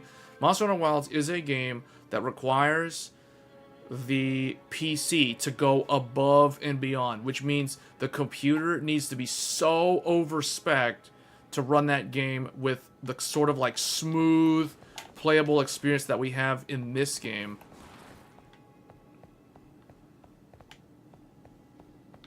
So that, yeah, 9800 X3D is the type of CPU that you would use for Monster Hunter Wilds.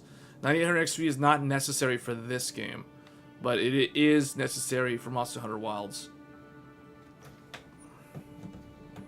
We've done so many tests. One of the best videos I did this year was the CPU benchmark comparison video for Monster Hunter Wilds. That reveals significant differences in game performance just by changing the CPU while leaving the GPU the same. And the catch is, we didn't even use like the highest end graphics card. In that video, I'm pretty sure I used a Radeon. It was like the highest end AMD graphics card, 7900 XTX was what I used. And then I compared like a whole bunch of CPUs. And the X3Ds all did the best, like way better than everything else.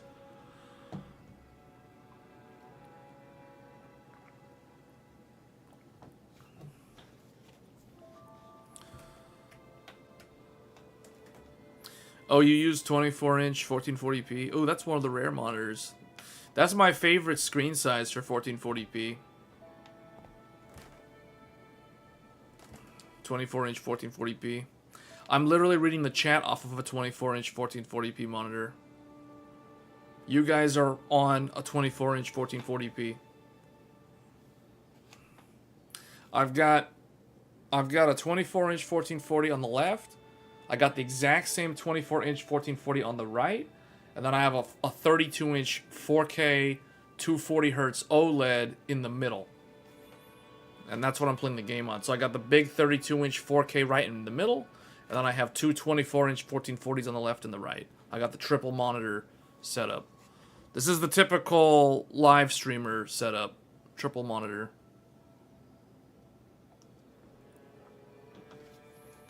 Art Blood was asking, what's the reason a game engine would run in such a way? Well, it's the way RE Engine does direct storage, to be honest. It's direct storage 1.0 based.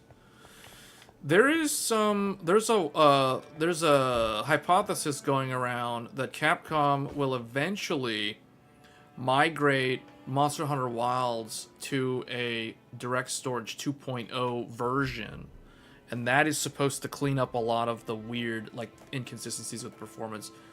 But the catch is your GPU will need to be better to offload the decompression. So if you have a weak GPU, because see right now, which means, see the reason why Capcom isn't sure if they want to do this is because they're afraid that they're going to create another problem for themselves. Because here's the thing, right now, Monster Hunter Wilds is so skewed to demanding a high-end CPU, and the GPU can be relatively weak, and you'll still get good performance if you have a high-end CPU. Now, if they make that change and they go from Direct Storage 1.0, which is what it currently runs on, to Direct Storage 2.0, that is going to completely flip the way that game runs. It's going to no longer be as CPU demanding, and it will all of a sudden become very GPU demanding. So that means people who, like, someone who has like a Ryzen, like for me, I'll use myself as an example. Like if I'm playing Monster Hunter Wilds with my current CPU, which is the 9950X3D, which is the highest end Ryzen 9 CPU on the planet right now, like that brute forces through Monster Hunter Wilds. So Monster Hunter Wilds is so smooth and so good. But if they go and they redo the game and make it Direct Storage 2.0, now that diminishes the effectiveness of having that super high-end CPU. It's still good to have that CPU. It's just not going to benefit the game as much as it currently does. So instead, the graphics card will become more important than it currently is, because currently all decompression of the textures in Monster Hunter Wilds is handled by the CPU, not the GPU. And that is the reason why you have all these people on Steam forums complaining, I have a 3090 Ti and the game only gives me 45 frames per second at 1440p. Well, the answer is it's doing that because they're using like a 5 or 6 year old CPU. They're usually, it's the most common one that I've seen is someone's using like a Ryzen. It's either like a Ryzen 3600 or like a 3000 series Ryzen or an Intel i9 9900K. That CPU is utter garbage for Monster Hunter Wilds. Like that is trash tier garbage. I don't care if it's an i9. It's an i9 from 2018. It isn't new anymore. The i9 9900K was new when Monster Hunter World came out. That's how old that CPU is. So we don't expect it to be able to run Wilds. So that's the reason why people are they don't understand. Like the thing is, the average gamer that fires up Monster Hunter Wilds with their brand spanking new RTX 5070 or 9600 XT, they go in there and they expect the game to run so good and smooth, and they're only getting like 40 frames per second because they didn't upgrade their CPU and they're on like a 5-year-old CPU or a 6-year-old CPU. And they're on DDR4 memory, because if you're on DDR4, that's also going to bottleneck it versus DDR5, because the game scales with memory bandwidth and it's CPU, so it's going to be RAM, not VRAM. So, I mean, there's so many things to unpack there with Wilds. Wilds is an incredibly demanding game. It is a marvel of game design in terms of like what they created. The monster that they created out of Monster Hunter Wilds. Incredible.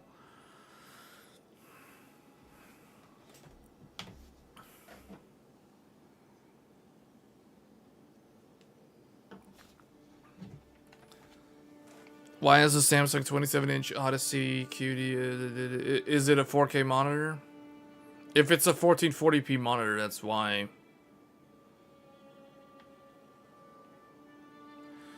I don't know if...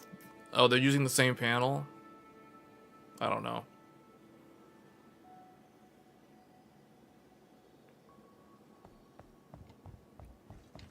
I mean, you can do that, but you do realize that that CPU is coming out, like...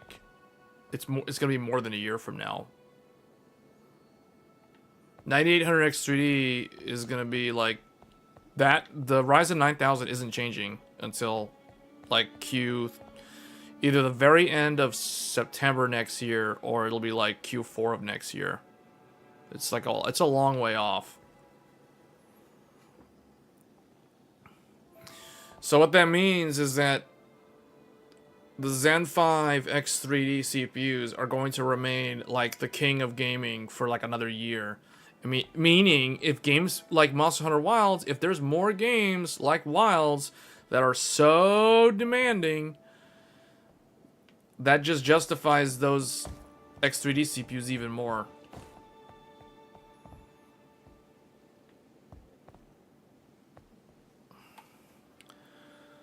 That's a 4K monitor.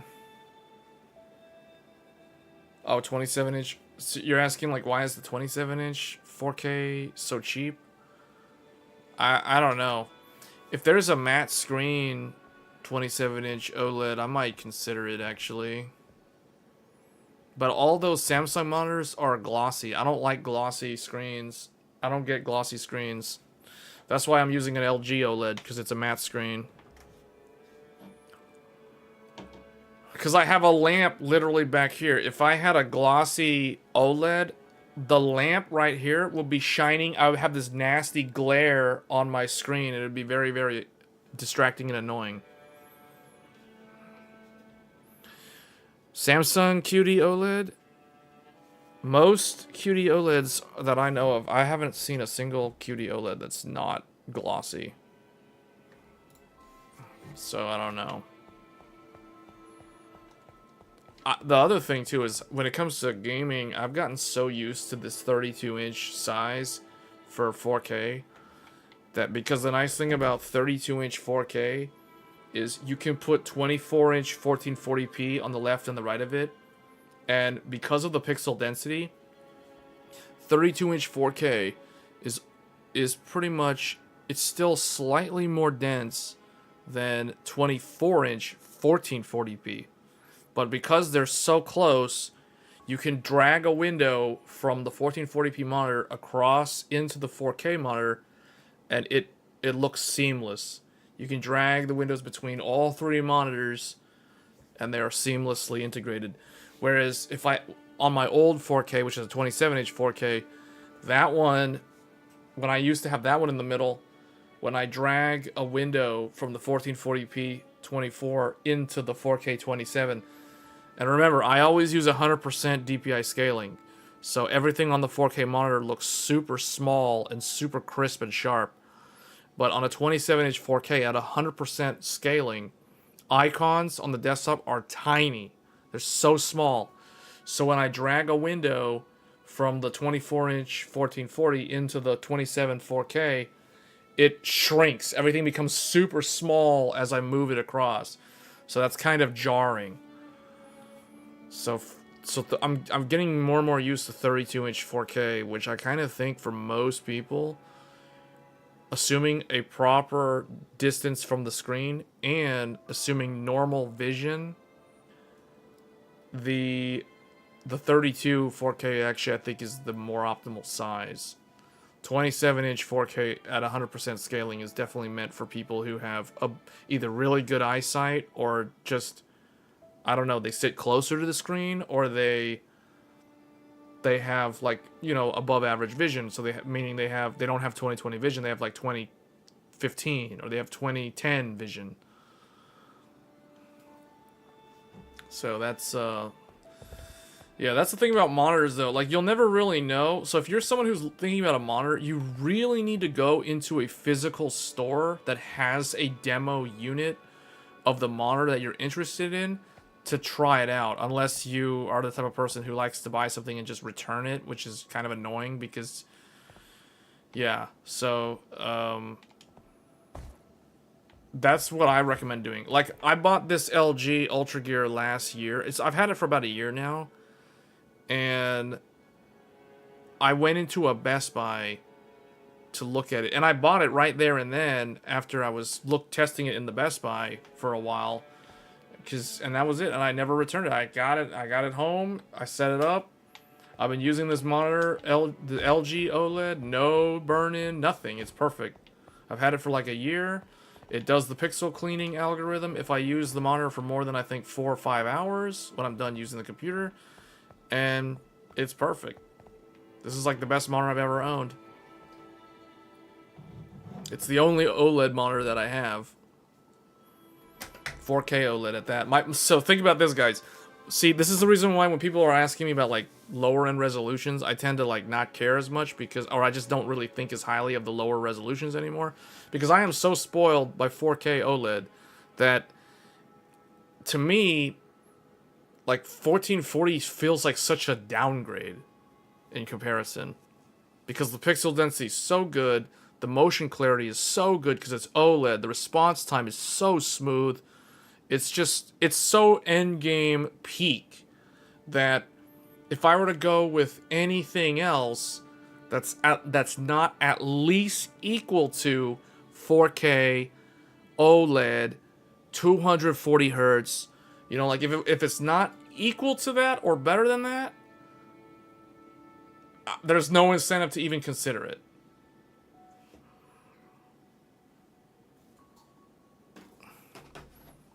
What's ULMB again? I forget what that stands for. You play a 32, 14... See, to me, that's way too big. 32-inch 1440 is way too big. Especially if it's OLED. And here's the secret. Here's another secret that no one ever talks about with 4K resolution on OLED. So OLEDs, current OLED technology, does not have a standard pixel resolution or a standard pixel sub-layout. Meaning it doesn't...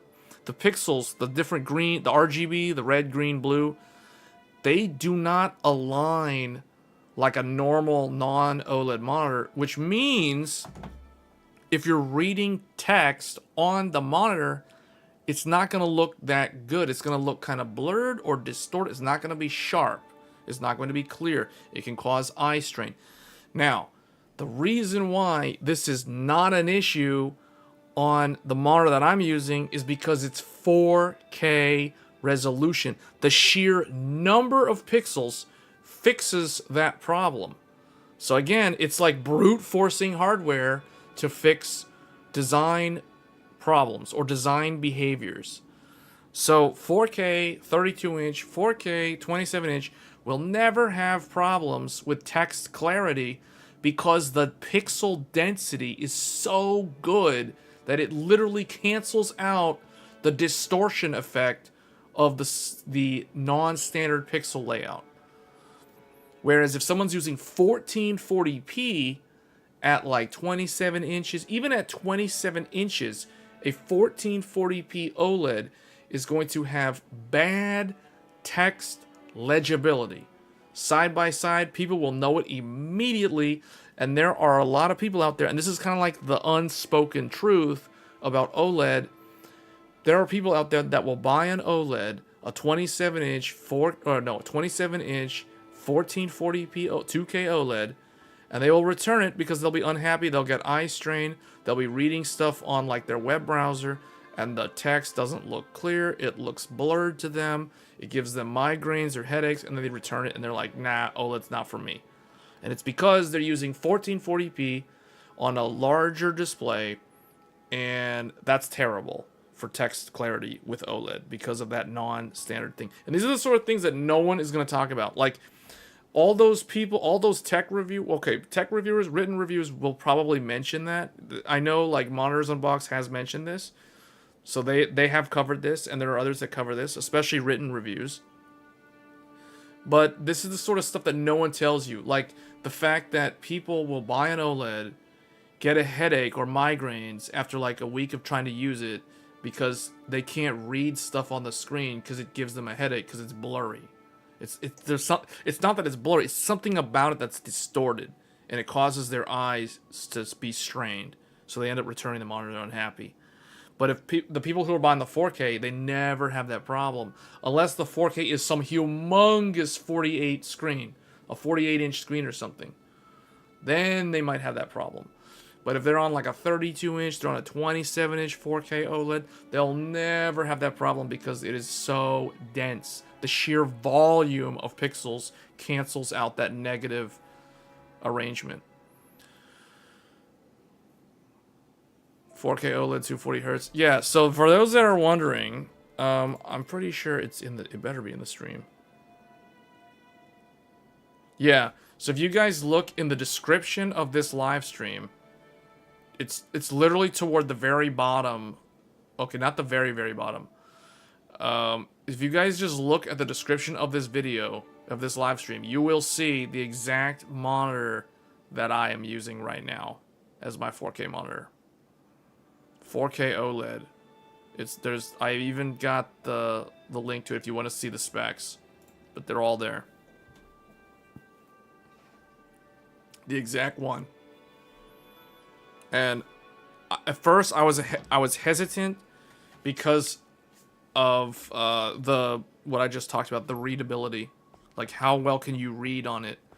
But because it is so dense, I mean, look at the words right there. Well, okay, you guys can't see it because you're not looking at through the OLED, but I can see change character. It looks so sharp. It looks so clear. The words, everything on this screen looks so clear and so good, even though it's an OLED panel, which does not have a...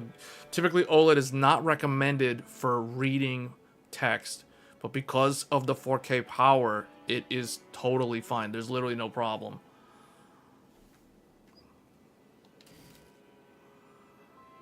QD OLED have a similar thing with white text, but I find enlarging the text slightly really helps. Yeah, but see, when you make it larger, that will actually show you the defect more. That'll show you the distortion. It'll basically balloon it out. So it'll be easier to read, but that doesn't change the fact that you're going to see the distortion. You're going to see how it doesn't look sharp. It doesn't look clear as it should, but see, on a 4K it looks good.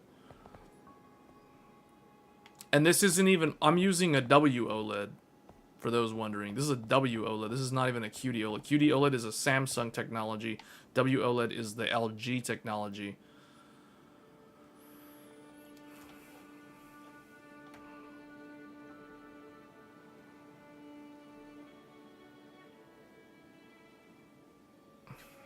Oh, yeah. Yeah, I use that because of these live streams tend to go very long.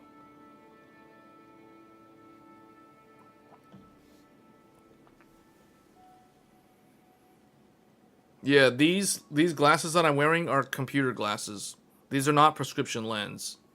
I don't need prescription lenses. I have above average vision. My first 4K is a 27-inch 4K. So the one that I use for Tech Thursdays is in a different computer, and that one is my first 4K monitor. It's a 27-inch 4K IPS panel from like 3 years ago, and that one's even more sharp, but that's not an OLED though.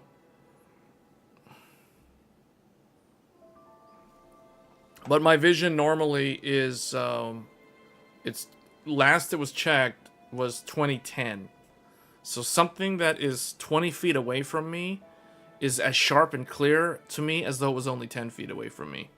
That's what it means, 2010 vision. Sometimes they also call that pilot vision, like someone who flies like an airplane. Typically they need to have above average vision to be able to see things more clearly from far away. But yeah, that's why I'm someone who can use 27-inch 4K at 100% native scaling, and it's because my vision is above average. I don't know. I think even if I had regular 20/20 vision, I could probably handle 27-inch 4K.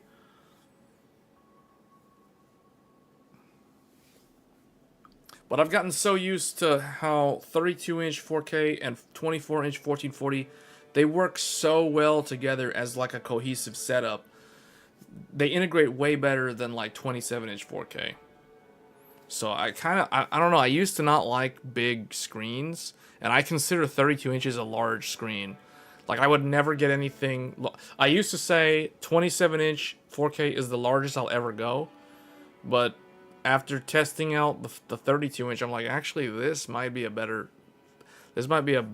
like, what is the word? Not necessarily DP, it's not as dense as 27 4K, but I think it's a better overall pixel ratio, like screen to pixel density ratio for most people. Because it's so clear and sharp, and it's not like a giant TV or anything, so you can use it on a desk, and you can still fit other monitors next to it, like how I'm doing a triple monitor setup.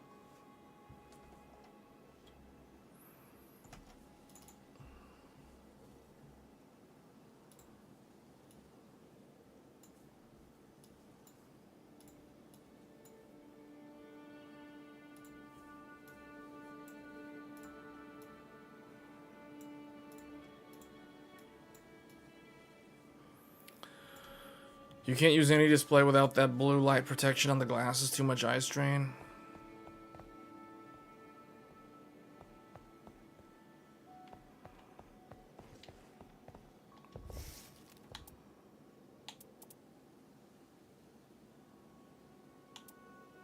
Wait, his picture is like this? Oh, the picture is based on an outfit. I was gonna say, I was like, whoa, I don't recognize this guy. Raider looks way different.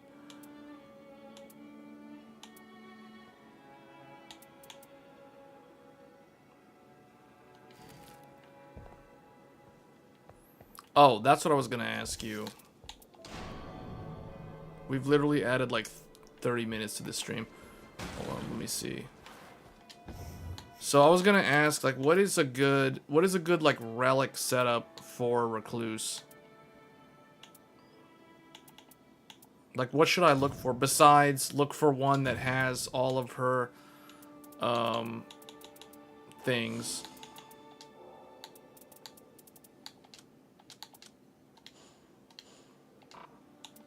Well, I don't have anything with her. Okay, I got one.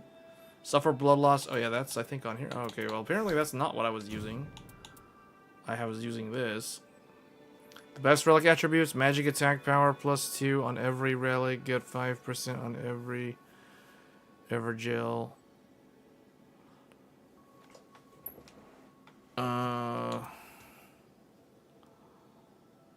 See, I have max FP permanently increase. Okay.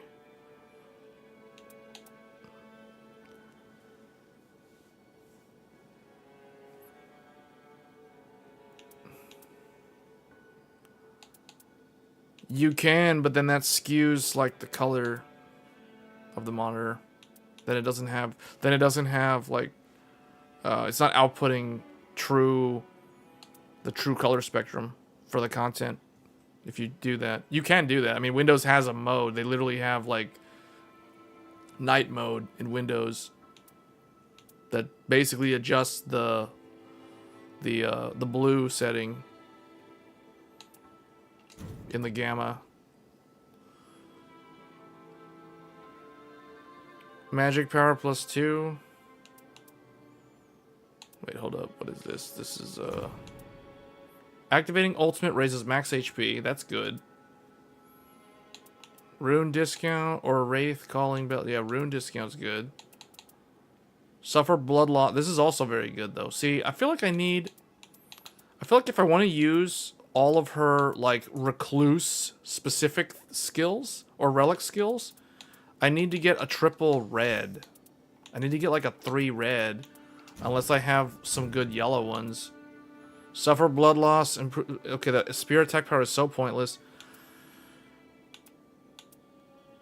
Intelligence +2, mind +2. This one's pretty good. Suffer blood loss. Yeah, that's good. That's very good for her. And then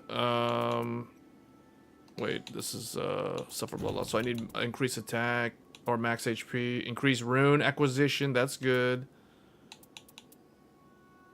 And the Terra Magica. I don't know how important that is, actually. This is good, but I don't get the third ability. And then Suffer Blood Loss. I already have that one. So, see, like, okay. No, see, this is where we would do, instead of collecting Affinity, Terra Magica, I would probably not even bother with that, and I would just remove this. And get the Evergel one if I have one. Ultimate rises max HP. It only lasts 3. Well, it can still save you though.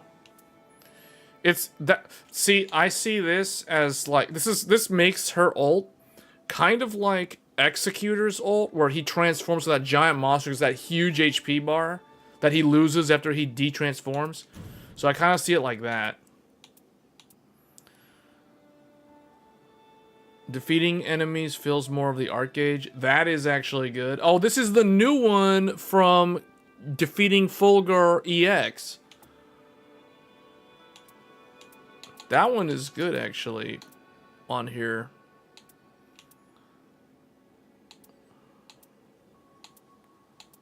I'm looking for the Evergel thing. Because everybody always tells me about the Evergel thing being super good.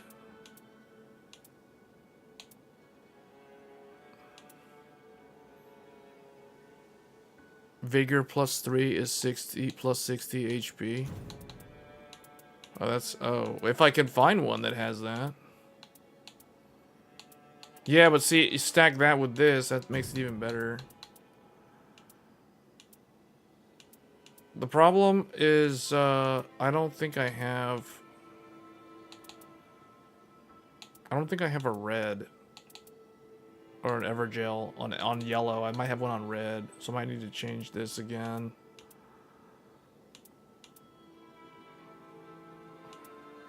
Wait, max FP up with 3 plus staves equipped.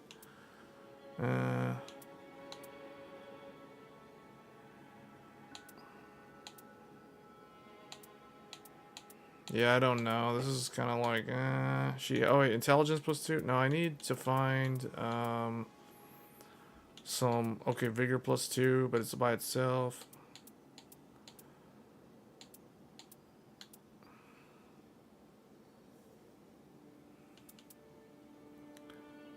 Improve critical hits, improve bestial incantation, rune discount. Collecting affinity residue activates Terra Magica. I mean, I feel like this is like the only option besides the Fulgur one, this one. Although stamina, she doesn't really need more stamina. But defeating enemies fills more of the art gauge. I like that defeating enemies fills more of the art gauge, but I feel like this is not really meant for a caster. Mind plus 3. If only I could find. Oh, I got vigor plus 1. I don't have any like plus 3 on yellow. Oh, I have this one. But see, it's by itself though. It's like, is that worth it? Giving up 2 more? Probably not. I would take the rune discount. That's come in clutch so many times where I'm able to buy like all 3 purple drinks at the very end.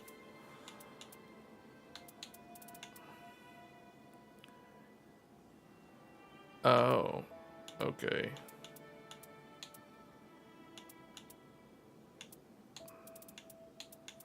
Hold on, is there like, maybe, is there a stat stick from this guy? It's like a plus 2 of like 3 different attributes. Does he sell one? Oh, see, okay, see, this one's interesting. But hold on, this is a tank one, because it's like you...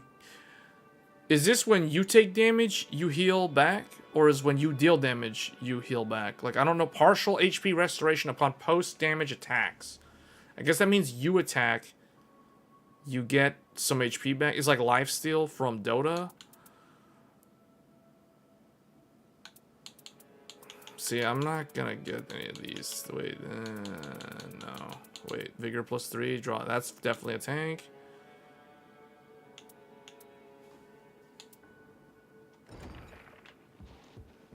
Oh wait, you can see the character's stat. Oh, 200. Oh, okay.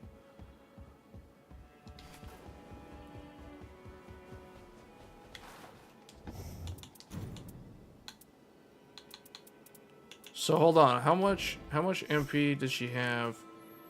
She has 90 focus points. So if I do, oh, mind is the thing, isn't it? Hold on.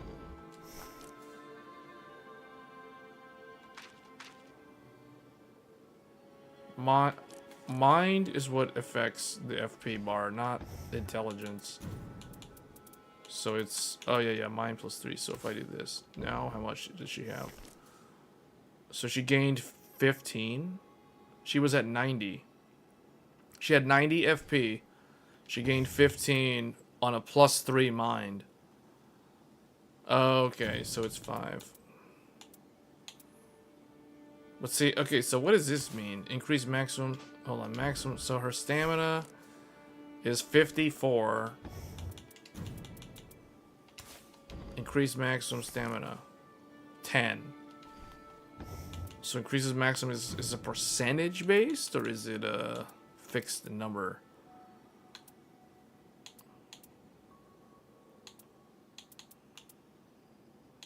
Yeah, I don't know. I don't know what to get for her on the third one. Activating ultimate. I don't like how she's not benefiting from the third thing on this one. Increased rune acquisition is very good though. That helps you get level 15.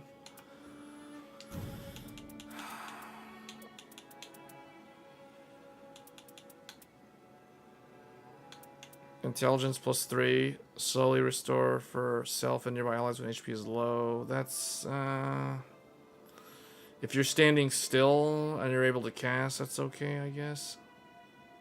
That curved sword thing is so useless.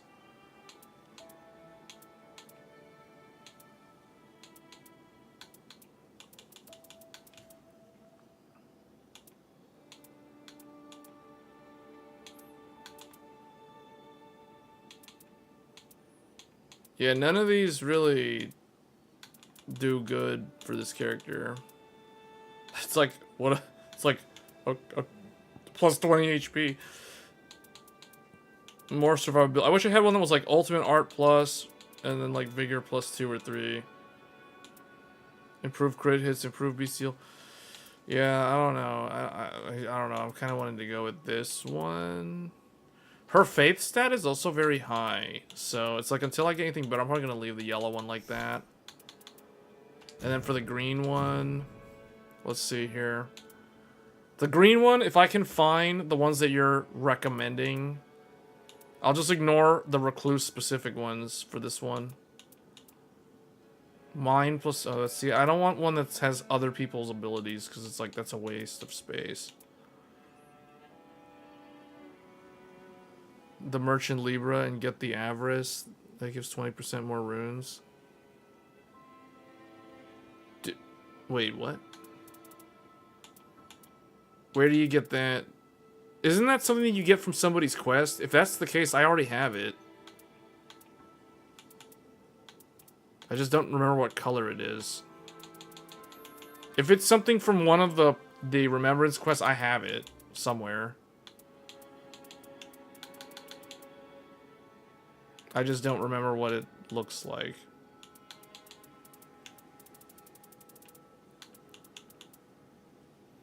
Ooh, this is good for Duchess. That could be good for her too, I guess.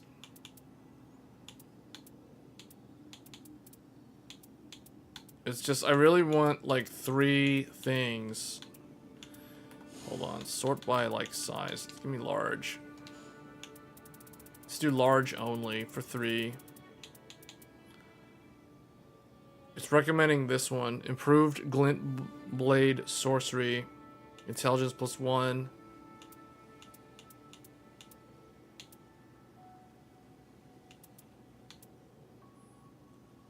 Guarding. Recluse. Arcane. Lightning damage negation.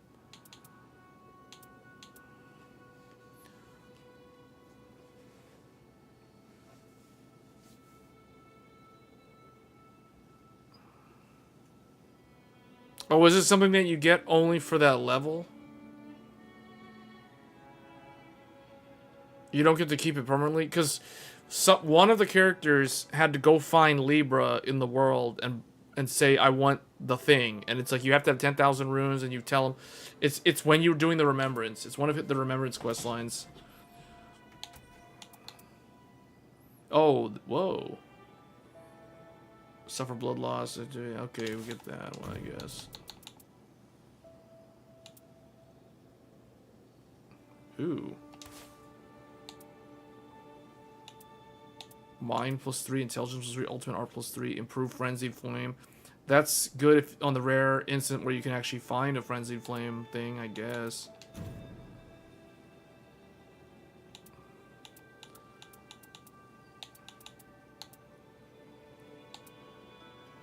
Is it suffer blood loss? It's already in there. Activating increases the thing.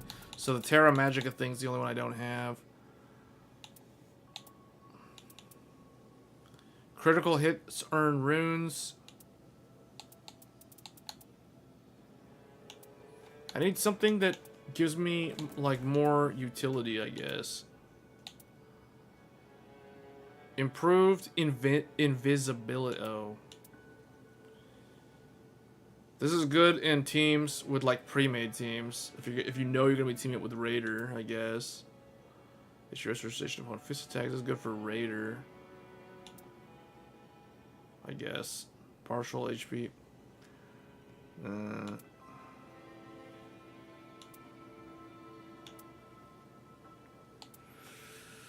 Yeah, I don't know.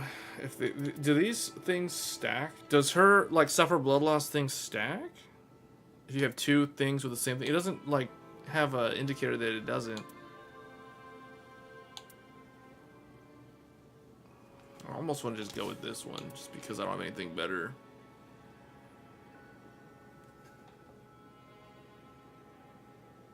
Magic attack power on all relics. Well, what's an example of magic attack power?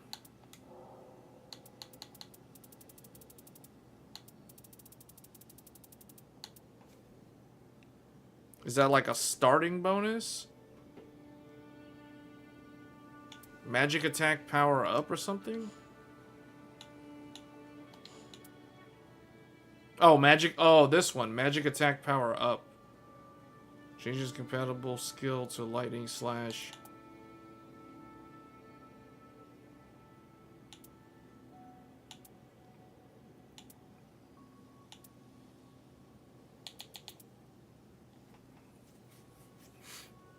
This would be good on Duchess, I think.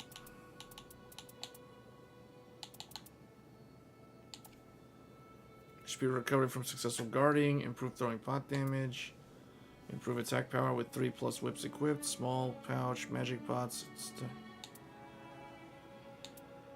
Magic attack +2, improve throwing knife. Again, this is like a Duchess thing. Magic attack power up equals 5%. So magic attack +1 equals 6.5. Oh. Oh, I can do up to +3? Oh. This is +2.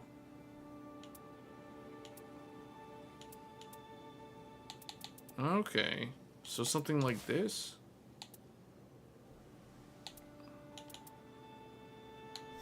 Hold on, maybe I should try to change this. I should adjust this one. I don't like how I don't get 3 things though on this. That's why, like, I feel like I... Oh, do I have magic up on here?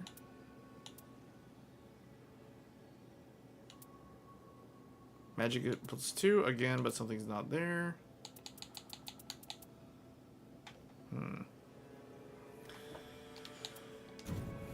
Yeah, I feel like this...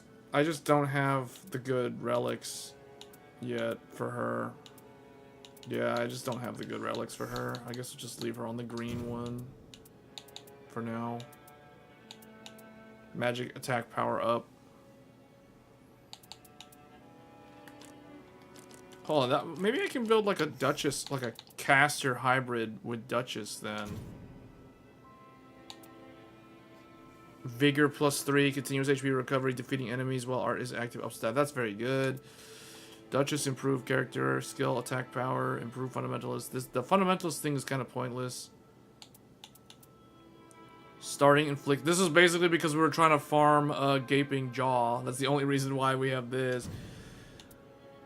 Ooh, I like this one. Changes compatible to lightning slash. Intelligence +2. Magic attack power up. I really need the Evergel thing, though.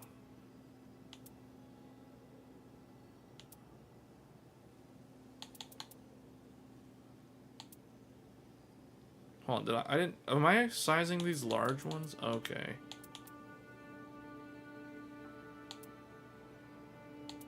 I feel like I could build her as a, I wonder, like, improve throwing knife damage and magic attack power up +2. But see, the problem with Duchess, if you're gonna play Duchess that way, you're gonna always have to run the FP recovery item.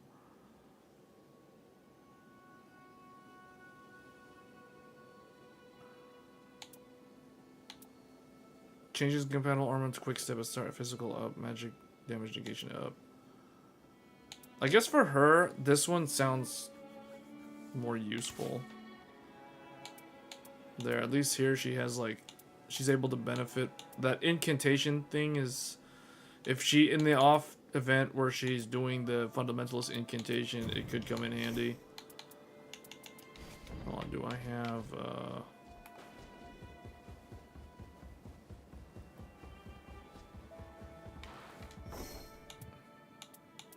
oh, I have another Duchess thing. We can get this for Duchess. Since I'm trying to build... Oh, that's a good one too. I'll get that later.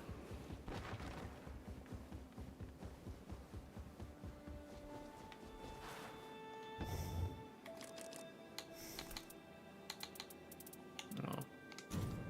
Let me see. Starting armament inflicts poison. Strength +1. Fire. Does strength matter on her?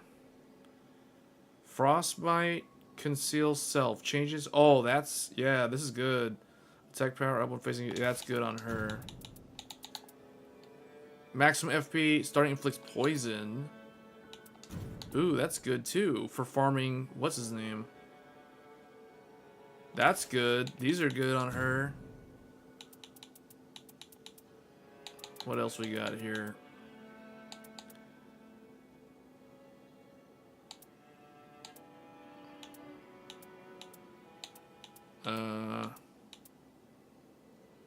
She can use curved swords, but that's gonna not mix well with the yellows.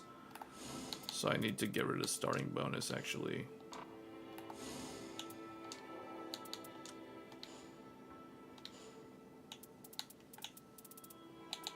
There's only 2. What?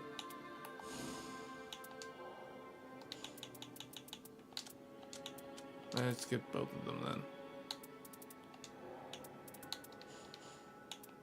Literally, there's only 3. Wait, why? I don't understand what did I do to the filter? I messed up the filter. Oh, wait, favorites? What the heck?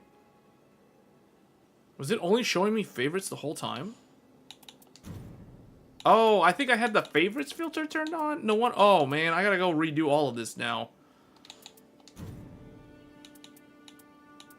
Although, I kind of think this is probably the best choice. 2 boss ones plus this.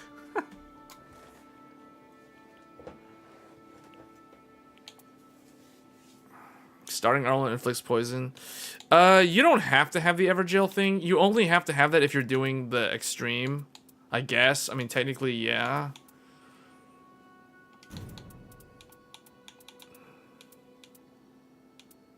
Hold on. What is that? What is that classified as? See, this green one is super good, though. I like this build, though, because it's Frostbite. Frostbite, this gives her Chilling Mist.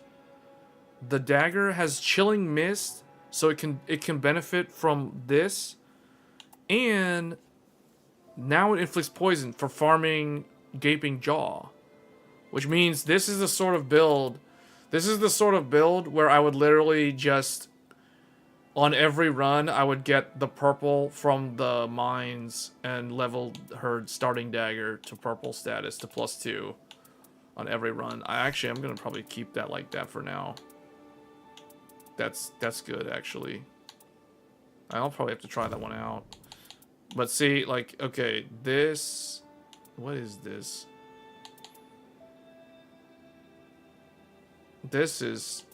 I don't know, like, redo all of this. Okay, I need to... Let me see if I can sort by Everjail. So remove large. I think it's action effect.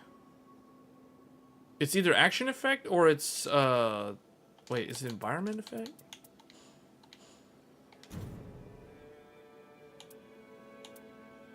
I'm trying to find the thing for Everjail. I know I have it.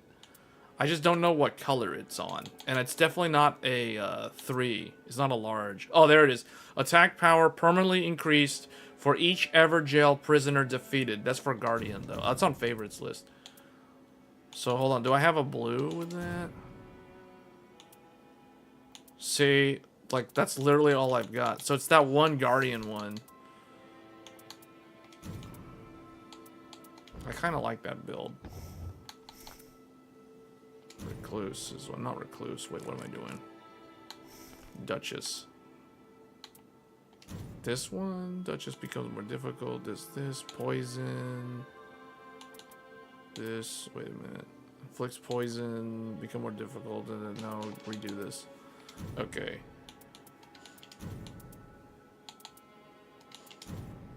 Okay, here I can put the Everjail thing.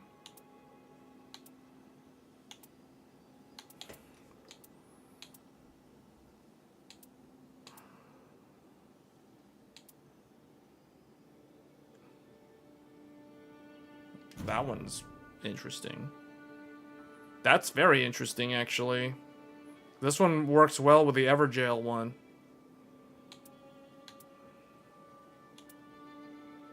Attack power permanently increased for each Everjail prisoner defeated. So that one works good on Guardian, I guess. Oh, here's one. Attack power up permanently increased. Improved dragon. Okay, well, we'll put this, I guess. And then let's see what else we got. I don't need environment effect now. I can go with whatever.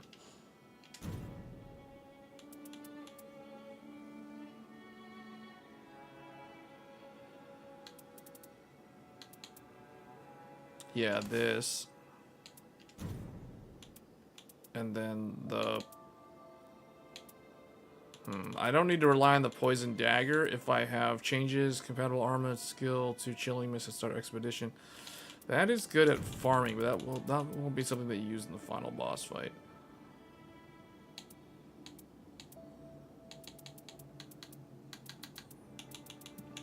What does the Night Lord's one do?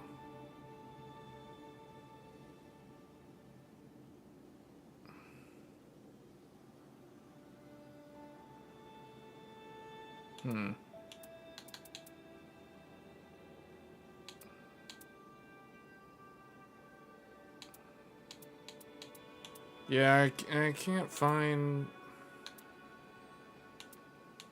No. Yeah, I can't find, I don't have those. I have Everjail on this one. If only I had like a yellow... So if I could do... Yeah, if only I had like an Everjail instead of this one.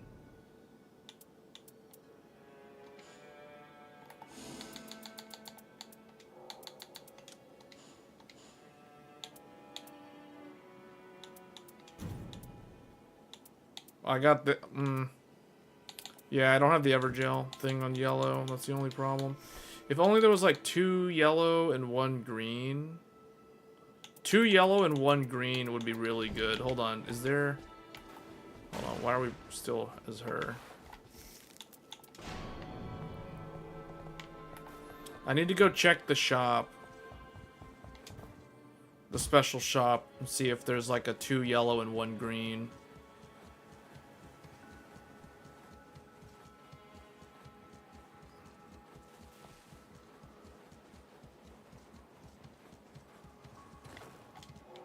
Well, the only one that I'm farming is Gaping Jaw.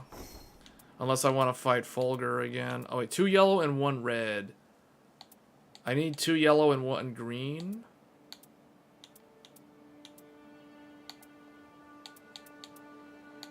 What? They don't have 2 yellow and 1 green? Oh, but these are character specific though. Wait a minute. So she has these. Hmm.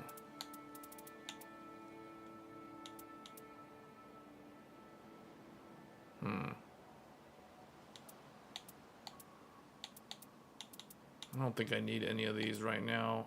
Attack power permanently. Attack power permanently increased for every Everjail. Prisoner defeated. Wait, what is this? Treasure marked upon map. Stone key in. What is this? Grand luminous scene? Whoa. Improved stance breaking with wielding 2 armaments. That she does that too. Wait, hold on a second. Wait a minute. Hold on. These are good. These are good. These are real good. Starlight shards in possession. Starlight shards in possession. Starlight shards in possession. What is this? This is meant for like if you wanted to make Revenant or Duchess into a caster, you could stack this with this. What the heck? This is like so spammable. Wait a minute, wait a minute. There's some crazy ideas here. Hold on a second. What is her? Wait, become difficult to spot. Silence footsteps are laying critical from behind. Improve critical hits. This basically makes her invisible for like, I forget how many seconds. Skill, character's cooldown, reduction.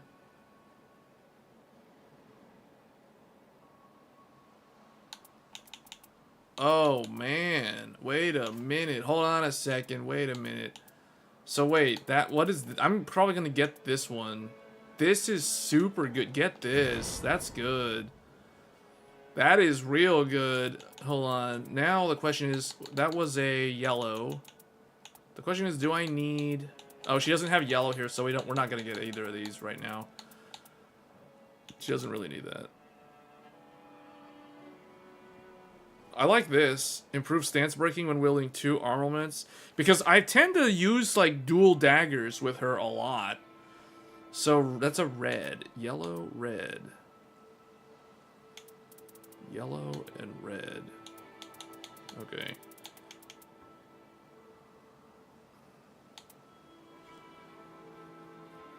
Vigor +3. Oh, that's pretty good. Man, okay, these relics are pretty good. These are pretty good. Okay, become difficult to spot. I'm considering if I should get this or not.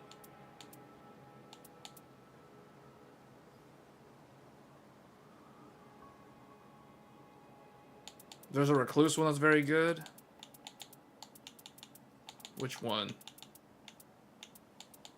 I don't see a recluse one. Oh, this one? Wait. I don't see recluse listed. You're talking about the urn? I don't... Wait. This one is for recluse? That doesn't seem like it's for recluse. It seems like that's for anyone. This... If anything, this is more for like a... one of the tank characters. But it works on anyone. This is like a generic one. If it doesn't have, like... The way I treat these... In my mind processes this as if it doesn't say a character's name, it's for anyone. It's generic. I consider this one is Executor. This is Revenant. This is Raider. This is Iron Eye. This is Wilder. This is Guardian. Duchess. This is anyone. But technically this one would probably be Recluse, but it could also I could also see this working on Revenant or Duchess, but Duchess probably less so. You're talking about this one. FP permanently increased after releasing Sorcerer's Rise mechanism. Okay, well I'll consider that when I start building Recluse again. I think that's the only thing I need.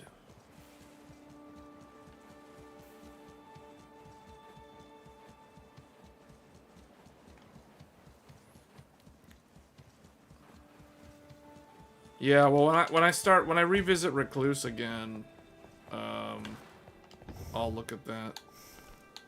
So wait, what I bought that one was like a yellow, right? Okay, hold on a second.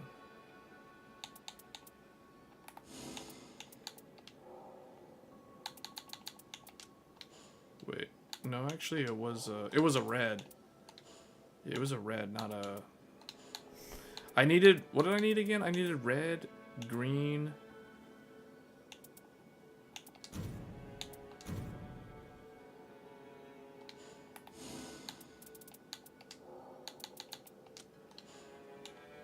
Oh, that was a yellow, wasn't it? Was it a yellow? What color was that thing? Yeah, it was a yellow. Okay, so I was gonna do this one. I'm gonna replace that with this. And then I don't need this anymore. This can be anything though. So that means I can do... This one can be her, like, really good one. Where is it? Her special one. This thing. Yeah, Duchess defeating attack power up. Continuous HP recovery, vigor +3. Attack power permanently increased for this treasure mark on map. Yeah, that's good. And then this one can be...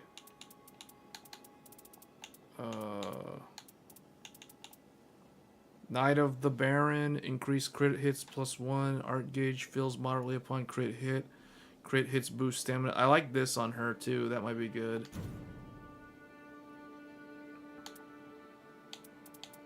Cause she doesn't. Okay, attack. Well. If only I had like a. Hold on. I have a dual yellow. Oh, but see, that's. Oh, I can just change. Okay, I know what to do. I'll just put the... Yeah, I'll just do this. Because this gives me frostbite, chilling mist on the weapon, so you can frostbite fast. And then, so this is good in team fights. And then, yeah, I think this is actually pretty good.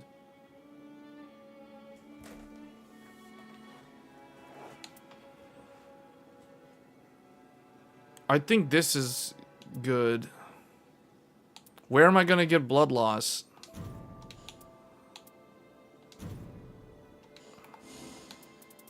Wait, hold on. What is this considered? Oh, you're saying instead of frostbite, inflict blood loss? Wouldn't I just get a weapon that has blood loss anyway because she ends up with so many daggers? So I feel like that's not really necessary in here. Sleeve storage HP for self and nearby allies when HP is low.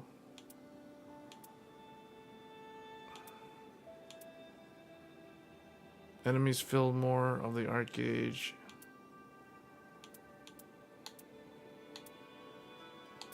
I don't think I have blood loss on yellow.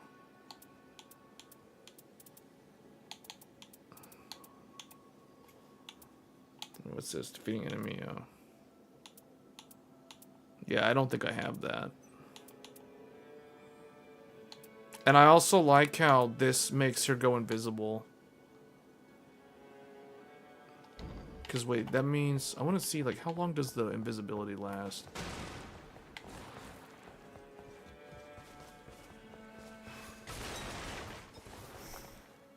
Chilling mist.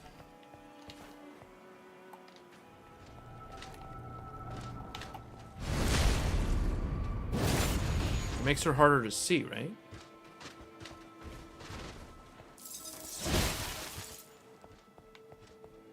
How do I... Wait, how did it work? How do I see the... Oh my gosh, how do you see the relics that are active? Is there any way to even see that? Oh gosh. She has a thing. I did. Okay, hold on. Do this.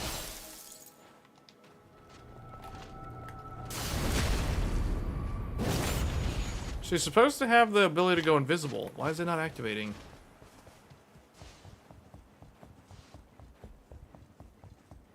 The enemy must be in front. Oh. Oh, that does make it not as good. Okay.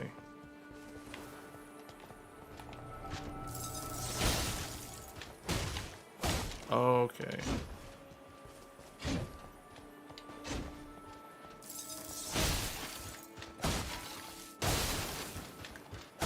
Oh, okay. She went invisible. How long does that last? Oh, okay. Huh.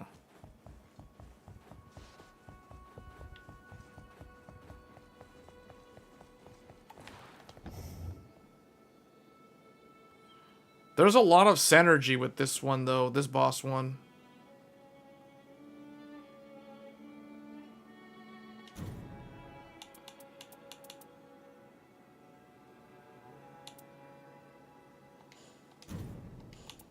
Attack power permanently. Yeah, that one. Okay. Defeating enemies while art is up activates the thing.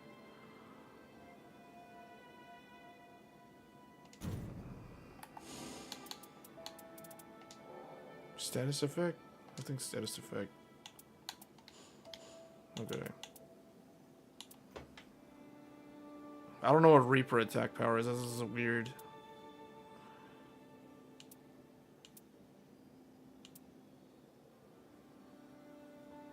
Maybe this is even better. This is probably even better than that.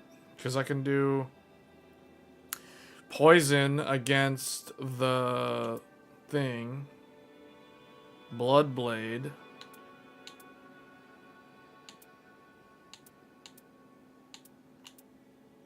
Rot enemies.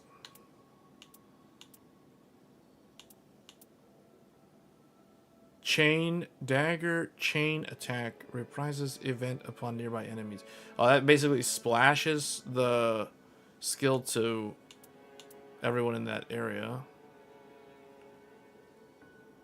Improved dagger power. Oh. That's what is that, starting bonus?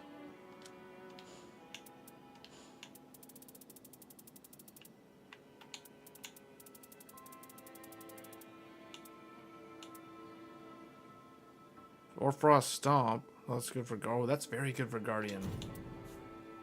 Recluse.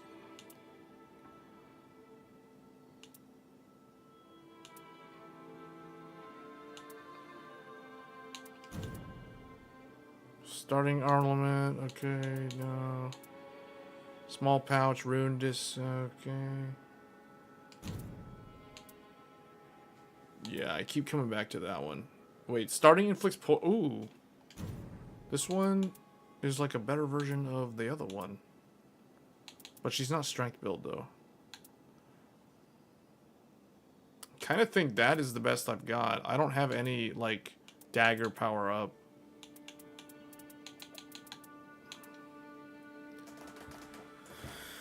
Improved dagger power, that is 6.5% more attack power.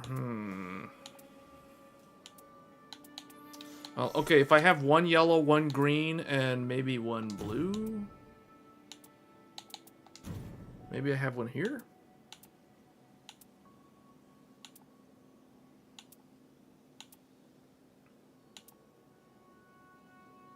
What is this? Duchess become more difficult to spot. Footsteps after landing critical from behind. Changes compatible armor to endure. That's interesting. Magic attack power.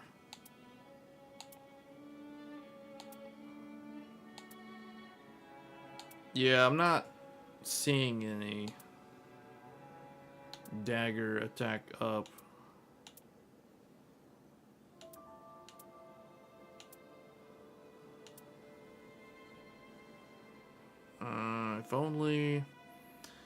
If only that perfuming arts was something better.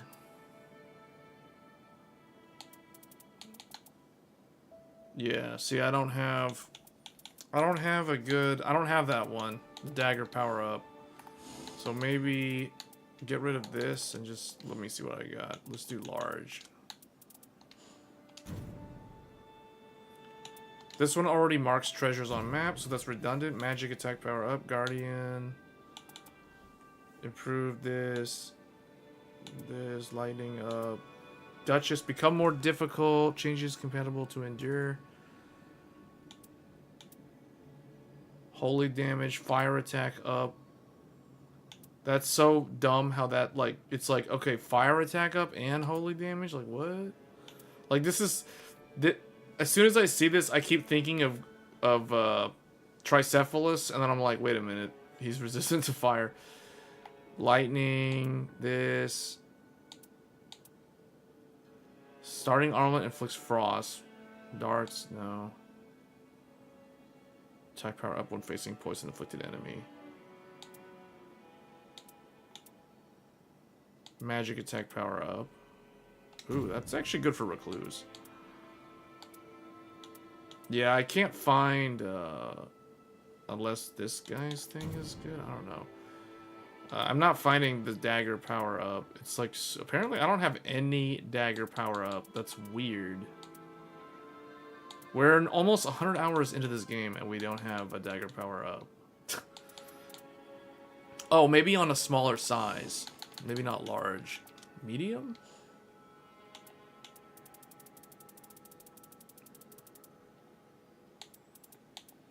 Yeah, it won't show up. YouTube blocks all links.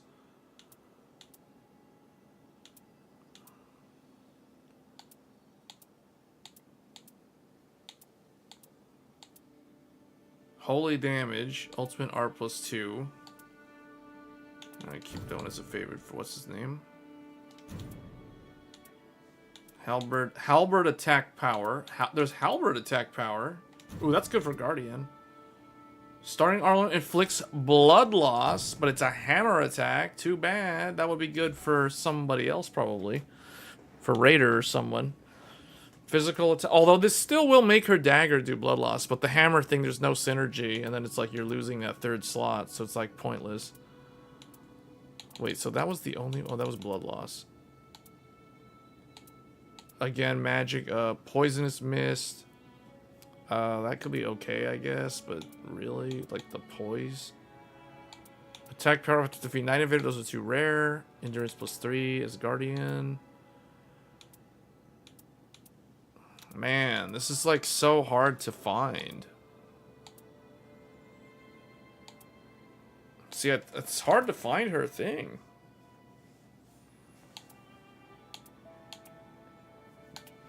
Well...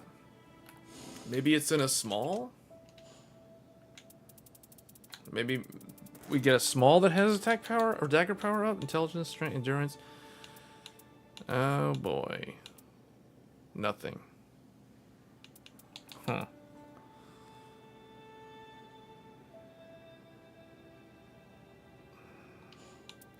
I guess we're going with this. Because it's like...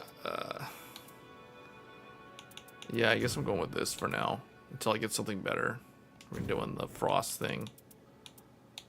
There's like no... I don't have a single dagger attack power up. Wow. I wonder if the relics drops are completely random, or if they tend to slightly favor the character that you played as. Because I have not played as Duchess that much at all. And that's probably why. It's like I feel like I have barely anything for her. But this, to me, changes compatible, Chilling Mist. Chilling Mist. I kind of want to, like, get the other thing now. Instead of this, just get the...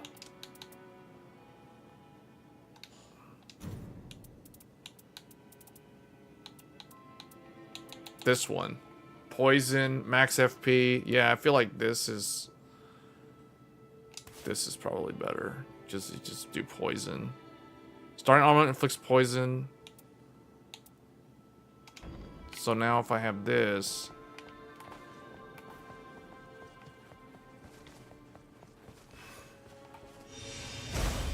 Oh, wait. Okay, so she does... I'm not altering her thing, but she has +12 magic and then this status element.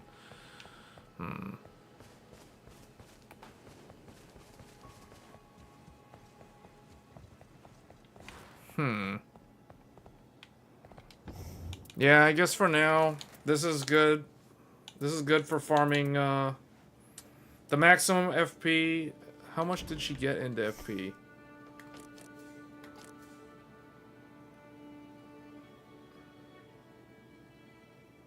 Does it actually... What the heck?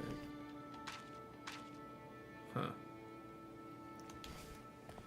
She has 100. If I remove this, she has 75. Wow, that's adding 25 MP. That's a lot of MP. 25 or FP for this. Wow.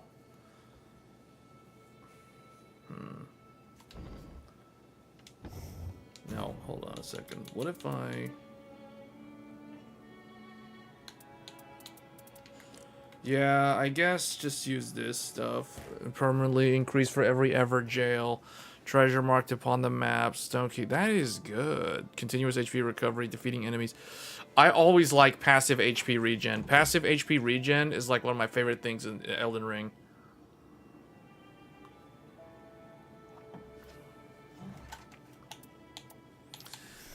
Alright, I'm gonna build one more. This one, just because.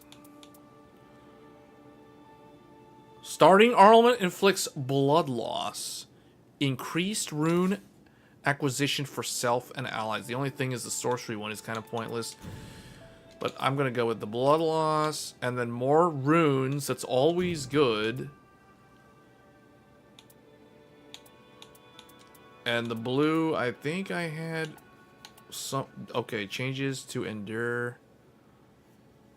That's whatever. Become difficult to spot. Silence footsteps landing critical from behind. The cooldown thing, I guess, is good.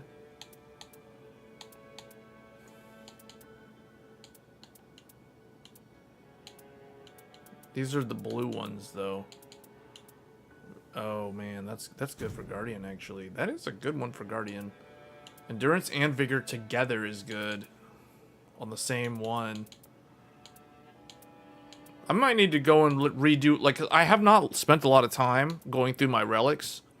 So I probably need to update, like, all my characters. Except Wilder, because he was, like, the only one when I actually started paying attention to relics after I finished everyone's Remembrance quest. I don't know. Like, this one, I guess, did? No. Ultimate Gauge. Knight of the Baron. Critical art gauge, this one. Probably this. Since I don't have anything else. Changes this to Orfrost Stomp. Yeah, probably this one. Knight of Baron, and then also...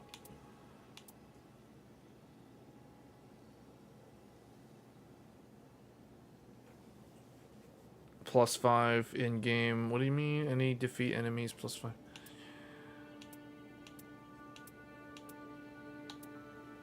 Become difficult to spot and silence footsteps after landing critical from behind. I guess this one.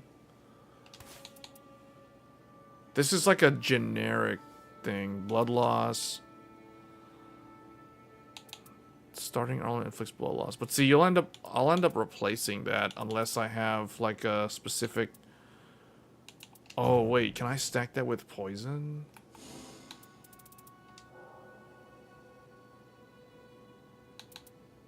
Is it a starting bonus? Oh, yeah, it is. Do I have one that does poison? Oh, wait, I can't do it because I did... Oh, starting armament inflicts blood loss. Oh, you can't, like, stack poison status. Oh, you can't actually stack those. Even though there are weapons in the game that you can get that do actually have multiple things. Like, you can get one that deals... fire damage, and it has blood loss.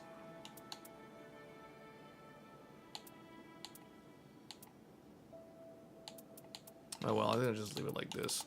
Difficult to spot from land critical from behind. It doesn't really do much though. That doesn't seem like that ability to become difficult to spot and silence footsteps after landing critical from behind.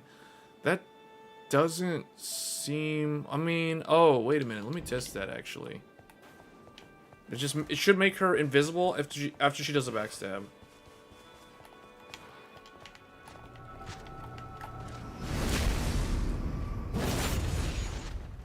Huh? Was she? Oh, she was. She was kind of invisible, yeah. I think. Was she? Wait, was she?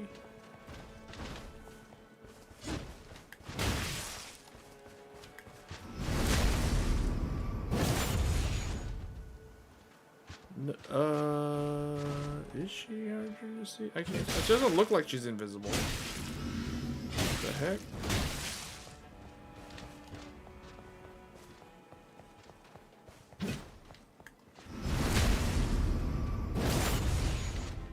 Doesn't look like she's becoming invisible.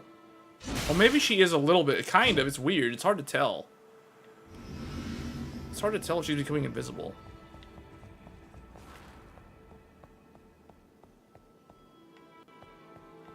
Oh, so you can't stack the relics. Yeah, this doesn't seem like it's that good. Like, I would rather use her other, like, thing, not, like, okay.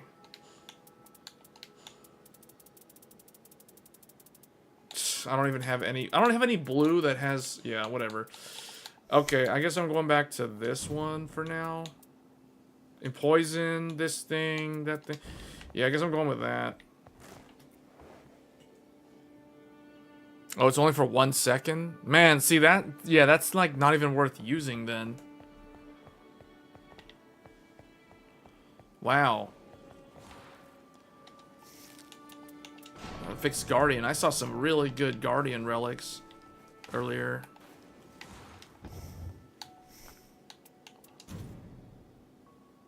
Guardian slowly restores. I know he wants the one where it lasts really long, like the. Hold on, let me see.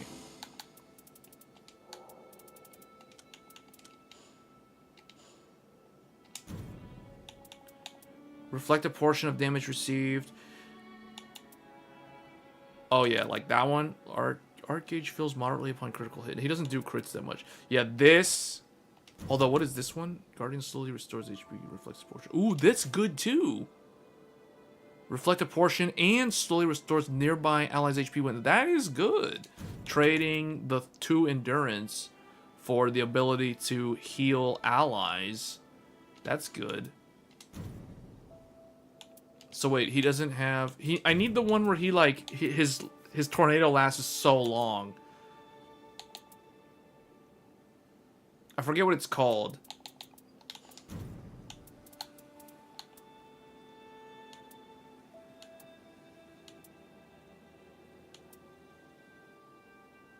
Increased duration for character skill. There it is.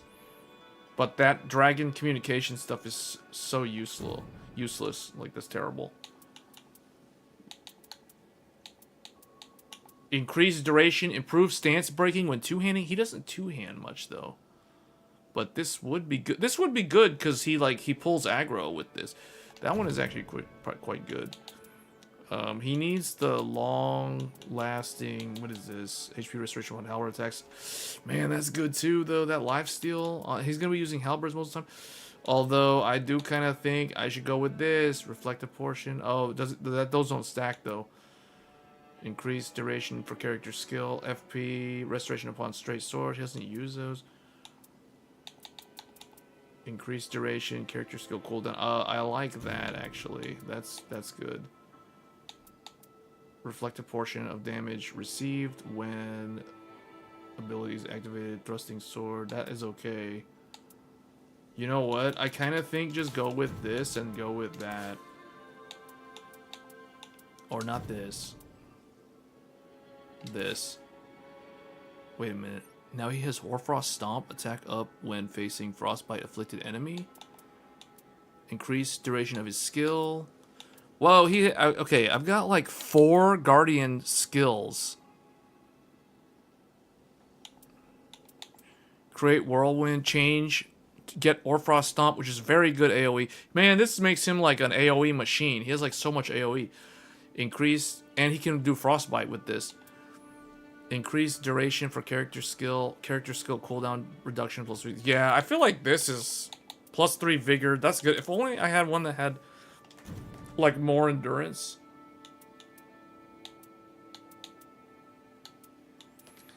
You gotta have the increased duration for character skill. That's like the most important one.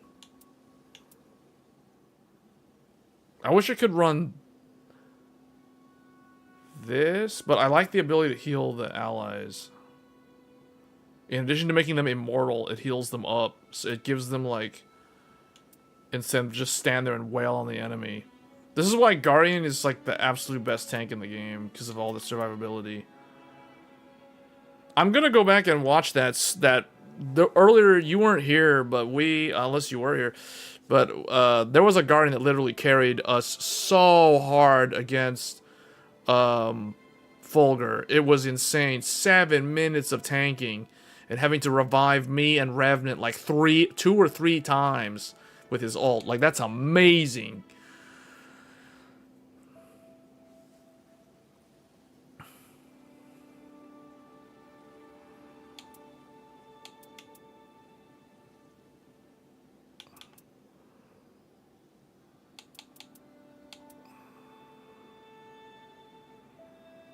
Arc gauge fills moderately upon critical hit. Gauge fills moderately upon... Arc gauge fills moderately. He doesn't crit enough, though. But, is there a way to build him that way? Creates whirlwind. See, like this? I don't know. I need the increased duration for character skill. I kind of think... I like the character skill cooldown, but I like how this one pulls aggro off of enemy or allies. So this actually, I think, is better. What am I giving up again? I'm giving up the reduction on cooldown. Yeah, I feel like the best thing on Guardian is to reduce his ultimate. Oh no, his art. Never mind. This is the skill. Oh, this is this one is good for damage because you'll just get so much chip damage because you'll be activating the tornado so many times and it will last so long. So this, hold on, I want to test this one out actually.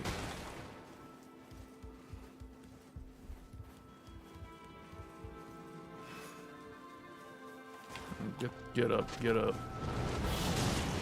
Yeah, so that's gonna do like that. It knocks him down. That does that too. Then he'll reflect a portion of damage too with that. See, that's so good. And then he has that. He has the. But see, that has to be a charge though. So this is so good. And then here's another tornado. That staggers because that's dual tornado. And the character skill cooldown is reduced, so he can do it again. And then he has that too. Oh my goodness, dude, this is insane. Like the stomp and the whirlwind? The stomp, the whirlwind, and the skill with the cooldown?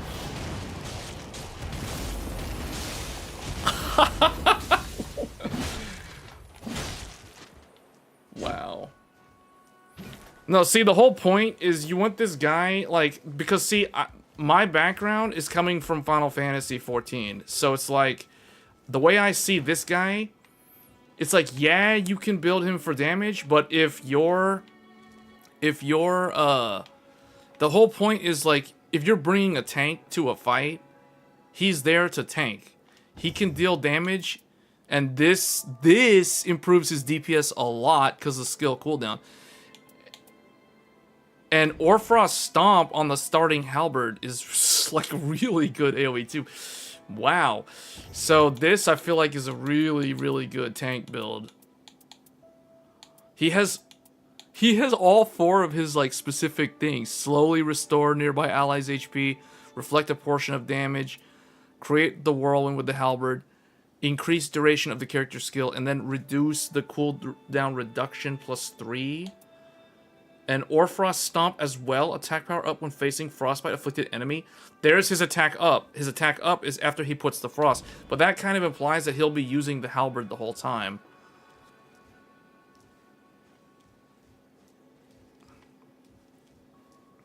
So, and, oh, but I'm not using... Okay, one thing I did trade off, though. I don't have this.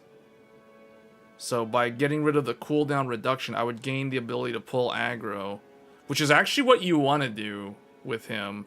You want to pull aggro. You want to be tanking as much as possible, because this will actually increase DPS in the sense that well, he has stance breaking also but he doesn't two-hand that often though. So the two-handing is kind of dumb on this. Like, when would that be useful? You'd be swapping between... Because that doesn't work with reflective portion of damage. So I would rather go with this. But I do like the idea of pulling aggro. But sometimes it is good to get aggro on somebody else temporarily. Like if he needs a breather. So... Yeah, and he's not supposed to have high damage. That's the whole point.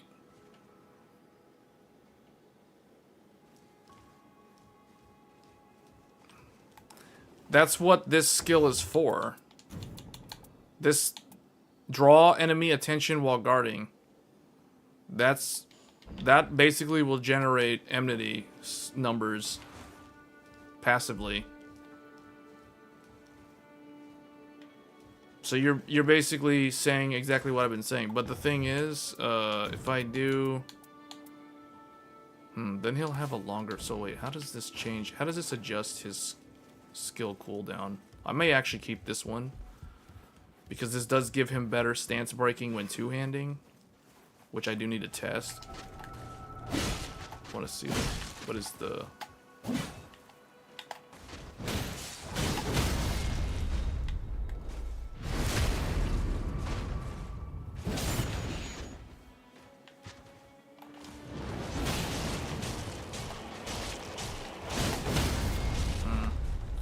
Yeah, I'll need to test that. I might actually keep this one, actually. Yeah, I'll probably go with this.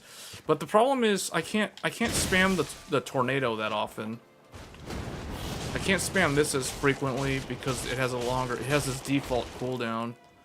But I guess technically this does give him more. He pulls more aggro, and which is good. And then he also, because of that, you want him to do that. That's dealing damage. That's part of his DPS. Is that barely even? Because the enemy's gonna kill himself because of this. And this is literally how the Guardian beat up Fulgor EX. He beat up Fulgor EX because of that, reflecting the damage back at Fulgor. Like, this is literally how he waited him out. He literally did stamina management like a boss against Fulgor until he had his ult to revive me and the Revenant. And he did this like 2 or 3 times. I'm gonna have to go watch that replay. That was an insane Guardian player. That guy knew exactly how to tank as Guardian. That guy literally carried us so hard in that match. Because there were so many things that went wrong. This one right here, the final day, Tiger, level 14 Tiger. This dude, man. This dude deserves a pat on the back, and he didn't even have a thunder weapon, and he still managed. He still managed. I was the only one, actually, I don't know if she had a thunder weapon. She just kept, all I remember is she was using the Colossal Greatsword, which I don't, yeah, that's what she was using. That's all I remember. I was using the fist weapon, and I would switch between that and, like, the dual, or the single dagger, oh, no, I was not using that. I was using the dual whips. I was using dual whips. I was using the lightning whip, and I was using the legendary whip. This is what I was using against Fulgor. And this dude, man, he inspired me to play as Guardian. I was like, okay, because of what I just witnessed, Guardian, and he was wearing the Darkness Guardian outfit. And when I saw that, I was like, okay, this guy is automatically the next Darkness costume that I am unlocking. Like, hands down, we're going Guardian. We're going from Duchess to Guardian. As soon as I can get that Darkness outfit, we are going all in on tanking. Oh my goodness. Oh my goodness. So good. So good. MVP.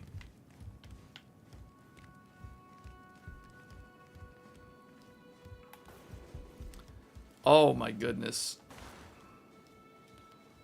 So, and I can't believe how smooth this Relic build was. This is good. Yeah, this is the... Now, he doesn't have, like, Everjail power up and all that stuff. He doesn't even need that. Because the point is, your DPS people would do that. This guy doesn't need the... Look, the only thing I would change is, like, if I rolled a Relic that had the increased duration of skill, draw enemy attention, and then if it had, like, the Everjail thing instead of the improved stance breaking, that would be the only difference. That would be the only thing that would have changed here. Yeah, we saw him on the latest match. I was wearing the Duchess Darkness, and the Guardian player was using the Guardian Darkness. This is the next costume I'm unlocking. It's automatic. It's guaranteed. This is the next one to unlock. Nothing else. This is the next one. Next one is Guardian. I'll probably get Iron Eye last. Because I also want to play as Raider and Revenant before. And maybe Executor will probably be second to last. I don't know. Maybe he'll be last. I don't know. But, yeah, Guardian definitely is next in line. This dude proved himself tonight on stream that he knows how to be a team player. This guy's awesome. I can't believe it. That was supposed to be a failed run, and I can't believe the Guardian player carried us so hard. 7 minutes. 7 minutes. He revived us, and then I died in an instant. And then Revenant was up for like a little while. She was up for like 10 seconds or 15, maybe 10, 15 seconds. Then she died. Then it was back to him tanking again for like another, until his ult was up again. And this guy was so good. Like, the Guardian player was so good, he would ping on the map. He pinged on the map, and both me and the Revenant player knew that that meant that we need to crawl with all our might to that Guardian point so that he will revive us on that hill. And sure enough, that is exactly what he did. It's like we both knew inherently what he meant when he pinged on the field, go here. We were both dead and we're both crawling. We all have full 3 bars of purple. 3 purple bars. Prone crawling, Duchess crawling, Revenant crawling. Guardians tanking. Oh, man, I'm going to go back and watch it. I am so going to go back and watch that part of this live stream. Unfortunately, this live stream is way too long. This live stream should have ended, like, almost 2 hours ago. So that matchup is probably going to be, like, in the first, I don't know, the second hour of the stream, probably. But, yeah, we're at the end. We will be doing more Elden Ring Nightreign, though. Like, it's just the stream went way over. But, yeah, we'll be playing as... not Guardian. We'll be playing as Duchess until I can farm. She's going to have to farm 35... Well, not 35. She'll have to farm... what is that? 28,000 Merc? 28,000 Merc. So I can get my 35... I have 7,000 something right now. So she needs to farm... Yeah, like 28,000 Merc. And then I will unlock Guardian's Darkness outfit, and then I will be playing as Guardian, and then Guardian has to farm 35,000 Merc, so that I can unlock whoever the next character is. I don't know. Whoever I feel like playing at that point. Probably not another tank, so it'll probably be one of these people.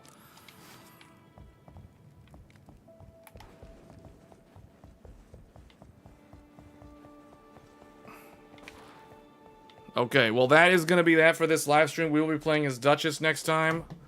That's actually who we played on stream earlier. And otherwise, if you guys stuck around this long, do note that we do the Tech Thursdays live stream show every Thursday on this stream. All things PC DIY. And we sometimes do these weekend live streams that are on the gaming side of the house, but this is not guaranteed, so do get subscribed, do hit the bell icon to get notified when I go live with more Elden Ring Nightreign or Monster Hunter Wilds or Death Stranding 2, because those are the 3 games that we are featuring currently on this channel. So, oh wow, Mark, you're still here. I'm surprised you're still here. Appreciate you guys for tuning in, as always, and I will catch you guys in the next one. Until then, take care, and I will see you then. Thanks.